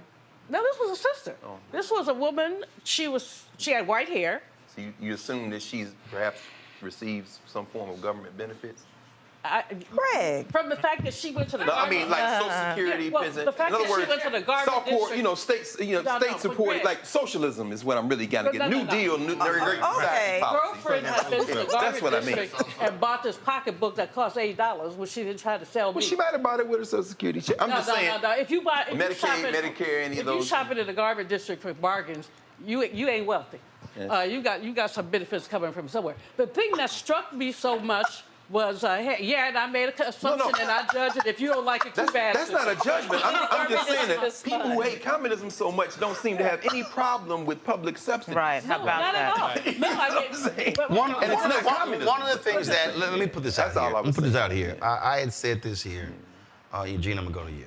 I had said, when there was all this talk between June 27th, June 28th, and July 21st, I said to a number of people that the greatest concerns that I had was Harris holding on to Biden's white coalition. Jonathan Martin, Politico, he and I were texting the last couple of days, and he said, I remember you saying that. I said that was my greatest concern. And if I go back to 2020, what you remember, how did Joe Biden get the nomination? Black people, no, it wasn't Ketanji. No, it wasn't. No, it wasn't. Black people in South Carolina said, no, not Clyburn. Black people in South Carolina said, which white man can beat that white man? Which is old race logic. If you go back and look at 2020, you go look at the roster. That's old race logic right there. It was Klobuchar, Buttigieg, Bloomberg, Like 16 Harris. It was 16. No. It was black people sat there and went, all right, this is a white supremacist, crazy, deranged, who can beat him? And they were like, Joe. Because that's what I said. this white man right here. And this is what people I think kept missing. It kept missing with the black voters in South Carolina. Black people ain't stupid. They're pragmatic. Black folk go, we know white people. And we know which white people can beat white people. Right. Joe Biden appealed to, so he was old, he had lots of experience, and he appealed to white folks in Michigan, Wisconsin, Pennsylvania, in those places, rural voters in Georgia. Oh, he's gonna be a steady hand, he's competent. Did they call Joe Biden a communist? Nope. Right. They called Joe Biden a Marxist. Yep. Nope. They didn't say any of this sort of stuff. Now, he wins. But then what happens? The fucker showed his age. Now all of a sudden, you old and broken down. Now who's your pick? And so now you go through this whole deal here. This is, when you look at, again, I look at how people voted. I look at, in New York City, Jewish vote drops for Democrats. I look at the margins in these counties, in the suburban counties we talked about, in Philadelphia and other places, the margins were higher for Trump than lower. And so now you begin to ask, okay, what actually was at play here? Donald Trump brings this, I want to burn this whole shit down mentality. People go, I want to burn this whole shit down too. Yeah, right. Not realizing he actually doesn't want to burn it down. Yeah. His whole deal is, I'm about to hook up all my boys and everybody's rich. No question. And they literally fall for the okie doke. Yeah. Every time. It's actually worse than that. You gel up, Eugene. Yeah. So every time. I would also add that, it became, when it came to Joe Biden, his white coalition was never going to be replicated. It was never going to be replicated. It's the Scranton Joe. They call it Scranton Joe for a reason. It's around him. He's far removed from Scranton, but that Scranton Joe branding. Because it was higher than Obama's. It was higher than Obama. Yep. But the reason Obama won, because Obama, well, I know that. But I'm saying with Obama, had a higher black. He had a higher black turnout. A way higher black turnout than Harris got tonight. Than Harris and Biden got, and Clinton got. But that old white against old white, wasn't going to play this time around. And look, it was the same way black folk in South Carolina and Super Tuesday states made a decision among which old white guy essentially was going to fight the other old white guy. White people tonight made a decision on which brand of who's going to best fit their interests. And they're telling us time and time again that Trump is where it's at for them. But was Harris? Kelly. I think I mic'd up. Yeah, you mic'd up. So my thing is, with that logic regarding voters, in my head, it also follows, and that means that they're not going to vote for an ambiguously black woman with a Jewish man for a husband with no children, who is it's a very late first marriage, who also has allegations of infidelity with Willie Brown. Like, these things I do not necessarily ascribe Willie to. Brown. I don't necessarily believe, and I don't want to make it sound like, oh, this is why she lost. But the underbelly might be, this is why she lost. And I said this on your show. Well, I won't say this. I won't say this is not why she lost. No. Again, I go back to, you have to pick chunks. There are, again, when you look at how someone... She hasn't lost yet, by the way. Right. But when you look at data... They're calling it. But when you look... When you look at data here, when you look at, again, piece here, piece there, piece here, piece there, at the end of the day, that's how you win. You win by being able to grab different pieces of different areas to win. So I also think we shouldn't forget the fact that this was a 103-day campaign. Absolutely. That she was thrown into. That's a really difficult situation for anybody. But I'm wondering. 1 second, Daria. I'm wondering if Harris was Daria. Trump was Biden's revenge, though. Daria. Because there's still going to have to be conversations after this as to whether they should have had a primary or not, even with 100 days. Because if you remember in the beginning, Nancy Pelosi wasn't for her. Right. Barack Obama withheld his endorsement from the beginning. Right. So there's going to be some very serious conversations. She actually did pretty well. Well, let's be real clear. Let's be real clear here.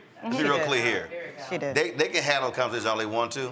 Thank you. If that happened, it would have been a 350 electoral college. I mean, so they can have that conversation all they want to. But I'm telling you, They were put in a tough situation because Biden's staff didn't tell us what his situation was. And we found out at a debate, Roland, we found out on live TV that, oh man, this guy can't run. We did. We found out for the first time that this guy can't handle it. We all knew we this kind of knew for the last 2 years. But that moment was the moment. Let's keep it real. We knew 77 plus 4 was 81. Stop. Wait. At the Christmas party. No, stop. No, stop. Did we know at the Christmas party? No, wait. No. That's funny. No, we knew. Yeah. They didn't know. Right. And it wasn't until a debate when, what was it, 58 million, whatever number that watched, that's when they saw it. So why didn't it matter that Donald Trump, who is clearly mentally unwell, who performed fellatio on a microphone last week. And was pooping on himself with a diaper. Exactly. Here's why. Here's why. Because even with all that said, yes, sir, he looked energetic. Yeah. Is that a euphemism for white nationalism? Because I don't understand. No. If it's a euphemism for white nationalism. It's because of the 25th Amendment that Vance is going to Come on, Charlene. Come on. It's very Come on. I'm going to show you right here. How many stories prior to July 21st were about shit, he's old? Well, what about Biden? That's true. Then how many stories after July 22nd were, damn, what's up with the cognitive abilities of Trump? Virtually none. The New York Times, to your point, the New York Times, Mustafa, had 6 stories on one day about Biden's cognitive state. Right, that's right. They never had. It took them forever to do one on Trump. That's what you. Again, so we have to understand what was moving and operating at play. There was this perception that and Trump say crazy shit, but he always says crazy shit. But he's entertaining and he's got way more energy than Joe. He's moving faster than Joe. That literally was how it was portrayed. Mustafa, go ahead. Well, we know that 90% of it is about perception. And if you make sure that you're putting the right type of perception out there, then the vast majority of the American population is going to go with what that is. Lauren has also shared that there's these biases that have existed inside of the media, and we saw it play out on a daily basis, and people just allowed it to continue to go. The other part of it is that we have media that is afraid of Trump. And you see it all the time in the decisions that people are making in the editorial rooms. You also see it in the ownership of the individuals who decided to make the decisions that they did. Yep. So until we change some dynamics, we have to change dynamics around the media platforms that are out there, where people are getting information, where they find validation. We've got to also make sure that we change the dynamics in relationship to how we are funding politics and getting money out. I know people have been talking about that for a long, long time, but it creates these unbalances that are there. And then we have to just be honest also about white privilege. Yes. And that it has a certain cachet that still comes with it. And that means that, you know, when we finally had the vice president against Trump, that Trump was allowed to do and say things that she was not allowed to do. Amen. And it's really that simple. Right. That's right. Right. Lawless for squaless. Right. Mm-hmm. There you have it. Yeah. So now, Let me give a shout out. I was there with this. We had the brother on the air. Show big congratulations to Monroe Nichols, becoming the first black mayor in Tulsa, Oklahoma. Congratulations to Monroe for that. It looks like Democrats are going to control the House, so therefore Jeffries will become the first black Speaker of the House. My goodness. That's great. My goodness. There will be they will be able to stop a MAGA agenda. You can't get it past the House. It can't go to the Senate and get passed. Right. But you are going to see significant damage still being done. I'll say this here. He lied about it. He denied it. But I'm telling you right now, Joe, folk like you are going to be real busy when these federal workers get fired because they don't sign a MAGA pledge. Yeah, I mean, my mom worked for the federal government for 40 years, Veterans Administration. So imagine being in a situation where you got a property right in your job, and suddenly now there's a litmus test, there's a loyalty litmus test, where they're just going to move, just like Reagan fired the air traffic controllers when they went on strike. Yeah. They're going to move first, and then the litigation is going to happen. Also, you're going to also see Donald Trump become very pragmatic about executive orders. Right? They'll talk like, oh, you know, Obama used them too much, this, that, and the other. Trust me. They're going to start, and they'll just go right page by page in Project 2025. Starting off. Right. Starting with Schedule 7, which is the the one he signed. Right. And if you you know, having read through that 922 pages, it's very clear. That's just stage 1. Oh yeah. Stage 2 was putting together the data bank of workers they're going to replace them with. Larry Ellison helped them. Well, Oracle helped them do that, by the way. And he's the one who spent the stupid $30 million propping up Tim Scott in South Carolina. The third step is the boot camp that they said they're going to do, and then the fourth step is implementation. But let's think about this for a minute. If we know he's going to replace more of the federal judiciary, and like you said, Alito and Thomas, they're going to go to Clarence Thomas. They're going to send Harlan Crow, say, boy, get your ass off the bench. So anyway, that's very easy. But the point is that, what if we think about this differently? Should Harris lose, and they get control of the federal judiciary through the Senate and the presidency, John Roberts' whole strategy has been to run everything they want to do through the First Amendment, freedom of association. You know, Citizens United, 2010 unlocks the floodgates, and then everything else they're running through. That's how they rock down Roe. There is no right to privacy. It's a penumbra of rights. It's the First Amendment, the 14th Amendment. There is this, not. Okay, fine. What if we embrace that? I'm just thinking about it for a minute. What if we say, you're right? We're going to run ours through the freedom of expression as well, freedom of association. We are going to come after you all with a form of black nationalism that has worked for us in the past. This has been a playbook for us all the way through the civil rights movement. We lost our way in the post-civil rights era. If you go to 1972, Gary, the Black Political Convention, we were very clear about what we were doing. That was the energy that fed the Jackson campaign. But that Jackson campaign, remember in '88 when he turned all his delegates to do caucus, and then Bill Clinton kneecapped him in this city in 1992 with that Sister Soldier moment, and they took over with the DLC, moving the Democrats in that direction. Since then, we have been engaged in this fairy tale like this country is something other than what it is. We only started doing that in the leadership class in the 1980s, really, 80s and 90s. What if we embrace Robert's view of the United States? I would tell you that if we embrace the view that they want, if y'all want to dance like this, we're going to dance with you motherfuckers. Let's dance. And seriously, freedom of association means we embrace you. Free enterprise, no problem. We buy black. We don't trade with you. And it's my right to say, I'm not going to serve you. In other words, while the states are Trump-proofing, like Maryland did with the resolution that passed, reaffirming a woman's right to choose, California has done. Look, if we're going to fight a civil war, then damn it, let's fight one. I'm not talking about a hot civil war, but a cold civil war with a different logic. And we'll see how much they believe in this world they claim they want when we embrace it. It'll be like the Second Amendment. And by the way, everybody get their strap. Well, let's see how much you like that. No, I'm serious. It is your right, isn't it? I'm very serious about this. First of all, yeah, right. Don't be scared. Don't be scared. First of all, everybody got to remember, after Trump won last time, fucking black gun ownership went up. Come on.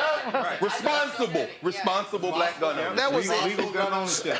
But the other thing that I want people to think about, and I'm speaking to this as a veteran, is the privatization of VA, people being stripped of their benefits. Yes. And then the military. There are those of us that sit in this room that have people that we love that are actively serving in the military. I will share without sharing too much that we had active duty military members that were an hour outside of Asheville, sleeping in tents, providing hurricane relief, so that then people will be able to afford to go and vote and do all of these different things. Doing that for over a month. Active duty military members. These folks have 9-to-5 jobs. Their 9-to-5 job is in the military. What's vastly different is that because we signed up to be in the military, what we're also saying is that we will keep our body in shape so that we can fight all enemies, that come against this country.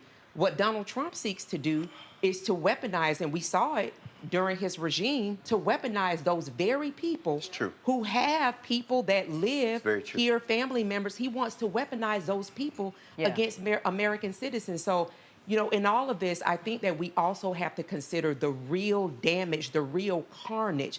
And I don't think it's about being bouted. I think it's about people who don't have passports. I think it's about people that are already scratching and surviving. I think it's about people who've already made choices about how they live, whether it's being in civil service, federal service, whether it's being in the military, whether it's working for a 3-letter organization, that are really going to suffer. People who, like myself, a military person that has disabilities, that those what we fought for, what we laid our lives on for this country for, will be stripped away. So then what? That's right. When this person has the ability to weaponize those very same people against American fucking citizens. So when I think about,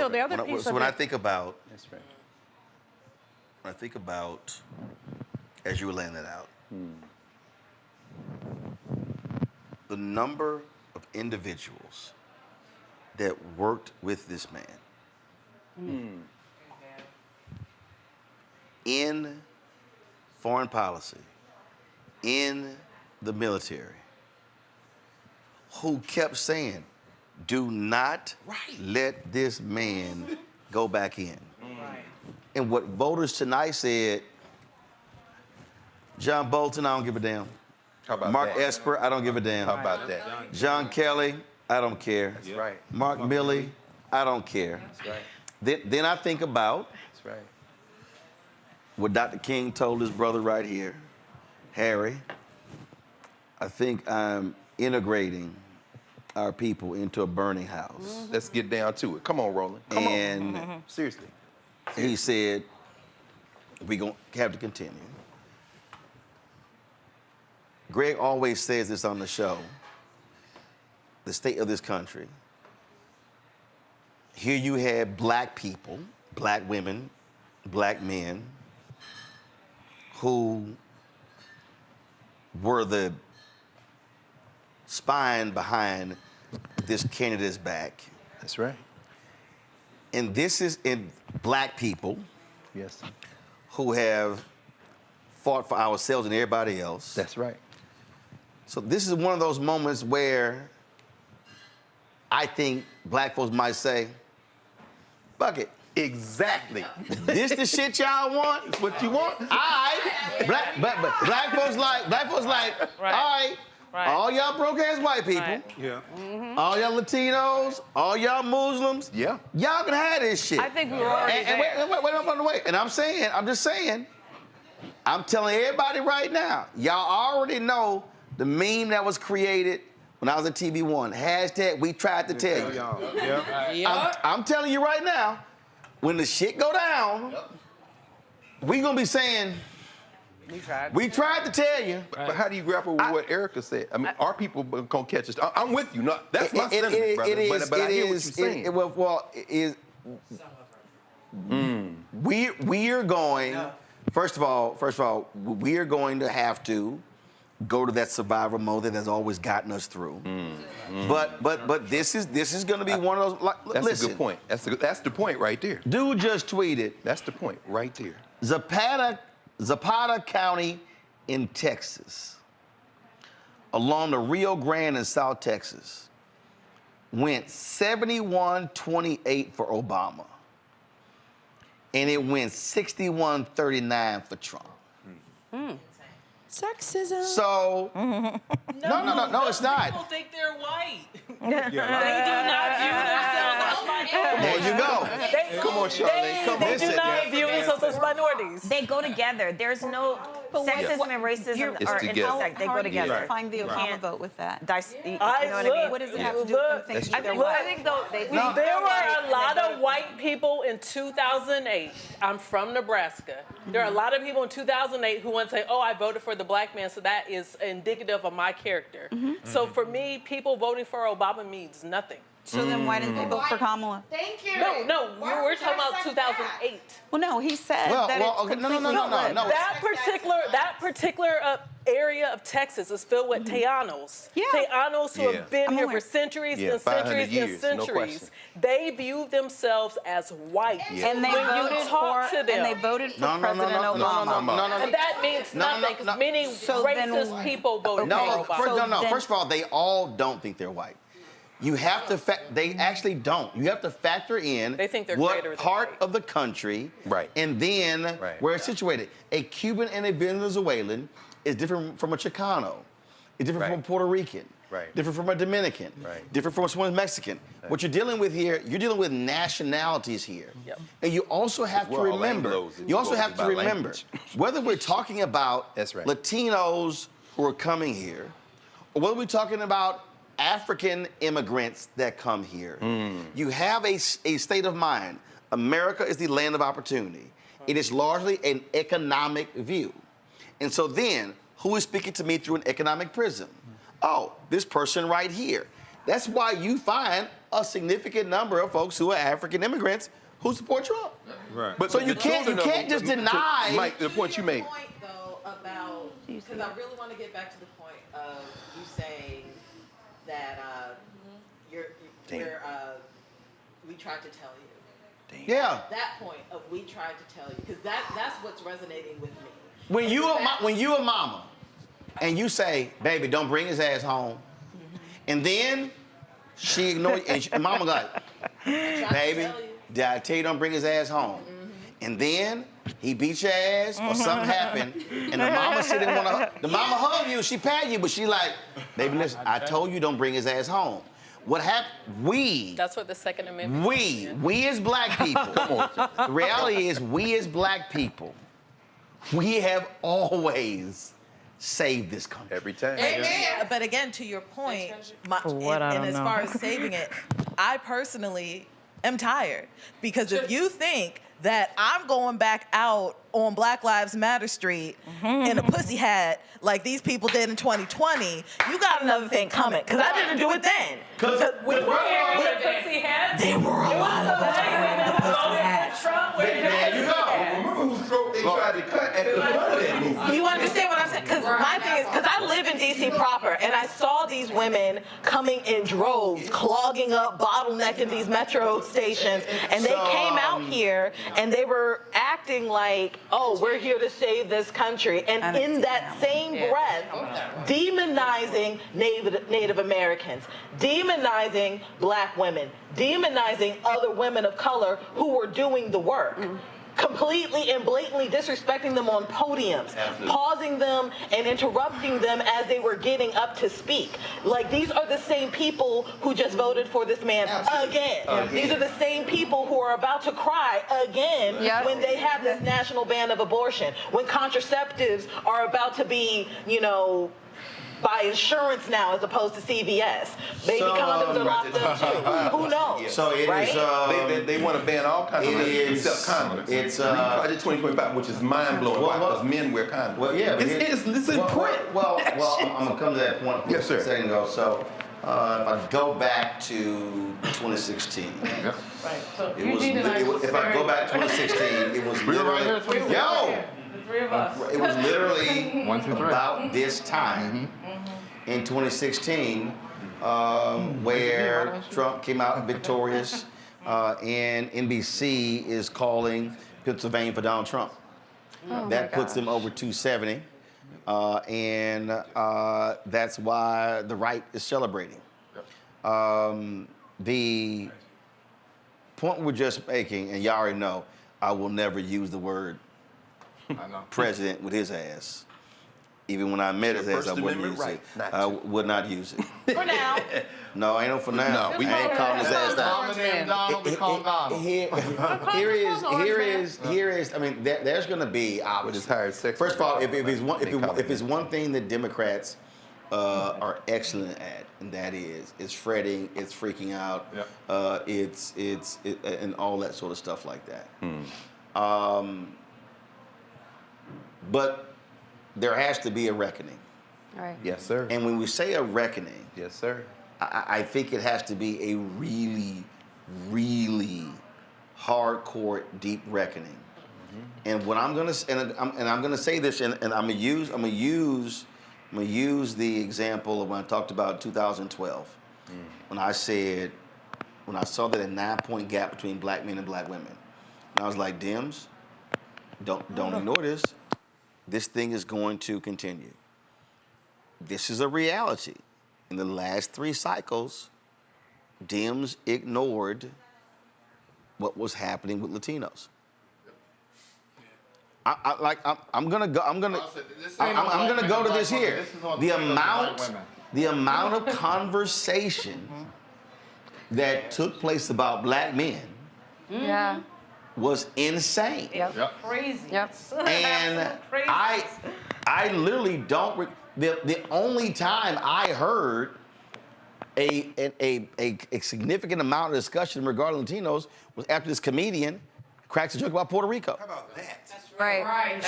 So now I'm really interested, and do y'all think you're going to see real conversation about what the hell happened with Latino voters? Among the Democrats? Okay. You mean among the Democrats? Scapegoat. No, but first of all, among mainstream media, among Democrats, I mean, will that discussion, will we have a discussion about Latinos in 2024 like we did white people in the Midwest in 2016? That won't happen. Roland, you'll see that when you see the article about Trump's cognitive decline. I'm only answering the question. Go ahead. Yeah, no. As a person in Miami. Mike, hold the mic up. Sorry. First of all, you don't need to hold the mic up. You loud. I'm just messing with your ass. Come on, go ahead. So no, as a person in Miami, they use black people as a scapegoat because we didn't get out to vote. We already knew there's different sections of Latinos. There are Cubans who do believe they're white that were there on January 6th, and we have evidence that they were there on January 6th. Hey, one of the Proud Boys was Latino. He's sitting his ass in jail right now. Was it Enrique or whatever? Yeah, because he got 25. He out? That's right. He was an informant. Oh, yeah. Go ahead. Yeah, Get a medal exactly. from Trump. Yeah, He's about to get pardoned. Yeah. he pardoned. Yeah, but pardoned. Yeah. Anyway, so that is honestly, when we talk about the predictions of what we thought the election would be, in Florida, we always think it's going to be a 1% race. We're taught that it's going to come down to 1%. Trump won Miami-Dade. Oh, yeah. It hasn't gone blue since I worked it. It's in the trash. But, what? Okay. Yeah. Where's Michigan, though? Okay. Right. So, no, but the reality is, they're not going to have that discussion because it was already known. That's why they already preempted it by talking about where the black men. They already knew because at the end of the day, they need to get out the vote. Most of Latin Americans, most of them, Some of the Puerto Ricans depends. Orlando is liberal. Some of the East Coast Puerto Ricans are liberal. But there's some Puerto Ricans who still, despite the comments, voted Republican. So now I'm gonna throw this one out. And love to get your reaction. How many media executives tonight Oh, they're salivating. are elated Salivating. with this election result? And journalists. Yeah, You know how many journalists? You know how many journalists got famous over Donald Trump? Because the way they ran the White House. Wait. You know how many journalists did books, got famous, made money off of Donald Trump? They're loving the fact that Donald Trump is coming back in. I'm telling you right now. But see, I'm going to say this, The reason these media folks, they want this. They are want like, him. we are about to have a shit show every single day. So what And all about you have to do is independent go to the black media? In other words, if we take the idea that, it's fine, it's fucking, and I want to just, in something in defense, I want to say something too in defense of second generation African immigrants, whether they be from the Caribbean or whether they be from the continent of Africa. Some of those young people whose faces I recognize out there in that yard at Howard who looked like their world was ending as they were standing there trying to wave them funky ass flags and sway. And Shirley, I know you know what I'm talking about because you visited these campuses. I'm talking about these kids whose parents came from Nigeria, who live in Texas, but they were born here, who are all in for Kamala Harris. I'm talking, they are not, in other words, you know, and you were talking about this a minute ago, Mike. First generation immigrants act a certain way, but it usually takes 2 or 3 generations for those folks to level set in some ways. If they're not of African descent, it's the whiteness. Yeah. But if it's black folk, you see a lot of them come into the realization that, because when they're born here, and I guess what I'm saying is that, do you think this is an opportunity? I'm talking about Black Star Network, I'm talking about, for people to say, you know what? Since y'all gonna clink your champagne glasses, goddamn it, we're gonna clink ours too. And we're gonna bring that black coalition together in a way that hasn't been seen. Here's what I think. Here's what I think. What has to happen. To be frankly honest, most of the folks who are in the black media space don't give a shit.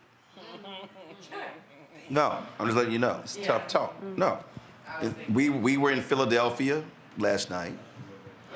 We were the only black media outlet on the day, on the riser. We were in Michigan Saturday, Sunday. We were the only black media outlet on the riser. We were in Milwaukee Wednesday, Thursday. When I'm looking at, I'm looking at who was broadcasting live, who was doing stories, and even when we talk about who's broadcasting live, this is how easy this is. The Harris campaign made it easy. You could just grab somebody's stream. None of them. I got no problem saying this right now. BET got close to $10 million in advertising. I know this as a fact. BET did a black male this conversation. Right. I don't know what I don't know what the linear ratings were. Mm-hmm. What I do know, when I saw it yesterday, it only did 270,000 views on their YouTube channel. What? I can tell you right now, the pastor's response to that fool Donnie Swaggart on our channel has already done 1.1 million. Okay, so when I look at the magazines, when I look at all these different people, I'm like, okay, answer this. How many of these black networks had election coverage today? Right. Yep. Here you on the verge of making history. How many of them were actually there? Yeah. So I'm not actually counting. I mean, when I look at black radio, I'm not counting on these folks operating as the resistance. Because I think for many of them, it's still focused on entertainment and that kind of bullshit like that. But I will say this here, so let me speak from but from a progressive, democratic, liberal, however you want to frame it. Small D Democrat. I said, not Democrat Party. The billionaire Democrats. Oh, okay. Party. All of these folks who spend all this kind of money, their asses are gonna have to wake up and say, how in the hell did we not fund an ecosystem? Mm-hmm. I'm telling you, if you look at, let's break this down. Donald Trump had no ground game. None. None. None. All in legal fees. Mm-hmm. They outsourced it. They literally outsourced it to Charlie Kirk and Elon Musk. Yep. Mm-hmm. A handful of billionaires gave damn near $1 billion. Right. Okay? Ain't like he had a real campaign. Right. It's not like he was dropping policy papers, things along those lines. It blows up the notion of everything we've seen. But so all this stuff, she just do this and do that. That's what you said, Eugene. No. First of all, we have talked about sexism. But this thing also, you have to add sexism as a part of this. Sure. That is a part of it. Absolutely. What you're dealing with here, I'm telling you, I live every day in setting a narrative. Right. I will show you, where did Joe Biden's presidency turn? What was it? The debate. Nope. No.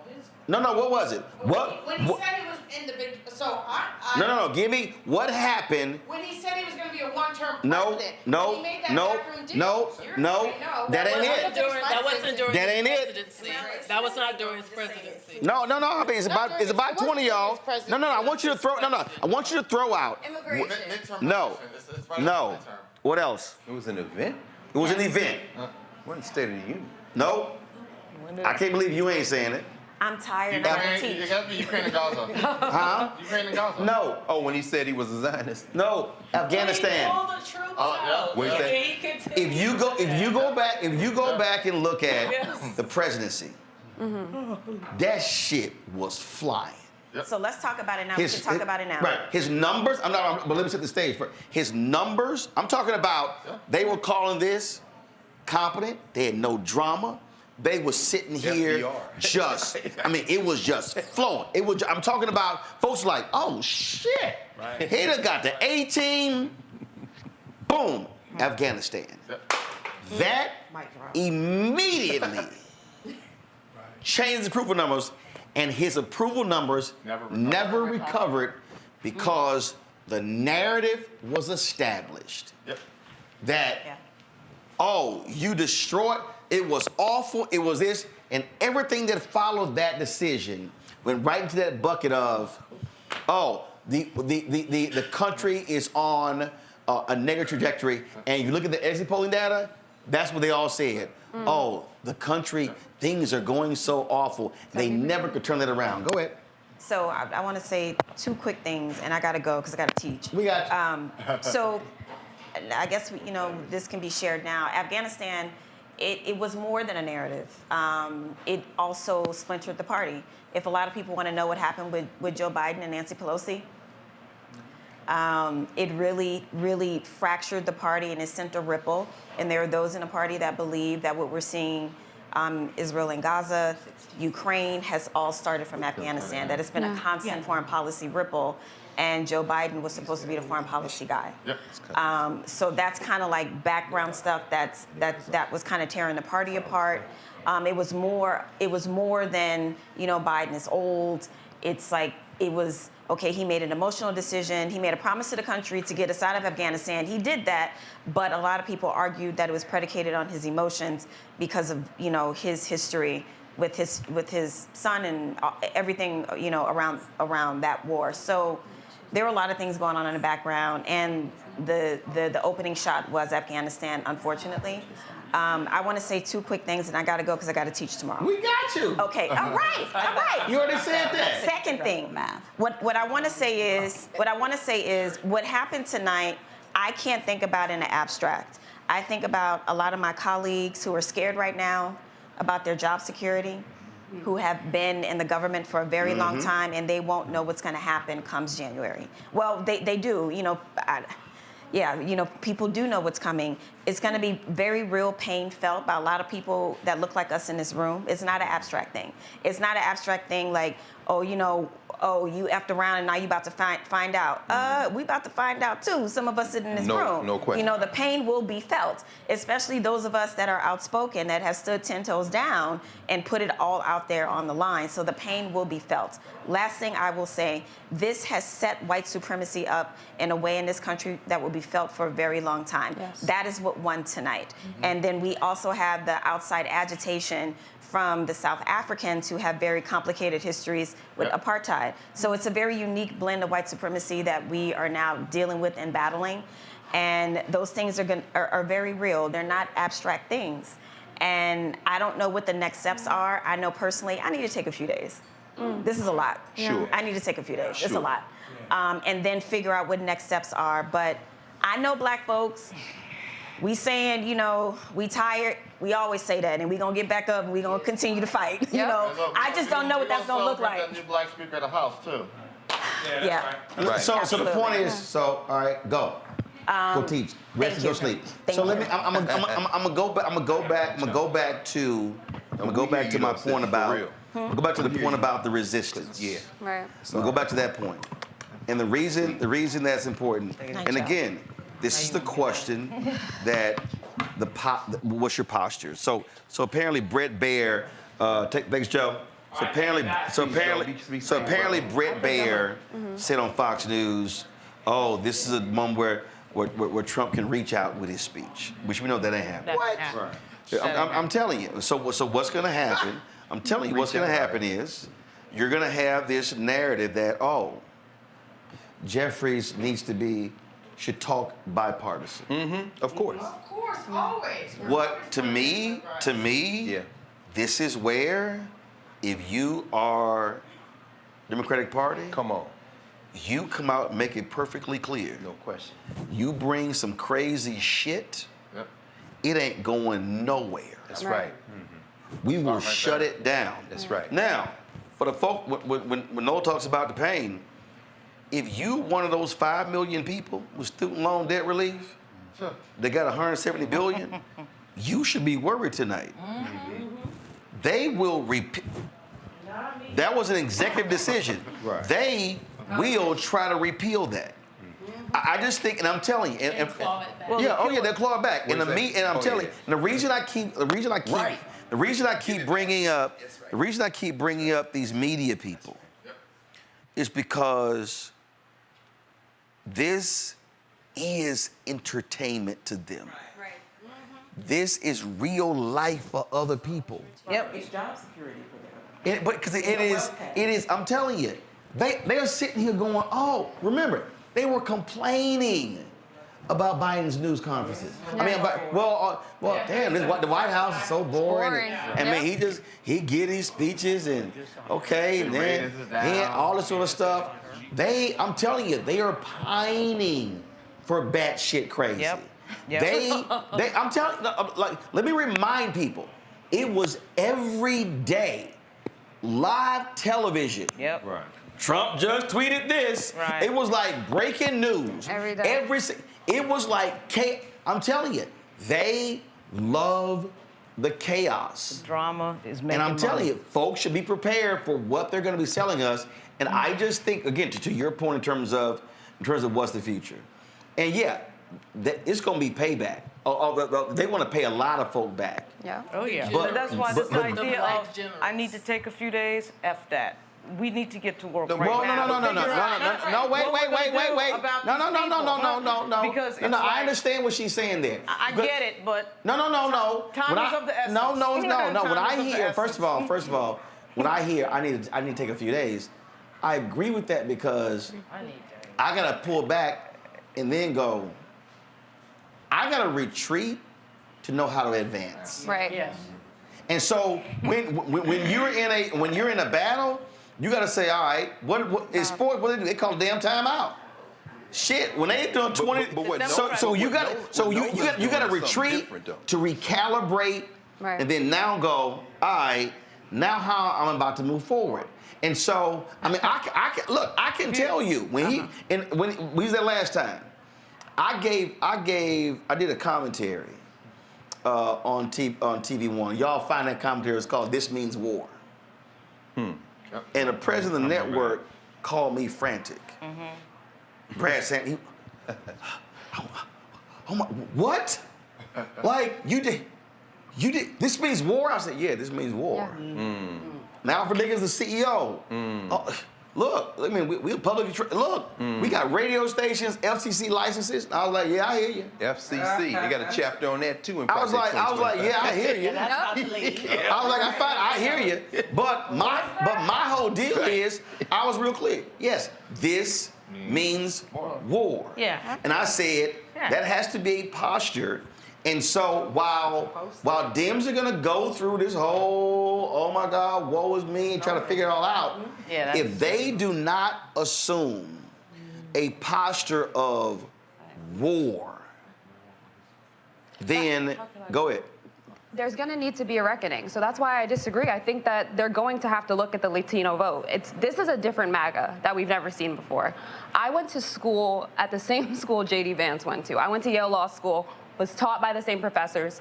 These people mean business. They're not like Donald Trump. They don't just go out there and say crazy things. That's you why have that Stephen man gave Miller. Leonard Leo $1.6 billion. You have Josh Hawley. You have Amy Chua. You know who Amy Chua is. That's our professor. That's my girl. Business. This is a nationalist. Amy Chua? I worked with... Read World on Fire. I worked with Usha Vance. I worked with all of these people. I know these people. I know the Heritage Foundation. Absolutely. This is not the same MAGA. No. When they're talking about deportation and putting people in cages, they're not talking about just cages. They're talking about camps. No They're question. talking about internment camps. No question. So they are going to have to talk to the Latinos. They're going to have to talk to everyone. There is going to be a reckoning, like you said. And so, this isn't new. This isn't the first time. This is It's not different. No, It's different. no, It's different. no, It's no. different. It's not. It's not. This is different. It This is is not. different. It is not. You have never seen these people before. No, This is we different. have. No. guys, first of all. These are the descendants of those. Hold on, wait, hold up. Hold up. How old are you? I'm 43. How old are you? 34. How old are you? 27. It's fucking new to 1829. No. We have to understand. It's different for us. It's new to 1829. You have to understand. If you were an 8 or 10-year-old kid, who sat there on this night, that's those kids that were in 2008. They were 3 and 4. And you saw the jubilation, the elation, and all of that. People were sitting here. What was the campaign? Hope. All that sort of stuff like that. So, all of a sudden, you fast forward 16 years. And if you were 4, you're now 20. If you were 10, you're now... No, wait a minute. Let me finish the point. Then you can speak. They came, so all of a sudden, that generation is going, wait a minute. Right. I saw the first black president. That's right. I thought I was going to see the first female president. That's right. Then I thought at a second shot, after the first female president lost, and the white women went with him, then his crazy ass came in, tried to overthrow the goddamn government, acted a fool, still ran, had the second woman, and this fool is back. Right. What she's saying about MAGA, Mondale said it earlier. MAGA is not a separate entity. Hillary Clinton treated MAGA separately from the GOP. Joe Biden treated MAGA separately. Joe Biden said, oh, after the Republican Party that I'm familiar with is gonna come back. No, so now, maybe Democrats probably now will wake up and go, oh shit, there's no separate thing from MAGA and GOP. Now I have to accept what she just said is, this is the GOP, so now I have to figure out how to counter this, because this is now what I'm facing. It's no longer Trump's GOP. This is the GOP. Hold on, Rebecca, then you go. The reason why I'm very adamant that we've been here before and that this isn't new. It's for a very specific reason. I remember being idealistic, still idealistic, right? But I remember those things of, oh, everything was new to me as a new experience. But then I had to sit down and talk to other people. I had to go into community. Like I was telling someone, when Trump won in 2016, between election day to inauguration, I basically read an entire Black Studies curriculum. The reason, and I mean that, the reason why I did that is because I was thinking, hey, have we ever, as Black people, not as Democrats, as Black people, have we ever experienced or went through any of these things he's previewing and saying that we're about to do? So I had to go back 150 years. I had to go back 200 years. I had to go back and read lots of writings to understand what was the contemporaneous thought there, and then understanding now the historical context that I have to understand, have we been here? Have we seen some of these elements? And the reason why I'm very adamant, just like I commune and talk daily to my ancestors, they do too. And some of them are direct descendants of this. So MAGA is a continuation of white supremacy that started before 1619 in this country. So that's why I said I recognize, like, with Christianity, we talk about familiar spirits. We talk about things that are familiar. I know these familiar spirits, and my ancestors defeated it. So that is why. That is so. So my point is, so you can say what you want, but I'm talking about how my family has survived it. But how would you fold in perhaps one difference? And this is why when Nola says she got to take a few days, I think I understand, because the things that she just says that I can't talk about, the things that I would oppose with my whole heart and soul, and I think most human beings would. Well, she also got to take a break because Donald Trump is about to unleash a vicious attack on the intelligence community. Well, this is what I'm saying. Like for real. Well, how would you fold in, Charlene, maybe, because I agree with you. I think we know what comes next. We saw Neville Chamberlain and the British cozy up to Hitler. While Hitler ran, he understood the Nazis didn't have, the appeasement, exactly. The Nazis didn't have to win a majority of the Germans. They just had to win a third of the 50% and let plus one that gave them control of the National Socialist Party, and then they took over. I'm saying it for this reason. He's already said what he's going to do. Netanyahu keep bombing. Putin take Ukraine. What happens when he goes into Poland? And they're going to pull out of NATO. And this what I'm saying is, we're talking about nuclear war. We might be, we're talking about domestic. This is, and Nola, I understand. Hey, I got to get up and sit down. But, well, we all going to be in the middle of some shit that nobody can walk back. Here's why I said, here's why I said earlier that sometimes when you let shit happen, okay, that house is burning. I can go try to grab this fire hose.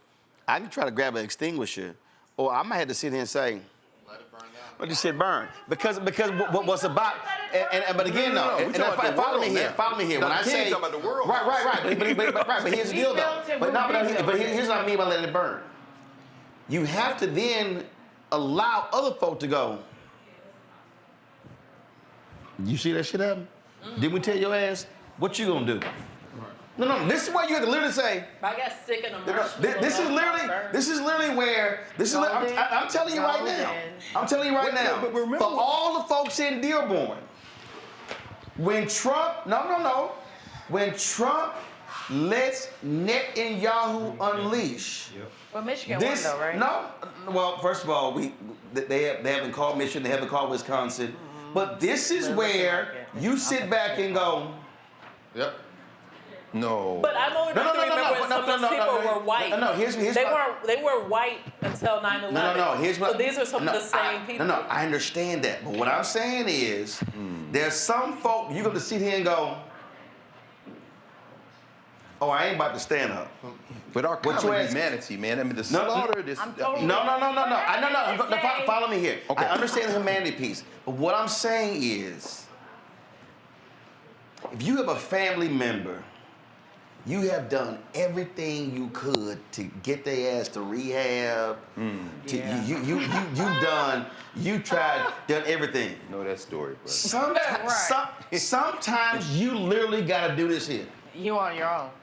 So what do we do in a situation where, as we said, they pull out of NATO, Putin continues to advance, and this is not from somebody who is looking at the world in the same way. Remember, the BRICS meant the same. Hold up. Well, here's what happened. Hold up. But so now all of a sudden, NATO and all of that, then it's going to be, okay, y'all fight that out. Meaning, all your Republicans, let's see if y'all really believe in NATO. Remember, this is where it gets interesting, right? So in the last, you gotta let an inter-party fight actually happen. In the last 90 days, right? In the last 90 days when Vice President Harris embarked on this, you had, the Adam Kinzingers, the Denver Rigglemans, right? Two decorated, heroes of this country that just happen to be congressmen. Both Air Force, one, intelligence also. In a world where not one, but two Cheneys are supporting a Democrat, should have been the wake-up call that there is no more GOP. There's only MAGA. That's literally what I wanted to say in the beginning. There is literally only MAGA. Yeah. So they actually had a primary, and that's what we're not really talking about. We didn't have a primary. Let me finish. There's literally only MAGA.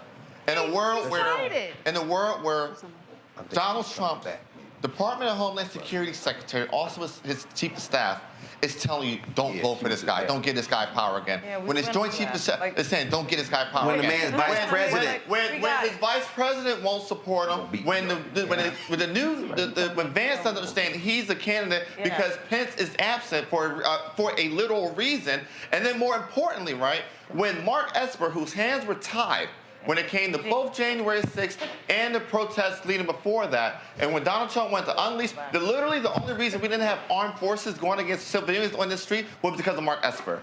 So my issue is this: when my guys, and I say my guys as the Republicans for Harris, because we put it all on the line. We said fuck it, we here. We understand the real threat. Wait. You first. We said fuck it, we here. All right. Yeah. I agree. Let the motherfucker burn down. And let the inter-party fight happen. Because, the James Langfords are still around. The Marco Rubios that are supposedly supernatural security now they contend with Donald Trump want to pull out of NATO. Right. And let Russia just come on and run through. Right. Nikki Haley spent the last, week, begging Donald Trump to put her up on stage or whatever. And she's supposed to be this national security hawk. The Lindsey Grahams of the world. Right. Insert Senator here, Mike Lee. Right. Insert Senator here, Ted Cruz is reelected. Now you motherfuckers got to go deal with Donald Trump. Right. You enabled him, you empowered him, you wanted him reelected. And when he puts the cages up and the concentration camps, I'm gonna need y'all to don't defend that because y'all voted for that. Y'all. See, Let me take a privilege here. Let me take a privilege here, right? Let me take a privilege here. We way past the primary. I'm a small libertarian, all right? I came up through Paul World. Where's the camera? Rand. We've been friends a long fucking time. Oh, man. I'm going to need you to get back to the core these next 2 years. Lord have mercy. I'm going to need Rand Paul to get back to his core this next 2 years. It may not happen. Not gonna happen. It's not going to happen. Randy Paul. But if there's any principle in that body, you cannot look at Donald Trump in the eye and allow the atrocities of civil liberties to be trampled on. First of all, there are no. Let's be real clear. Okay. There are no. Okay. What did I say? September 2021, ABC This Week. You and Chris Christie. They have no morals, no values, no principles, no ethics, no integrity. It's power. Yep. And money. And so what I'm saying is, so the reason I say you gotta let that inter-party fight. Yeah. Okay. So all y'all who want to kiss Trump's ass, all right, now you got your boy. Now the stuff that y'all love, now I want to see your immigration bill. Yep. I want to see since he told y'all don't pass it, because I need to run on it. Okay, I'm gonna see what y'all want to do now. I want to see. Okay, you said Project 2025 wasn't mine. Okay, I want to see you enact all of that. Yep. Now y'all gonna have to sit here and now deal with that. And for the people, I never forget 1984 all them young white boys, college Republicans, Reagan. After his ass got elected, when my man slashed student financial aid, their asses were crying. And I was like, what your ass crying for? Buck the fuck up. That was your boy. That was your boy. And he cut all your financial aid. And so, all these people out there who are like, oh yeah, he's gonna do this, he's gonna do that, they about to learn. They actually, again, first of all, the presidency has not been called, okay, but they about to fuck around and find out. And I'm saying, sometimes you get to let some folk find out. I got a question. Real quick. Yeah. They've been letting the devil find out. I do have. There's something we haven't talked about. You got it twisted. Okay, Mustafa, go ahead. I'm sorry, because why are we letting things burn? Right. We got a whole bunch of black folks gonna die. Right. Right. So let me break it down for you. So the last time that Donald Trump took power, he pulled us out of all the climate work that was going on. We've now seen that everything is accelerating. We know who is hitting first and worst is black folks who are living on the coast and who are dealing with all this stuff. They're going to try and get rid of the Environmental Protection Agency. Right. And why they're doing that, they've already been very clear that environmental justice is one of the first programs that's got to go. So while they're trying to dismantle EPA, all the work that's been going on in relationship to trying to make sure that black folks had clean air to breathe and clean water to drink, and all those dollars that were going to our communities finally to get the lead out of the water, now our kids are going to once again be exposed to it. Right. All those grants that finally were starting to go to black and brown and indigenous communities, they're now going to have individuals who are inside of these federal agencies that's going to say that's no longer a criteria or no longer something that we are going to put into the criteria to make sure that the places and spaces that needed the dollars the most, they're no longer going to have that.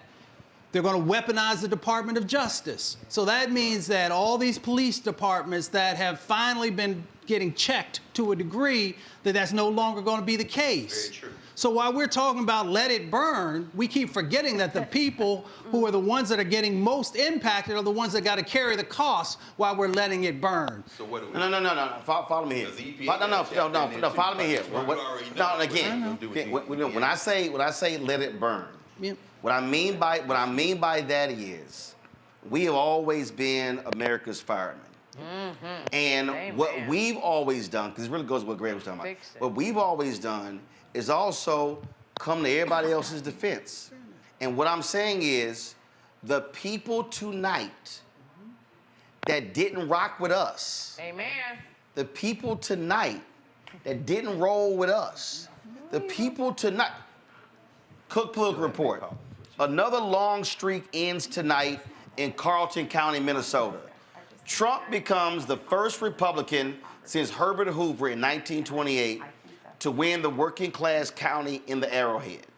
Okay, so here's my whole deal. So all y'all working class people, to all you steel workers who brought your asses out to the rally, to the auto workers, to the Teamsters and the firefighters.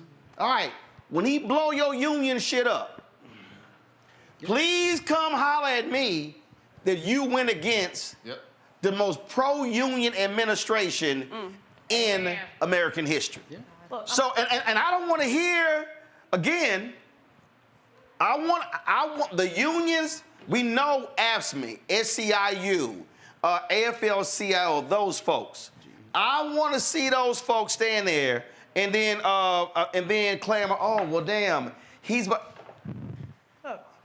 to totally jack the FTC. I'm totally down. He's about to totally, wait a minute, not just the FTC. Yeah. They're about to allow massive mergers to happen. That's right. Okay, that's about to happen. Right. Under Biden-Harris Federal Trade Commission, they stopped numerous mergers. Corporate America can't stand homegirl. What's her name? Linda? Whatever. They can't stand homegirl. Yeah. And she was like, oh, hell no. Lena Khan. There you go. Yeah. They can't stand her ass. Yeah. So guess what? Guess what's about to happen? Guess what's about to happen? They about to let all these folk have mergers, lay folks off, lose folks, and then I'm just gonna sit here and be like, are you now going to realize that when your ass voted, this is what you got? See, one of the things that's kind of problematic about about some of what you're saying, but not all of it, of course, is that the power structure and the leadership structure in the Democratic Party is fairly wealthy. So when things like this happen, they are not, impacted the same way everybody else is. And actually, I think part of what brings us to this moment of Donald Trump is that we forget, both parties tend to forget, that there's over 45 million poor people in the country. They don't really talk about poverty at all. We're always, Muriel Bowser is moving the homeless people out of sight so nobody can see them, which is something that a lot of mayors do. So people, I think, have already gotten to the point where they've said, "F it, let's blow this thing up." Right. By the way, I just need to give a shout out to Teslin Figueroa, because Teslin Figueroa, who I'm a big fan of, predicted this moment the minute that Harris got into the race. Not that she was against Vice President Harris, but she said, "Wow, why would the Vice President get any more than Hillary Clinton did?" She sort of had a theory about that, and it turns out to be correct. For whatever reason, it turns out to be correct. But at any rate, I agree with you, Roland, about, it's so frustrating to watch this, all the work, of course, that went into it, and knowing that this person is see, it's not even just about the Vice President. It's the person she's running against is so unworthy. It's the lunatic she's running against. And they chose him over her. And it didn't matter to me whether it was the governor. It wasn't about the people. It didn't matter to me whether it was the governor of California or Shapiro. Any one of those Democrats would be better than Donald Trump. But again, when you study American history, and when you look at the Redeemers, when you look at the Lily White movement. When you look at all of that, that's right. America has a history of completely ignoring somebody who's sane for someone who's insane. Yeah, it's craziness. And so they have fallen for the greatest lie. They literally believe this man is an economic genius when he can barely read. They do not believe that. They don't believe it. No. Lindsay don't believe it. They privately shit on him, but they publicly praise him. No, what I'm saying. People who voted for him. No. That's not true.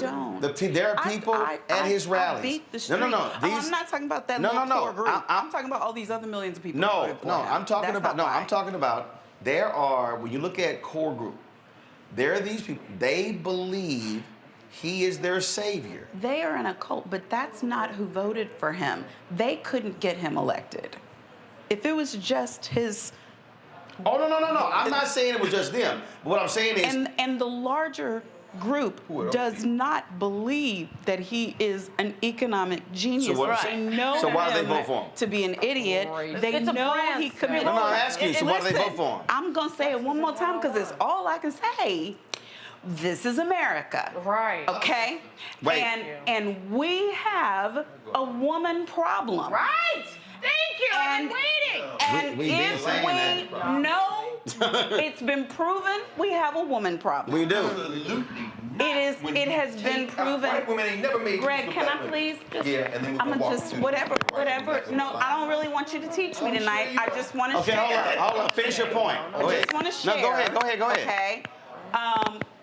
The fact that we for real have only had these two major candidates, and obviously both Democrats, to ever even be in shouting distance of this job, and we are behind 59 other countries, right? We have a woman problem. Yes. And that's why I said the history on Secretary Clinton, the history on whoever else the imaginary people were who were who were the head of our ticket. Of black women. Okay. In the history of black So what I'm women. hold on. But even the fact that in this country we have to have racial coalitions to accomplish it says everything that needs to be said about this country. But what I'm saying is we have a woman problem, okay? And what we also have in this country obviously, is a race problem. Right. But what we also have is a comfort problem. Because we're talking about everything the Dems need to, and this comes up every time. When everybody starts talking about the Dems need to do this, the Dems need to do that. Right. And I say, what about us? And it's starting what about already. us? What about us? Right. What about us? Right. Because us marching to get the right to vote, like the answer to it was not to just vote and sit on our asses and belch. We were supposed to keep marching until we had all the shit you get when you march. So when we didn't get George Floyd, right? We were supposed to be beating the streets. When President Obama was disrespected as the first black president and did not get his Supreme Court pick, and it was stolen, which led to the very Roe v. Wade fight that we're fighting now. Instead of being pissed off because we didn't like his choice, we were supposed to hit the streets. When they pulled back the VRA, right? We were supposed to be in the streets. We were supposed to be boycotting. We were supposed to be refusing to do business in banking. We were supposed to be doing all the things that got us the few little things that we got. So I'm not persuaded. I'm not persuaded in these conversations where people say what our political parties, which we know have to crumble anyway. I'm not persuaded when you say what the political leaders need to do. No. It's on us. It's on us. And when I'm having fights every day, like I struggled to convince people that talented, brilliant, educated, caring, non-felonious, sane, black and Asian woman was better than that degenerate. I had real fights in our community. I'm saying, so to me, all of the, whatever happens with this election, et cetera, what I have said over and over again, when you look at how hard it is, y'all, we celebrating tonight because it's 2 black women in the Senate at the same time. I know. We clapping.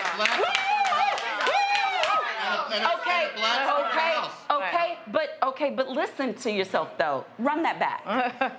How old is our country? I know. What percentage? How old is for black people? I guess you count it from 1865. How many senators? There's always been 100 of them, right? For the longest time, there's been 100 of them. We can't. I mean, and the number of women is still small, even if we weren't just talking about black women senators. And so I'm just asking. And then when President Obama, I get it. Some people just mad because it was President Obama who said it. When he had the nerve to say that might be a woman problem, everybody's like, "Whoa, about the black men and the black men." Wait a minute. But here comes the machismo. Here comes the machismo of the Latino men who I saw in the street. We're like, I don't know. In fact, wait. In fact, I'm reading this. It says this exit poll data is wild. White men, white women, black men, black women, Latino women, all tracking their 2020 numbers very closely. Latino men in 2020, Biden 59%, Trump 36%. Latino men in 2024, Harris 45%, Trump 53%. A huge shift from D plus 23 to R plus 8. And it's not the black part. So Monique, I'm just saying, and I'm not saying the black part isn't a problem. One thing. That's one all. thing. Okay. You're right. Patriarchy has always existed for thousands of years. Misogyny, I'm all there. But just remember that Joe Biden barely beat Donald Trump 4 years ago. He's a white male. It was 51-49. Now, I'm totally I'm totally agreeing with that rundown that you just did. But sometimes these matchups are about the 2 people. So for Obama, he got an older male, another generation older male, and he was like this young generational guy. It was like the John F. Kennedy, LBJ. He was a young. And what we got here. Unicorn people get mad. Yes, he was a once in a universe. Still is a once in a universe. I'm not saying that there's not misogyny Yeah. involved with this. Your points are extremely well taken. But I do think, again, I know I've said it 4 times, it was an extraordinary situation that this vice president was put in when she had to run a 100-day race. Yeah, but she did it really I frankly well, think she did a really fucking good job. job. They ran. She raised $1 billion. We can't blame it on that. We can't blame it on that. They ran a great campaign, and she was running against. But she had no idea in June that she was going to be running for president. But it didn't matter. And she's running for president. Enough So people I think knew these enough factors, about him where that would That's not the other- matter. His name So, all right. First of all, I got a question real quick. We're gonna go 16 more minutes to 3:15, and then we're gonna shut it down. Eugene. It's all right, don't look at the clock. It just makes you weep. So I think two things. The clock's been rolled back I think to about first and foremost, 1920. the So greatest. it's okay. Don't worry. We have plenty of time. I think two things should happen. First and foremost, I think Joe Biden should resign the presidency and make her president tomorrow. Thank you. Make her the actual 47th president of the United States. Secondly, I think that there's still something. Jill ain't gonna let that happen. But go ahead. But secondly, there's something that's coming up that we haven't talked about. He's going to be sentenced in state court on 34 felony counts. Yeah. So we could very well be looking at a situation between Supreme Court. Well, wait. Supreme Court is going to Wait. On November 28th, there is a sentencing. So the Supreme Court, we know what happened, but what he's saying is that could happen. Go. But that could happen between now and then. That happens. The second part of that timeline is the electors actually have to cast their ballots. Now, the electors are free to do what the fuck they want. No, they are. Faithless electors. They are. Independent state legislative theory is a no. That's not where I'm going. That's not where I'm going. What I'm saying is this.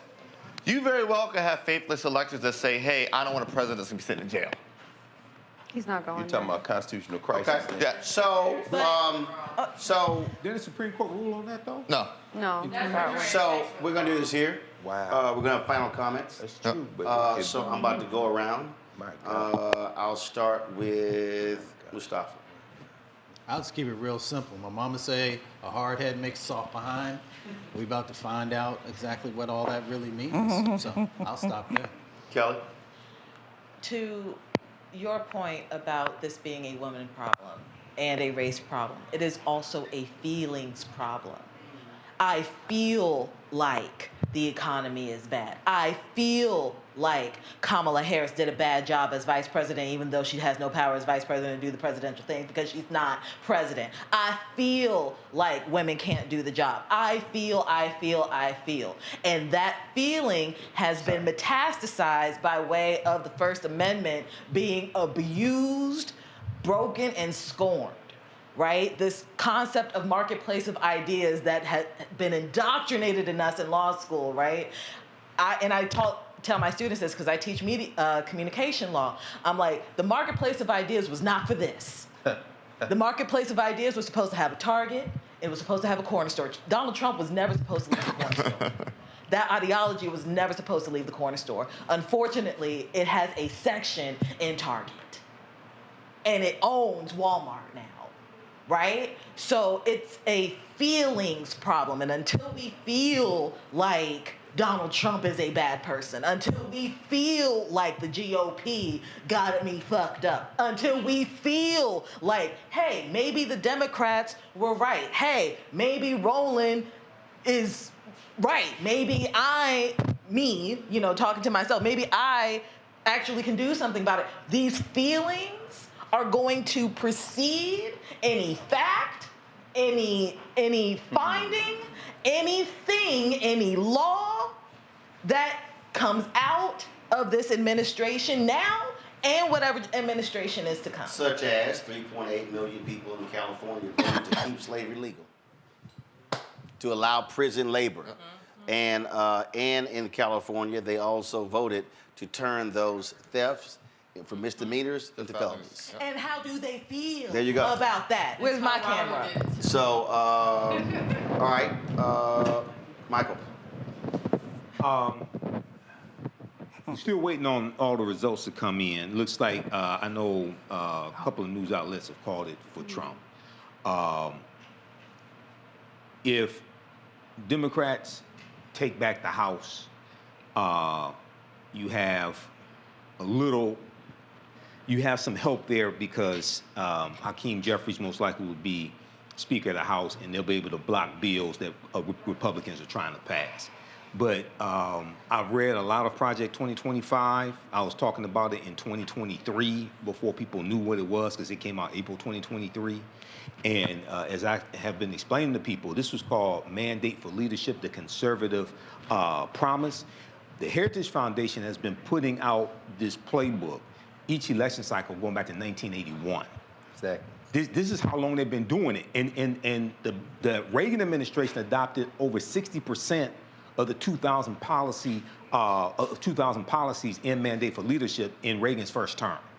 So this is, I think a lot of people, a lot of these white people and Latinos that voted for Trump, and they think that he's so good for the economy. That was the Obama-Biden economy, okay, that they have such fond memories about.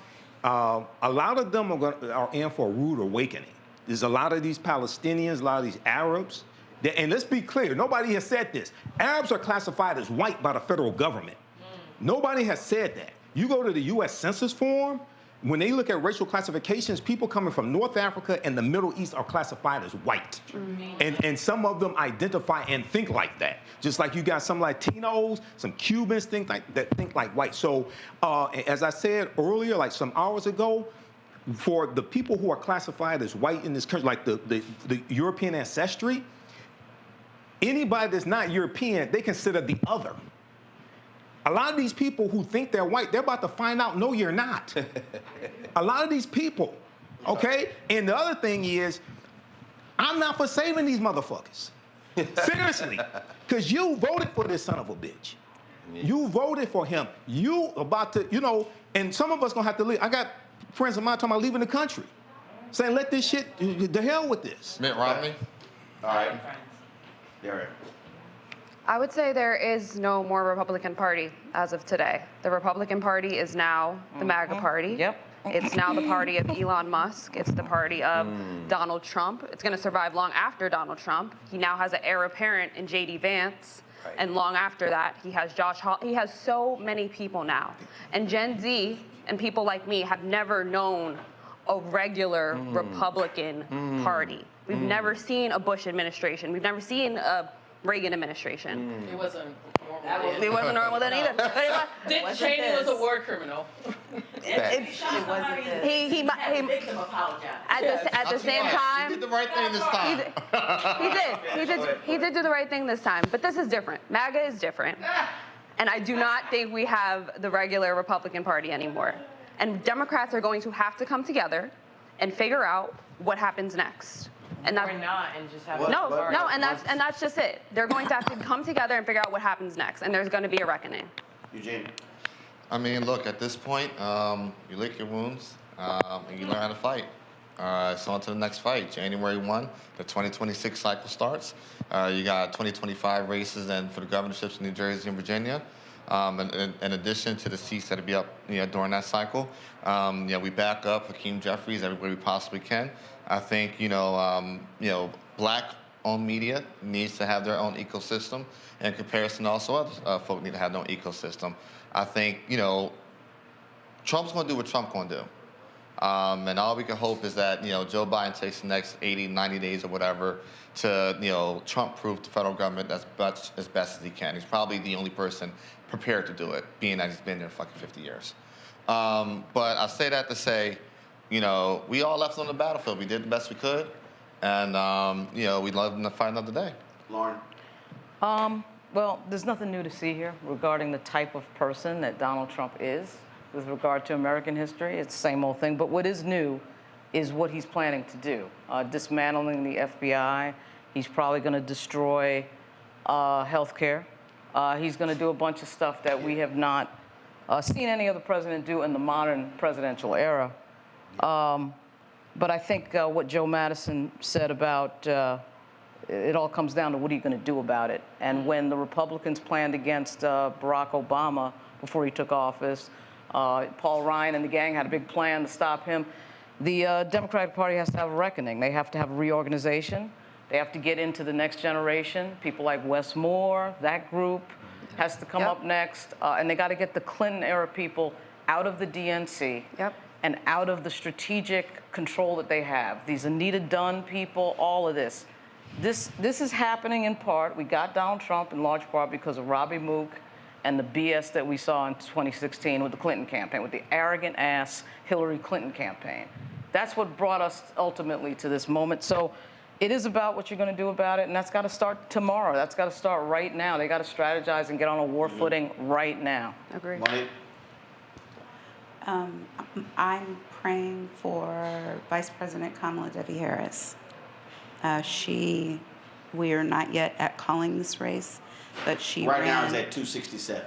Yeah, So, 260. I'd have 266 to 219 is what I have. But either way, I think she gets to speak first about her race, and then I'll probably have a lot to say about the campaign.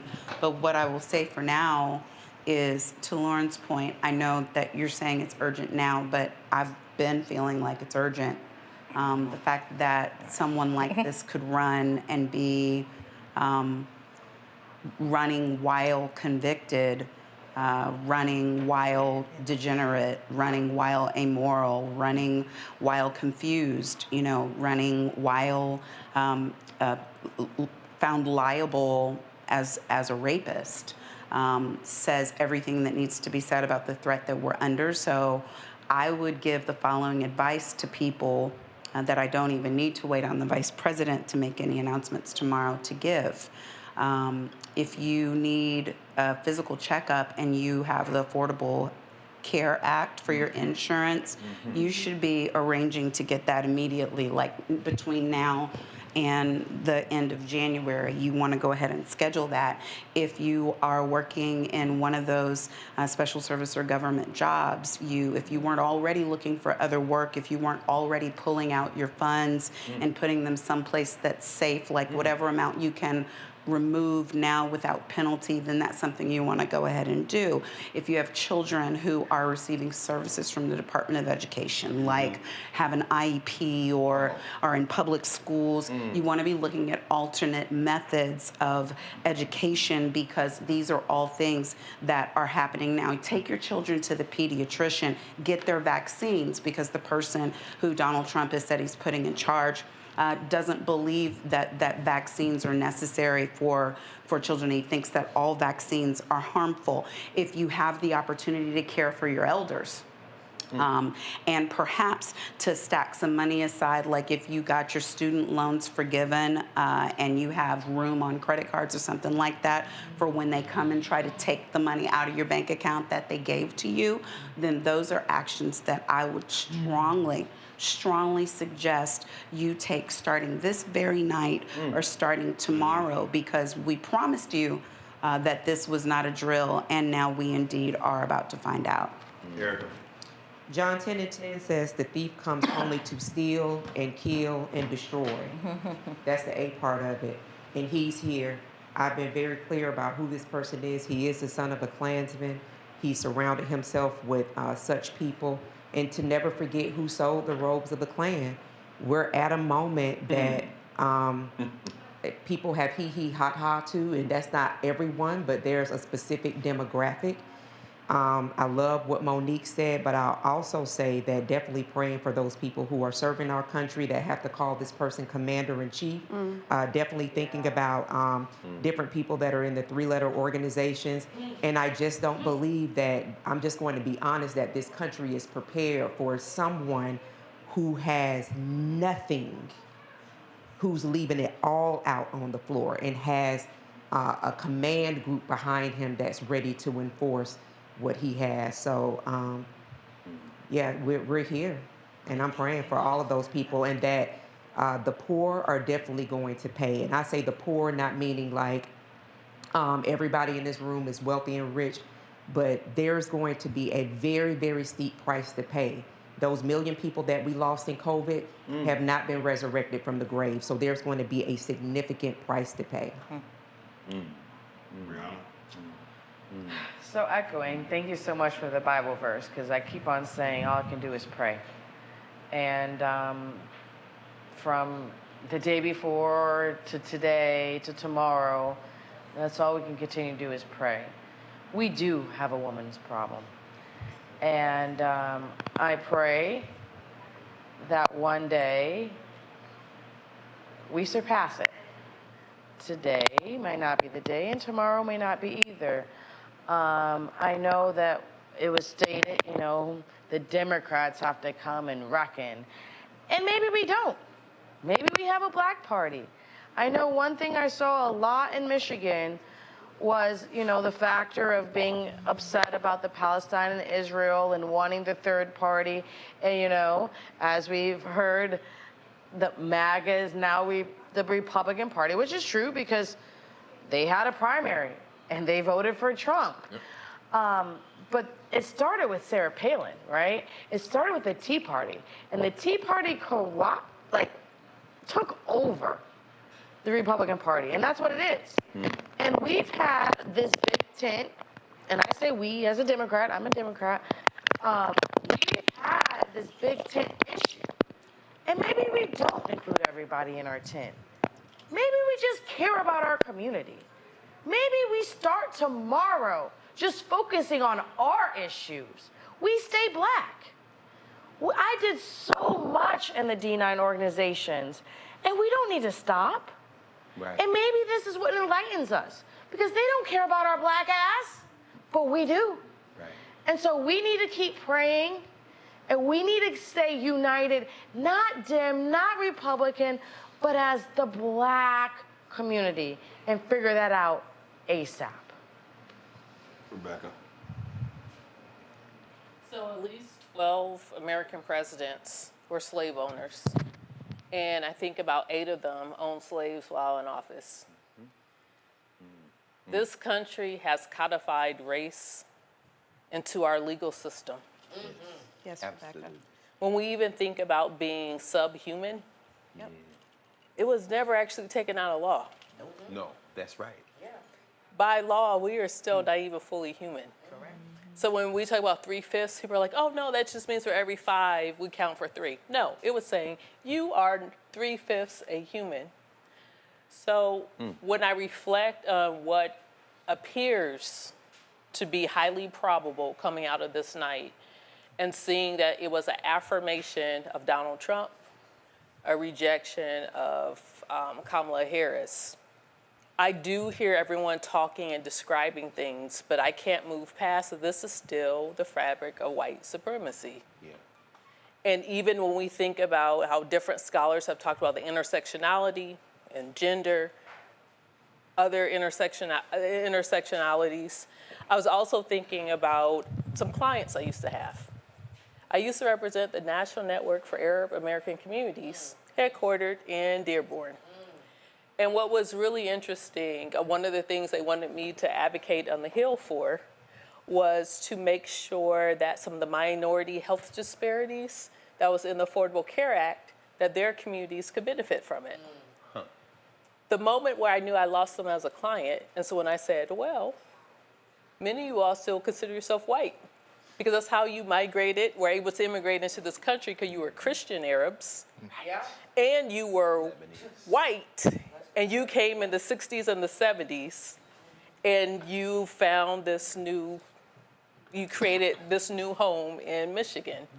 At that point, I was like, oh yeah, I lost him as a client, because I told him the truth. And what was also interesting is, like, you listen to an activist like Linda Sarsour, and she said she became non-white when 9/11 happened. That's when she started to wear her hijab. Before then, she did not. I'm saying all this, and thank you for giving me the time to say this, is in a country that's grappling with white supremacy, it doesn't matter if you're a Democrat or a Republican, you still are grappling with white supremacy. And if you are white and you are a Democrat, you have to do the work this time.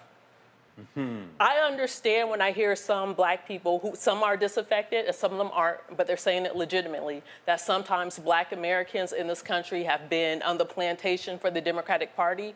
While I don't fully agree with that sentiment, I still understand what the argument is. The argument is that we're doing all this work. And what are we getting out of it? Have we gotten reparations? Nope. Have we actually been able to undo a lot of that 93, let's talk recent history, undo a lot of that 93 crime bill? Nope. Biden has, I'll wrap it up, Biden has like 90 days, right, until he's out of office. there's a lot of pardons and a lot of things that he also have been doing anyway. Regardless if Kamala Harris became the next president. So I say all this and go back and reflecting to those 12 American presidents who owned slaves, who thought it was okay for black subhumans to be chattel in this country. And I'm saying this from the perspective we have survived, but what I'm hoping for is, we have to stop going in the street and protesting. I actually want us to thrive.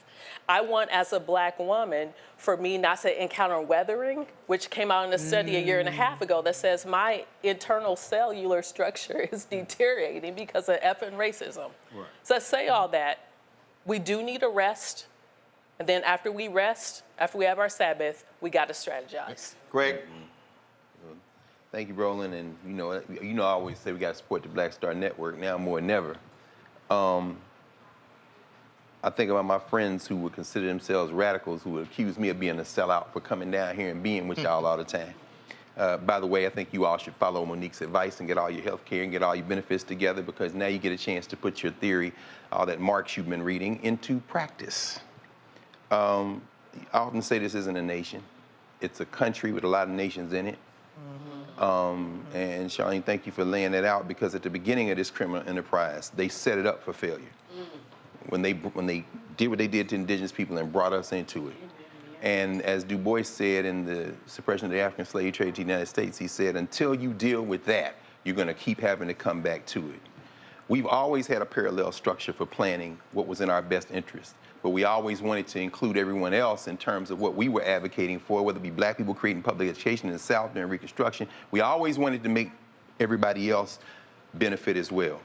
I don't think we need to stop doing that, but I do think we have to circle the wagons to protect ourselves. As I said in 1972 in Gary, when we came together and said we want a black political party, exactly what you said, we said that this is going to benefit everyone, but we've got to focus on ourselves first. By then, Kamala Harris wasn't even 10 years old. She literally exists because two people came from decolonizing countries with an idea of getting education and going back to change the world. Her mother to just cure breast cancer, her father to reconstruct the economy of Jamaica. And that's why she exists. I don't question her motives. I don't question her existence. She chose Howard over Stanford, where her sister went and her daddy was on faculty. And I think that made all the difference. And tonight, if it bears out that she doesn't win this presidency, tonight she is facing the fact that this country could give a damn about the vision that she articulated, because for them, patriotism means white supremacy. Absolutely. And for us, it has always meant that that is our enemy. And I think we need to take heed of that and look forward and say, everything everyone has said needs to be poured into our blackness and into our institutional formations. And we move forward to see what happens. Final thoughts. If anyone needs to understand what's happening tonight, you do have to recognize that it is called America, and America history repeats itself. But also, America can congratulate itself. America has decided to align with other nations in electing far-right, crazed, deranged leaders. And what you have to understand is that, and I'm going to keep saying, is that this is white fear. This is absolute fear of the future changing of this country. The Constitution, Declaration of Independence, that wasn't democracy. Black men couldn't vote. Men of means couldn't vote. Women couldn't vote. Black folks couldn't vote. I mean, if you were not a white man who owned land, you couldn't vote. So there's been a constant effort to change this country, to change its values. So what you've seen tonight is this country has decided that, you know what, Trump, those are our values. In fact, he's actually poised to win the popular vote. Wow. When you look at states like New York, New Jersey, Harris barely wins those states. Lower margins than when Biden did. When you look at the numbers, look at what the country decided. The country's decided, we don't mind if you lead an insurrection. We're good. We don't mind if you steal classified documents and lie about it and don't return them. We're good. We don't mind if you cheat with your company. We're good. Because you're going to bring back the good old days. It's going to be fabulous. The fact of the matter is, Trump inherits an economy fixed by Democrats. and he's going to immediately claim credit for all of it. He's going to say, oh, it came back all because I'm coming back. But do understand, you better pay attention when he lets Elon Musk run amok in the federal government. You better be scared to death when he literally lets Robert F. Kennedy be in control of science and health. Oh, you better bring back the mask and everything else, because it's about to be a lot more people who ain't vaccinated. And when polio comes back, and some of these other diseases that we conquered a long time ago come back, because you've got a crazed, deranged, anti-vaccine person in charge, well, there you go. Oh, please say hello to white nationalist Stephen Miller. Oh, he's back. Steve Bannon, oh, he's back. And do understand, all of the sane people you had before who served as guardrails, they won't be there. You truly are going to have a cabinet, an administration of zealots, of individuals who have no business holding on to power. And so America got what it wanted tonight, and America is going to get what it deserves. So let me say this right now to all of you white farmers in Michigan, in Wisconsin, in Indiana, in Iowa, when he drops his tariffs and all of y'all asses go broke, I don't want to hear shit. Because hashtag we tried to tell you. And to all y'all people who blame the Biden-Harris administration for an awful economy, even though inflation today is at where it was in December 2019, where we had the longest period of unemployment at that low of a rate in 50 years. Stock market, S&P, savings, all that stuff.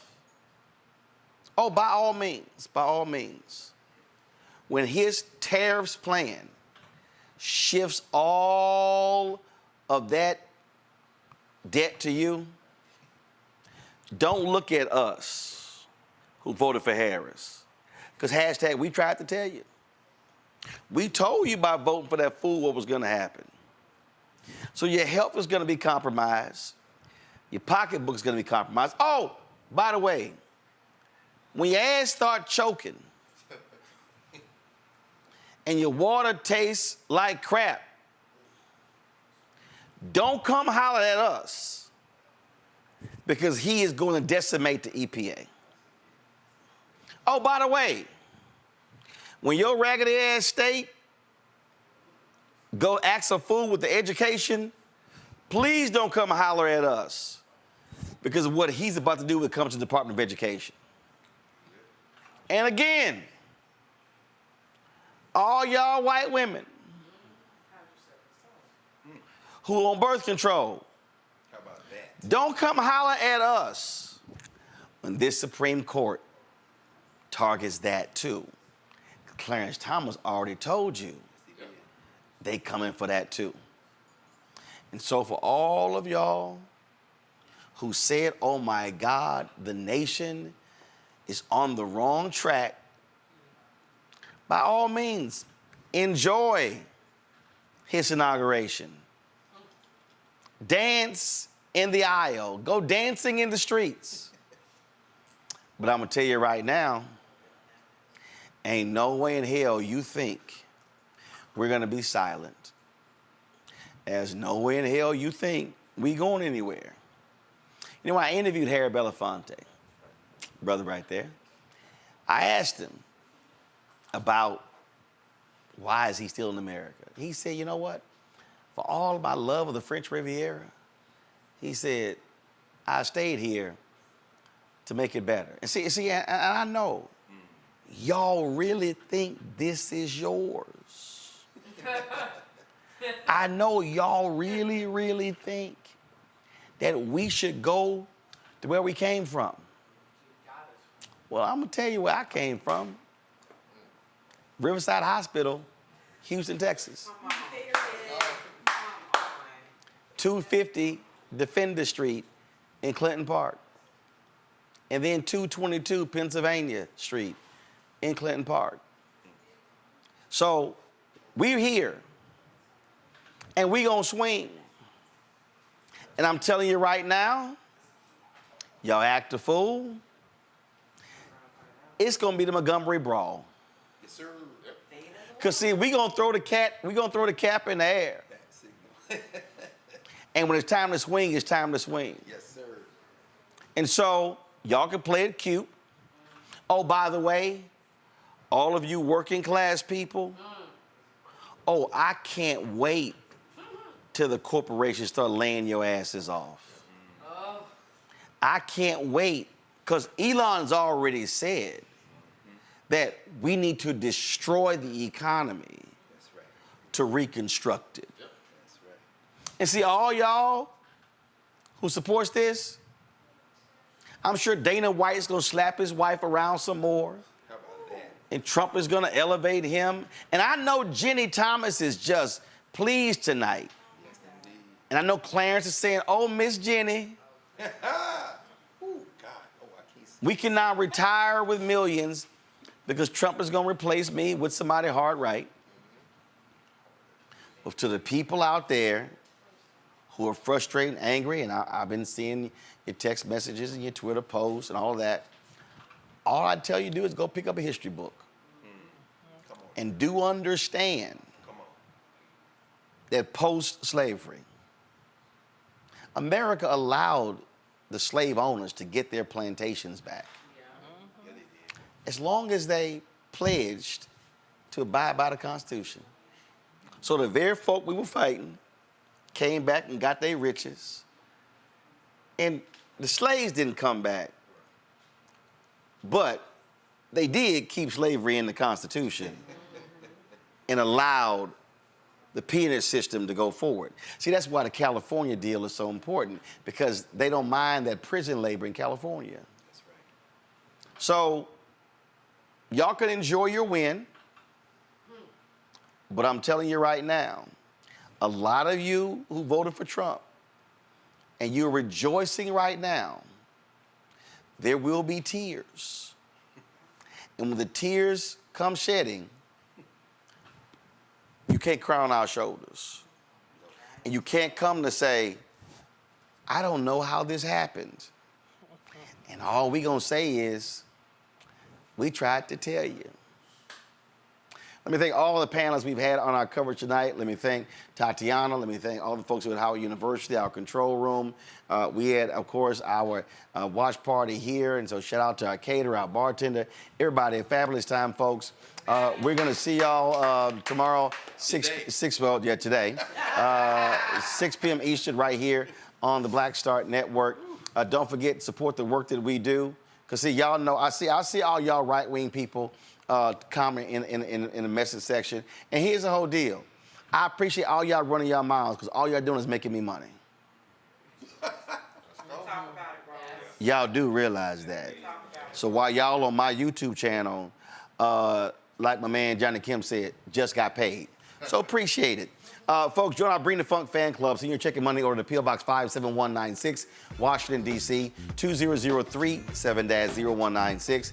PayPal, R. Martin Unfiltered. Venmo's RM Unfiltered. Zelle, Roland at RolandSMartin.com, Roland at RolandMartinUnfiltered.com. And, of course, download the Black Star Network app, Apple phone, Android phone, Apple TV, Android TV, Roku, Amazon Fire TV, Xbox One, Samsung Smart TV. Be sure to get a copy of my book, White Fear, The Browning of America is Making White Folks Lose Their Mind, available at bookstores nationwide. And when y'all get it, I predicted all of this. So don't say no one told you this was going to happen. So get the audio version of Audible as well. Folks, that's it. I will see y'all a bit later after we get some rest. We will continue to fight. And trust me, John Sinstack did. Ida B. Wells did. Come on now. Frederick Douglass did. All of our folks, of course, Shalata Bass did. Louis Martin. Ethel Payne, Alice Dunnigan. We can go on and on and on. All the folk who were involved in the black press understood that even when evil was staring us in the face, we stared evil back. That's right. Holla!